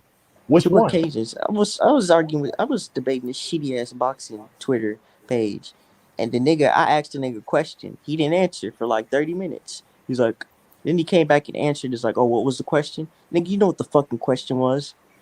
Oh yeah, yeah. Cause I said if Bud is petitioning to be the mandatory, you know that it's a 70-30 split. So why would he? So is he going to take less than? Why is he taking less than 60-40? And he's like, oh well, uh, uh. And then here's another question for any of you Bud Dick Riders. If Bud can petition for the WBC or try or make it seem like it, the WBC, the IBF, why did he do it for the WBA? One, because he probably knew. I'm gonna answer one because he knew that Ugas and Earl were fighting. He knew that. That's why he did that stunt in the ocean. And two, because he more than likely he don't want to fight Ugas because they would have been fought Ugas already. Yeah. Yeah, he of course he knew they were negotiations because believe it or not, unlike these goofy motherfuckers on the outside, Bud and Spence talk. They probably talk and they're probably very respectful for each other. It's just whenever Bud get by himself around his people, he got to act like a dumbass. It's kind of like Canelo. Canelo hardly talks to the public and it seems like a pretty nice guy. But he listens to his fucking casuals and starts talking like a dumbass Exactly. to look good for them. It's just like Tyson Fury. If Tyson Fury wasn't being fed by casual masses, he'd probably come off as a halfway decent person. But because his whole celebrity is based off being a loudmouth fucking drug abusing asswipe, that's how he has to act. Yeah, because he does show Wilder a lot of respect, and he means it because he knows and everybody else knows that Wilder brought him out of that fucking ditch, that fucking coke house, or that fucking crack house, wherever the fuck he was in Dumbledore, Dickwad, England. And they Yeah, can't deny it. That's why they got mad when Wilder said that because it was the fucking truth. yep. And also, Wilder did almost kill him by his own admission. He said, if I got hit with some shit like that clean one more time, that probably could have cost me my life. He's like, I was legally unconscious, and if I get in there again, I might. What happens if I get killed? He was having that kind of talk. So let's not act like the Fury washed him 3 times. Like no, these fights were fucking competitive. And that's the rewriting that shit that all them fucking weird ass UK dudes is saying that shit. He got knocked down 4 times between those 3 fights. And then they say the shit was a wash. I'm like, how? When he was on his ass is damn near as many times as Wilder. And let's not forget, only one of them has failed drug tests. Deontay Wilder is still better than Fury, hands down. Clean wise. Absolutely. The fact that Deontay Wilder hasn't needed to fail a drug test to win any fights up against PED users says it all. Wilder has knocked down every opponent that he's been in the ring with.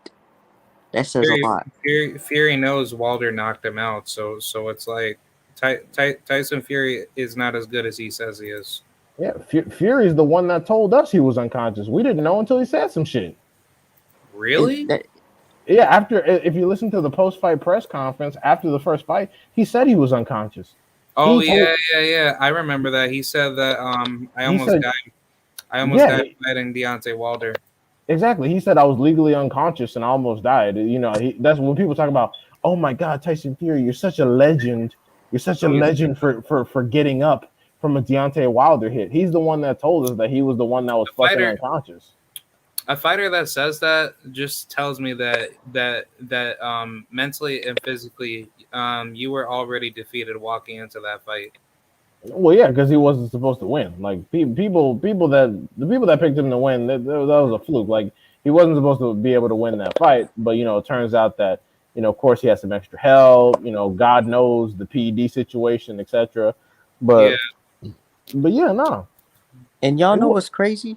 The thing about it is these dudes say these things out of their mouths, but all these fucking dick riding idiots will try to make it seem like the contrary.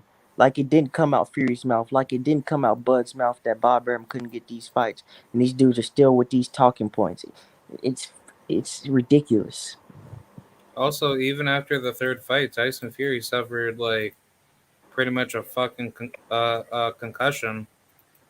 He wasn't like talking straight, and basically like I don't know if it's just like his like mental health itself, but it seems like he's like starting to show like like a good side of him to try to like I guess like show like effective like emotion towards Walter, knowing that like he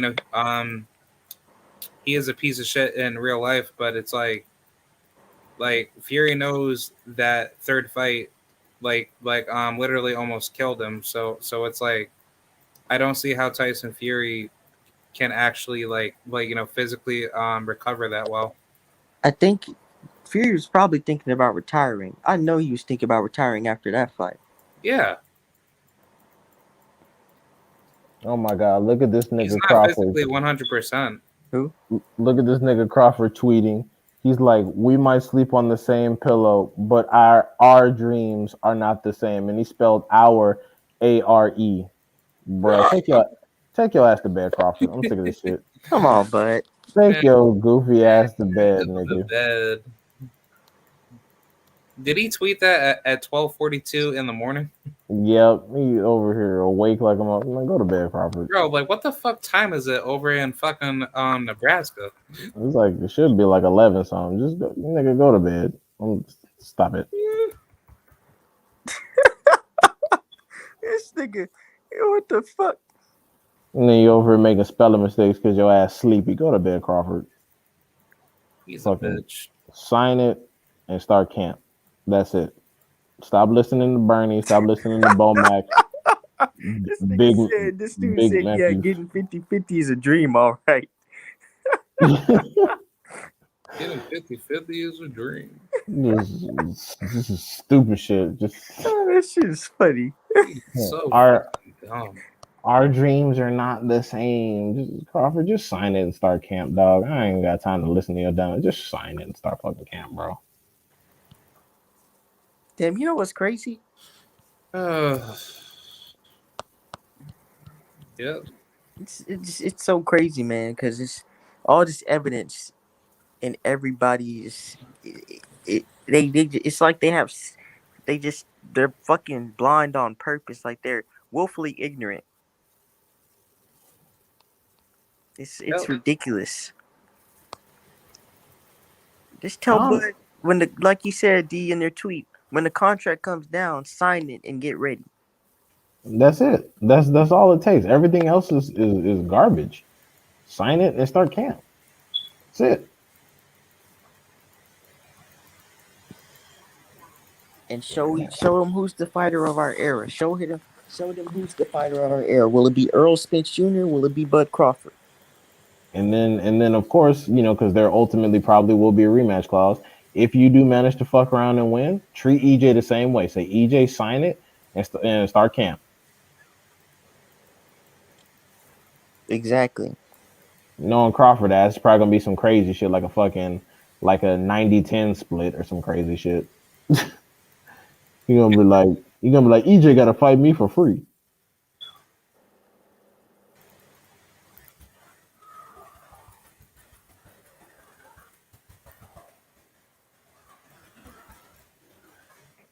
But I'm really excited for this Earl and Ugas fight, man. Come here. Can't wait to see the truth back in action. Gonna show y'all who the number one welterweight in the division is. Y'all must have forgot. Yeah, and it's crazy that again, first is Danny Garcia, now it's Ugas, and people like to say, oh, well, Ugas isn't a puncher. I'm like, okay, then you get in there with his ass then and see if he don't beat you the fuck up. Ugas can punch, goddammit. He's not a vicious knockout artist because he smothers some of his work and he emphasizes boxing skill, but Ugas can fucking punch. To say Ugas can't punch is to be fucking like y'all said, willfully ignorant. Ugas can fucking punch. Y'all saw how he did. Yeah. I would say Ugas, he's a volume puncher. I don't know if you guys can agree. I wouldn't say he's a volume puncher. He's just a guy who emphasizes boxing skill. But the man can punch. And, he's been injured a few times.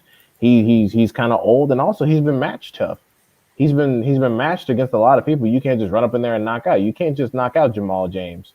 I mean, Butayev did it, but that was the first time.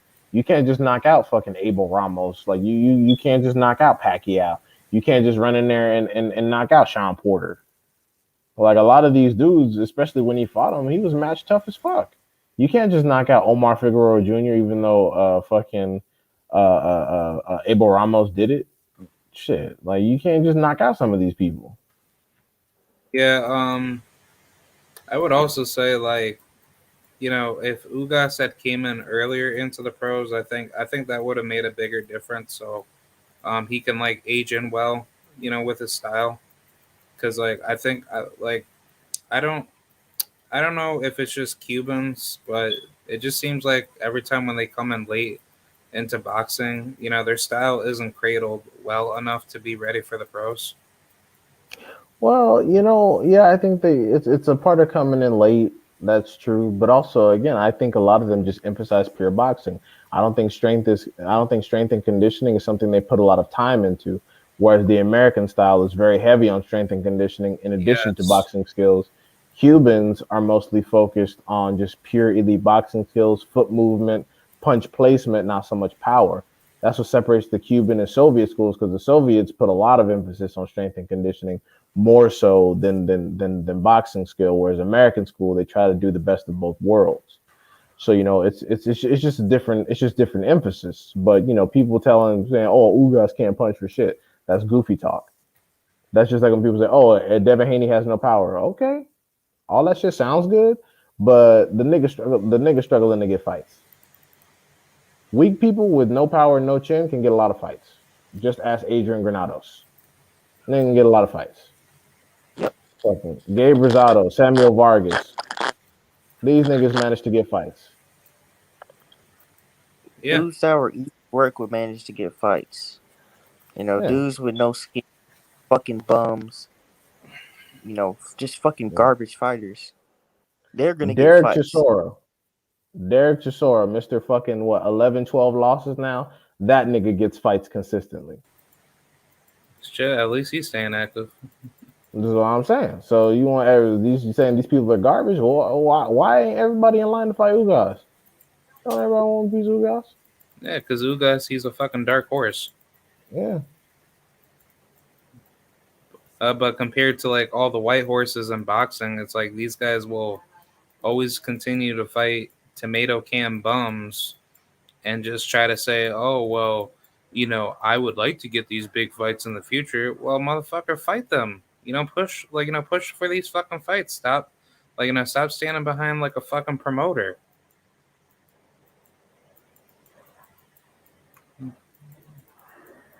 Yep.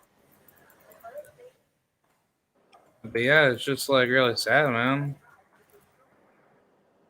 It's even worse like when fighters try to say like, oh well, the money has to be right, blah blah blah. But it's like if you know that you could beat that guy, you know it shouldn't matter how much money, that you're looking for because you're gonna get the bigger bag anyway. Especially given that you're fighting the money man. If you're Yeah, confident in yourself, you fight the money man and you become the money man because you beat him and you take that from him. But you know what that means, man. In my Yeah. opinion. They all think Crawford's the money man based on a history of not being able to produce money. It's absolutely fucking hilarious to me. yeah, Like a history of being told that you do not produce, somehow you are now the money man. All right. In some crazy fucking alternative universe, all this shit makes sense. Yep. The alternate universe is called delusion and dick riding. Yeah, I don't understand. Like, I don't know why of all the fighters, like, I don't know why people dick ride any fighters, but of all the fighters, y'all chose Terence Crawford. I mean, what did he do specifically to get y'all so soaking wet? He was a Like, foil to EJ and Al Heyman because he was signed to Bob Arum and he's a good fighter, so he can potentially beat EJ. You know, I went on Twitter and I saw that I think I told y'all yesterday And I saw that Earl and Ugas was announced. I saw a post and look at the comments, and all the dudes are saying Al Heyman is ruining boxing, PBC is ruining boxing. A bunch of coons and a bunch of fucking racists just saying that Al Heyman was ruining boxing. And that this isn't a good fight. We want Crawford. We want Crawford. Everybody wants Earl and Crawford, but this is the plan for Earl. And he hasn't deviated from that plan, like I continue to say. And he's not fighting some fucking bum. He's fighting a top 3 welterweight, the number 3 guy in the division, given it based off his accomplishments. So, and EJ just came off an accident, like I just said before. So this is gonna be a good litmus test to see where EJ's at, so he can be the best when he's fighting Crawford. Do you guys see the? Oh, go ahead.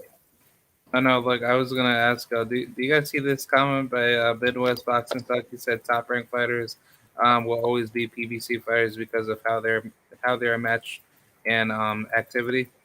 Yeah, he always says that, but one thing he forgets to take into account is number one, PBC currently has more active champions.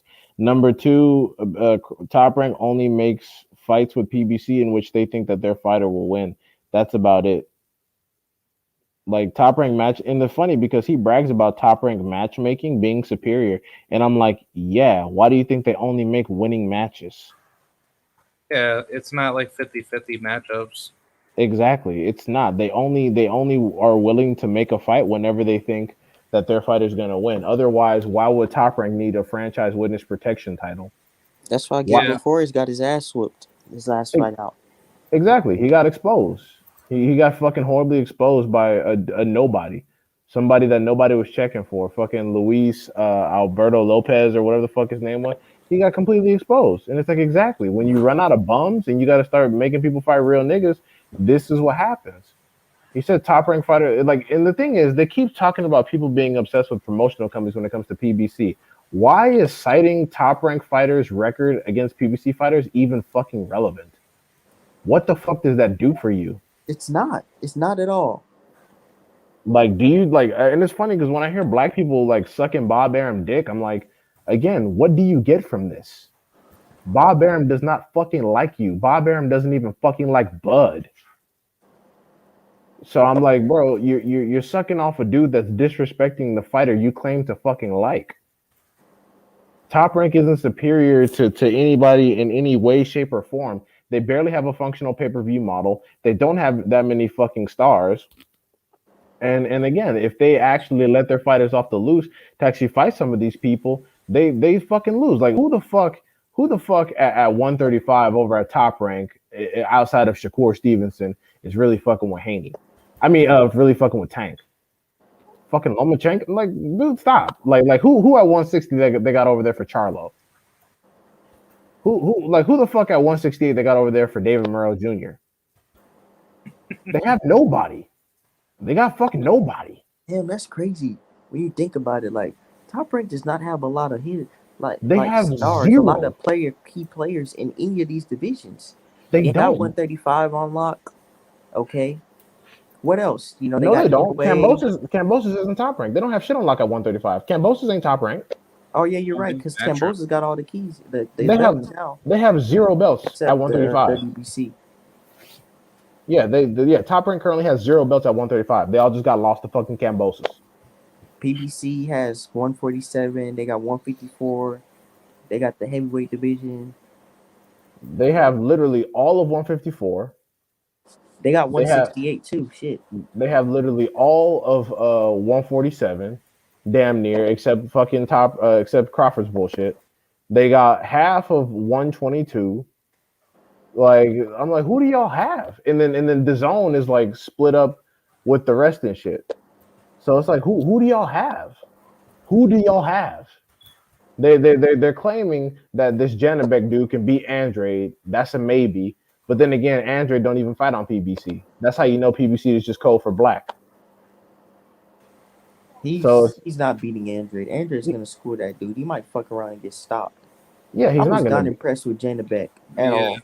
He's not. They just he's some fucking Uzbekistani dude, and they're branding these Eastern European guys as black assassins, so they think every Eastern Euro guy can beat every black dude. That's just how they think now. See, that's that HBO model, and that's why HBO failed because they were promoting these fucking foreigners instead of American fighters, and that's what 78 Sports he brought that up. It's like they were promoting these fucking foreigners. Like, why? Why the fuck would you do that? You got a great American fighters over here, whether they're black, white, Hispanic, it doesn't matter. Those the talent you should promote. And that's what's gonna bring the audience in because these are who we can relate to. Regardless of what Fable Sanchez and all these other weird motherfuckers say, black people support boxing and they buy boxing and they're a commodity in boxing. It's just that a lot of these promoters don't respect the black dollar, you know? And that's my beef with fucking the Hassling and Slasher when he makes when they make comments like that and they say all this other shit disrespecting the black dollar, it turns me sideways to them because we're the ones that are going to support, black people, Mexicans, well, Hispanics, they support their people, they support boxing. That's why all these white people won't do USC because they don't got no representation over here. And when they tried to get them representation, it flopped because don't nobody give a fuck about Bum Larkin or Lomo. Yeah, no, exactly, bro. Like all these, like, and it's just the thing about it is that these dudes ultimately don't end up being major draws themselves, even after they get their signature fucking victories. These dudes don't morph into anything. Look at Lomachenko. He did all that bullshit, still can't sell out a family reunion. Look at fucking Triple G. He ain't moving no numbers without fucking Canelo. Look at these dudes. They don't evolve into anything. Oh, Lomachenko beat Comey. Yeah, guess what Comey's first loss came to? Robert fucking Easter Jr. And y'all don't think highly of him now. So it's like after you call all these so-called black victories, I mean, shit. The out of the bums that knocked out Klitschko, one of them was black. He ain't getting no shine. How come Brewster ain't getting no shine?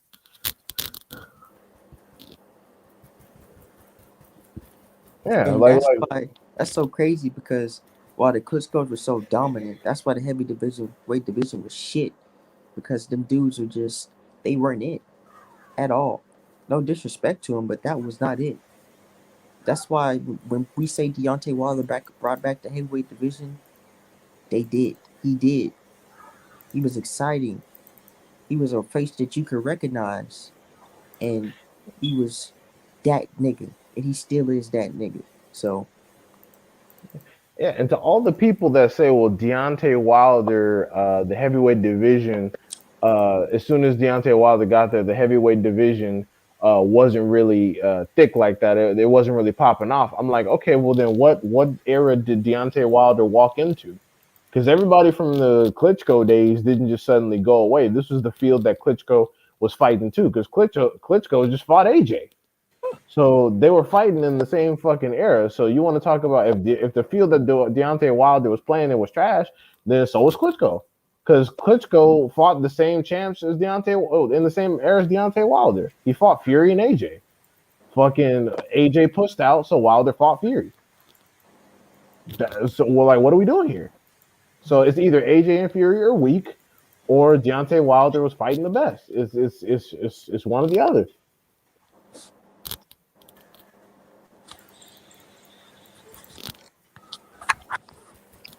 but once you really start to break it down, it's these narratives just they fall apart and they fall apart fast. They crumble fast. Don't listen to these fucking media outlets. A lot of these media outlets are racist. They don't like us. And they spread these false narratives about drawing power and this and ducking and this and this and that. It's like once you do research, you'll start to know what it really is and what it really isn't. If you know the history of boxing, boxing has always been built on race and nationality, racial pride. That's why Jack Johnson couldn't get his shot for a long time. That's why a lot of the colored heavyweight title exists. But you Oh want my to god. What's up? I'm so sorry. I'm on my fucking Twitter right now, and guess what Eddie Hearn's stupid ass just put out? What? He said that if it goes past 4 rounds, Derek Chisora can beat Deontay Wilder. He been put that out. Nigga, what the fuck? And did you see that tweet that said Derek Chisora is the Sean Porter of the heavyweight division? That's disrespectful to Sean Porter. Oh, that weak shit. Derek Chisora has never been a top 5, top 10 heavyweight, and he's never been a 2-time champion. He's a And fucking he's, gatekeeper. and he's lost to bums. He's not a gatekeeper. He's a journeyman. He's a fucking guy that put there so people can look good against. He's the fucking Gabriel Rosado of heavyweight. He's put there so people can beat his ass and get some credit and get a paycheck. He's there to fucking lose. Yep. Shit. There to take more beatings. Yeah, for somebody like Deverenchenko and fucking and shit like Omar Figueroa, like they're gatekeepers. Josecito Lopez, they're gatekeepers. Fucking that dude's a journeyman. He's got fucking over 10 damn losses and shit. This dude's a fucking journeyman, bro. Like journeyman, like gatekeepers are people who were once good and maybe fell off some. Like Gamboa became a gatekeeper. Lipinets was trying to avoid becoming a gatekeeper. Sean Porter was trying to avoid becoming a gatekeeper. But journeymen are people who were never fucking good. They were never ever really good, and they just get beat up a lot. Yep. Man, we've been cooking for a minute. Is Art sleep?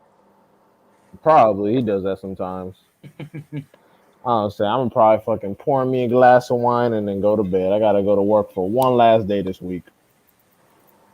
Oh, I'm off, man. I'm off for. Yeah, fucking lucky y'all. Y'all want to keep going?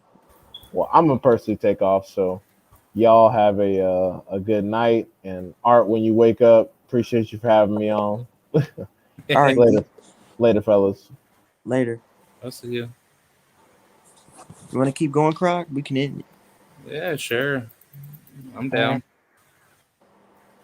Well, I'll say we can do 10 more minutes. Yep, I'm down. Okay, cool. Yeah, well, what was you talking about? Oh, yeah. I was talking about, the colored heavyweight title and Black Murderer's Row.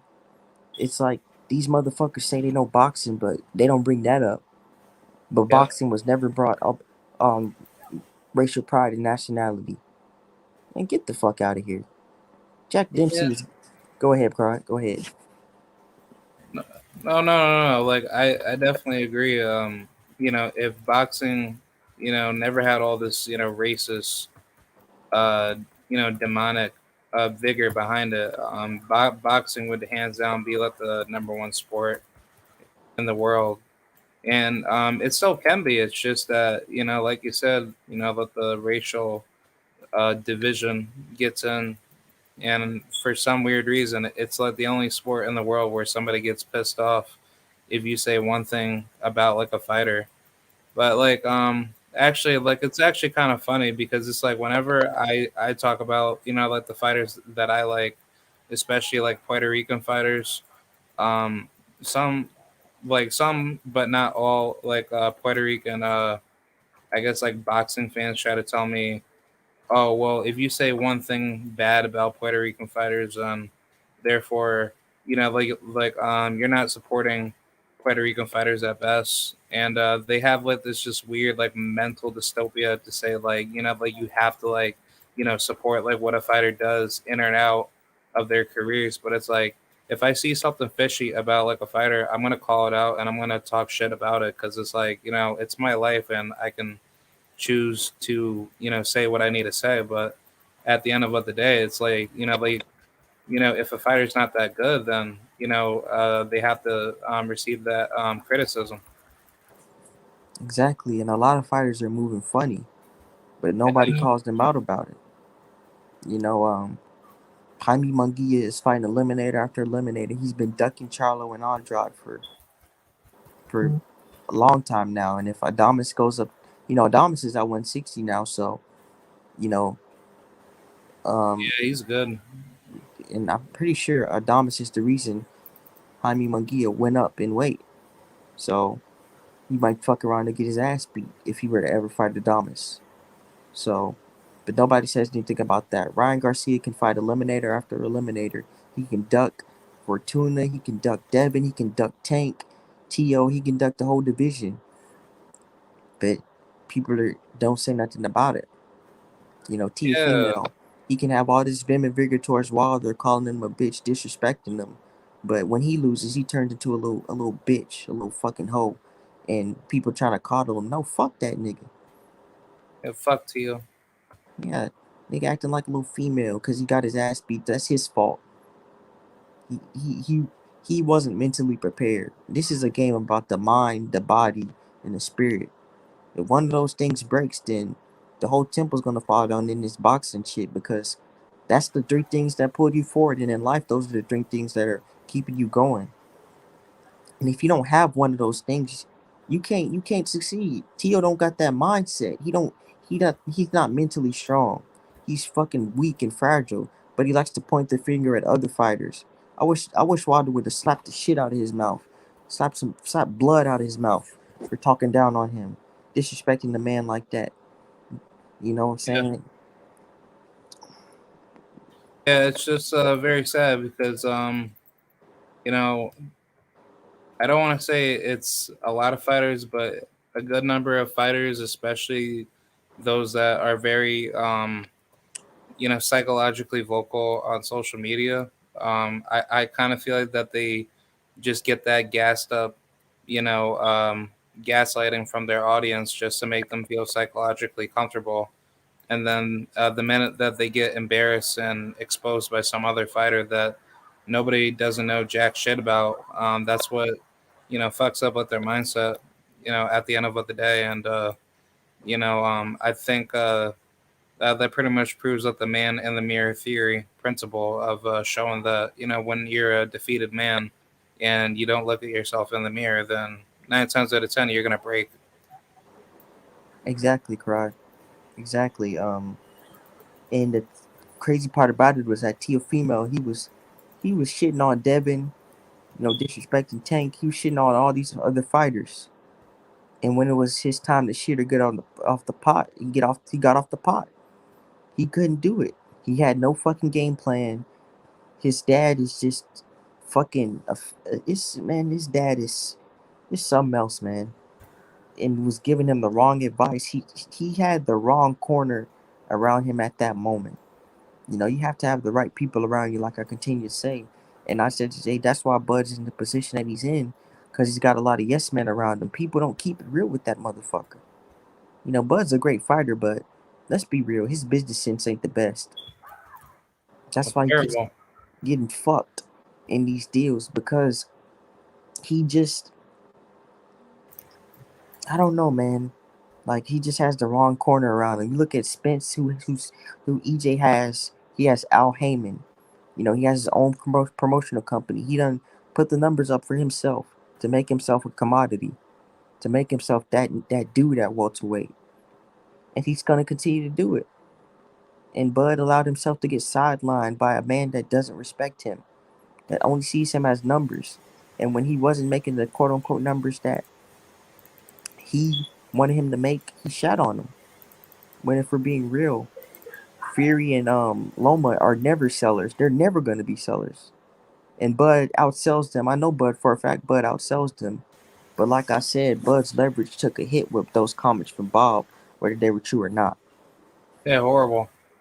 And he chose to resign them. Because, well, you don't know Bob's heart. Bob has a good heart. It's like, no, the fuck he doesn't. Bob Aaron's a lying, disgusting piece of shit. He's on his fucking deathbed. He done fucked so many fighters out of their money and their careers. But people don't say anything. But Don King's a bad guy. But Al Heyman's a fucking criminal. When you got fucking Bob Arum, Daniel Kinahan, an actual drug lord, and they welcome him with open arms. And that's who Bud chose to sign with. And if what they're saying is true, he don't want to work with Al Heyman, then what the fuck is he gonna do? Then he never wanted to fight EJ because he's always done what he's had to do. in order to make that fight happen. It's terrible, and I don't understand why fighters cannot just financially just become their own free agent. I understand like why they probably think that's the best way to go, to try to go with like big promotional labels like Top Rank, but at the end of the day, that's like saying, do you want the government to control your Wi-Fi, knowing that you can pay for it and you can get like the best Wi-Fi out there based off of like whatever market competitor that's willing to give it to you? So at the end of the day, if you're a professional fighter, why not you control your career and you be the boss of your own career? Because at the end of the day, boxing is a only you sport. So therefore, you should be let the one in control of your life, liberty, and pursuit of happiness of what you want to achieve in boxing. But you have to go through it the hard way, not the easy way. Exactly. And some fighters, they don't have to go the hard way. They're given the easy road, the easy route. You know, Lomo, for example, his first few fights were for titles. He loses to fucking Orlando Salido, an actual beer stealing Uber driver, and he gets to fight for that title the next fight. You know, and he didn't He even actually got his title shot the second fight. Um, second fight. yep. Yeah, The first fight was against like some like fighter that I don't even like fucking remember, but after that he lost to Salido, and then the third fight was against Gary Russell for okay. the WBO featherweight title. Yep, and he didn't give Gary Russell a rematch, and Gary Russell put him on his ass. That was a split decision victory, not no fucking unanimous decision. They try to act like he just beat Gary Russell's ass. No, he didn't. And I feel Yeah. like he knew Gary Russell would have fucked him up in a rematch, so he didn't give him one. Yeah, and it looked like Gary. He was a little bit drained in that fight, but I think honestly, like Lomachenko had some fixing to try to like meet at some catch weight, and it just didn't look like a fair fight from the beginning. Nah, he didn't. But Yeah, that's the state of boxing. That's the state that it's in. So when we get fights like Earl Spence and Ugas, which will lead us to undisputed, when we get fights like Stephen Fulton versus Brandon Figueroa, and hopefully he'll be able to unify with MJ, which will lead to undisputed.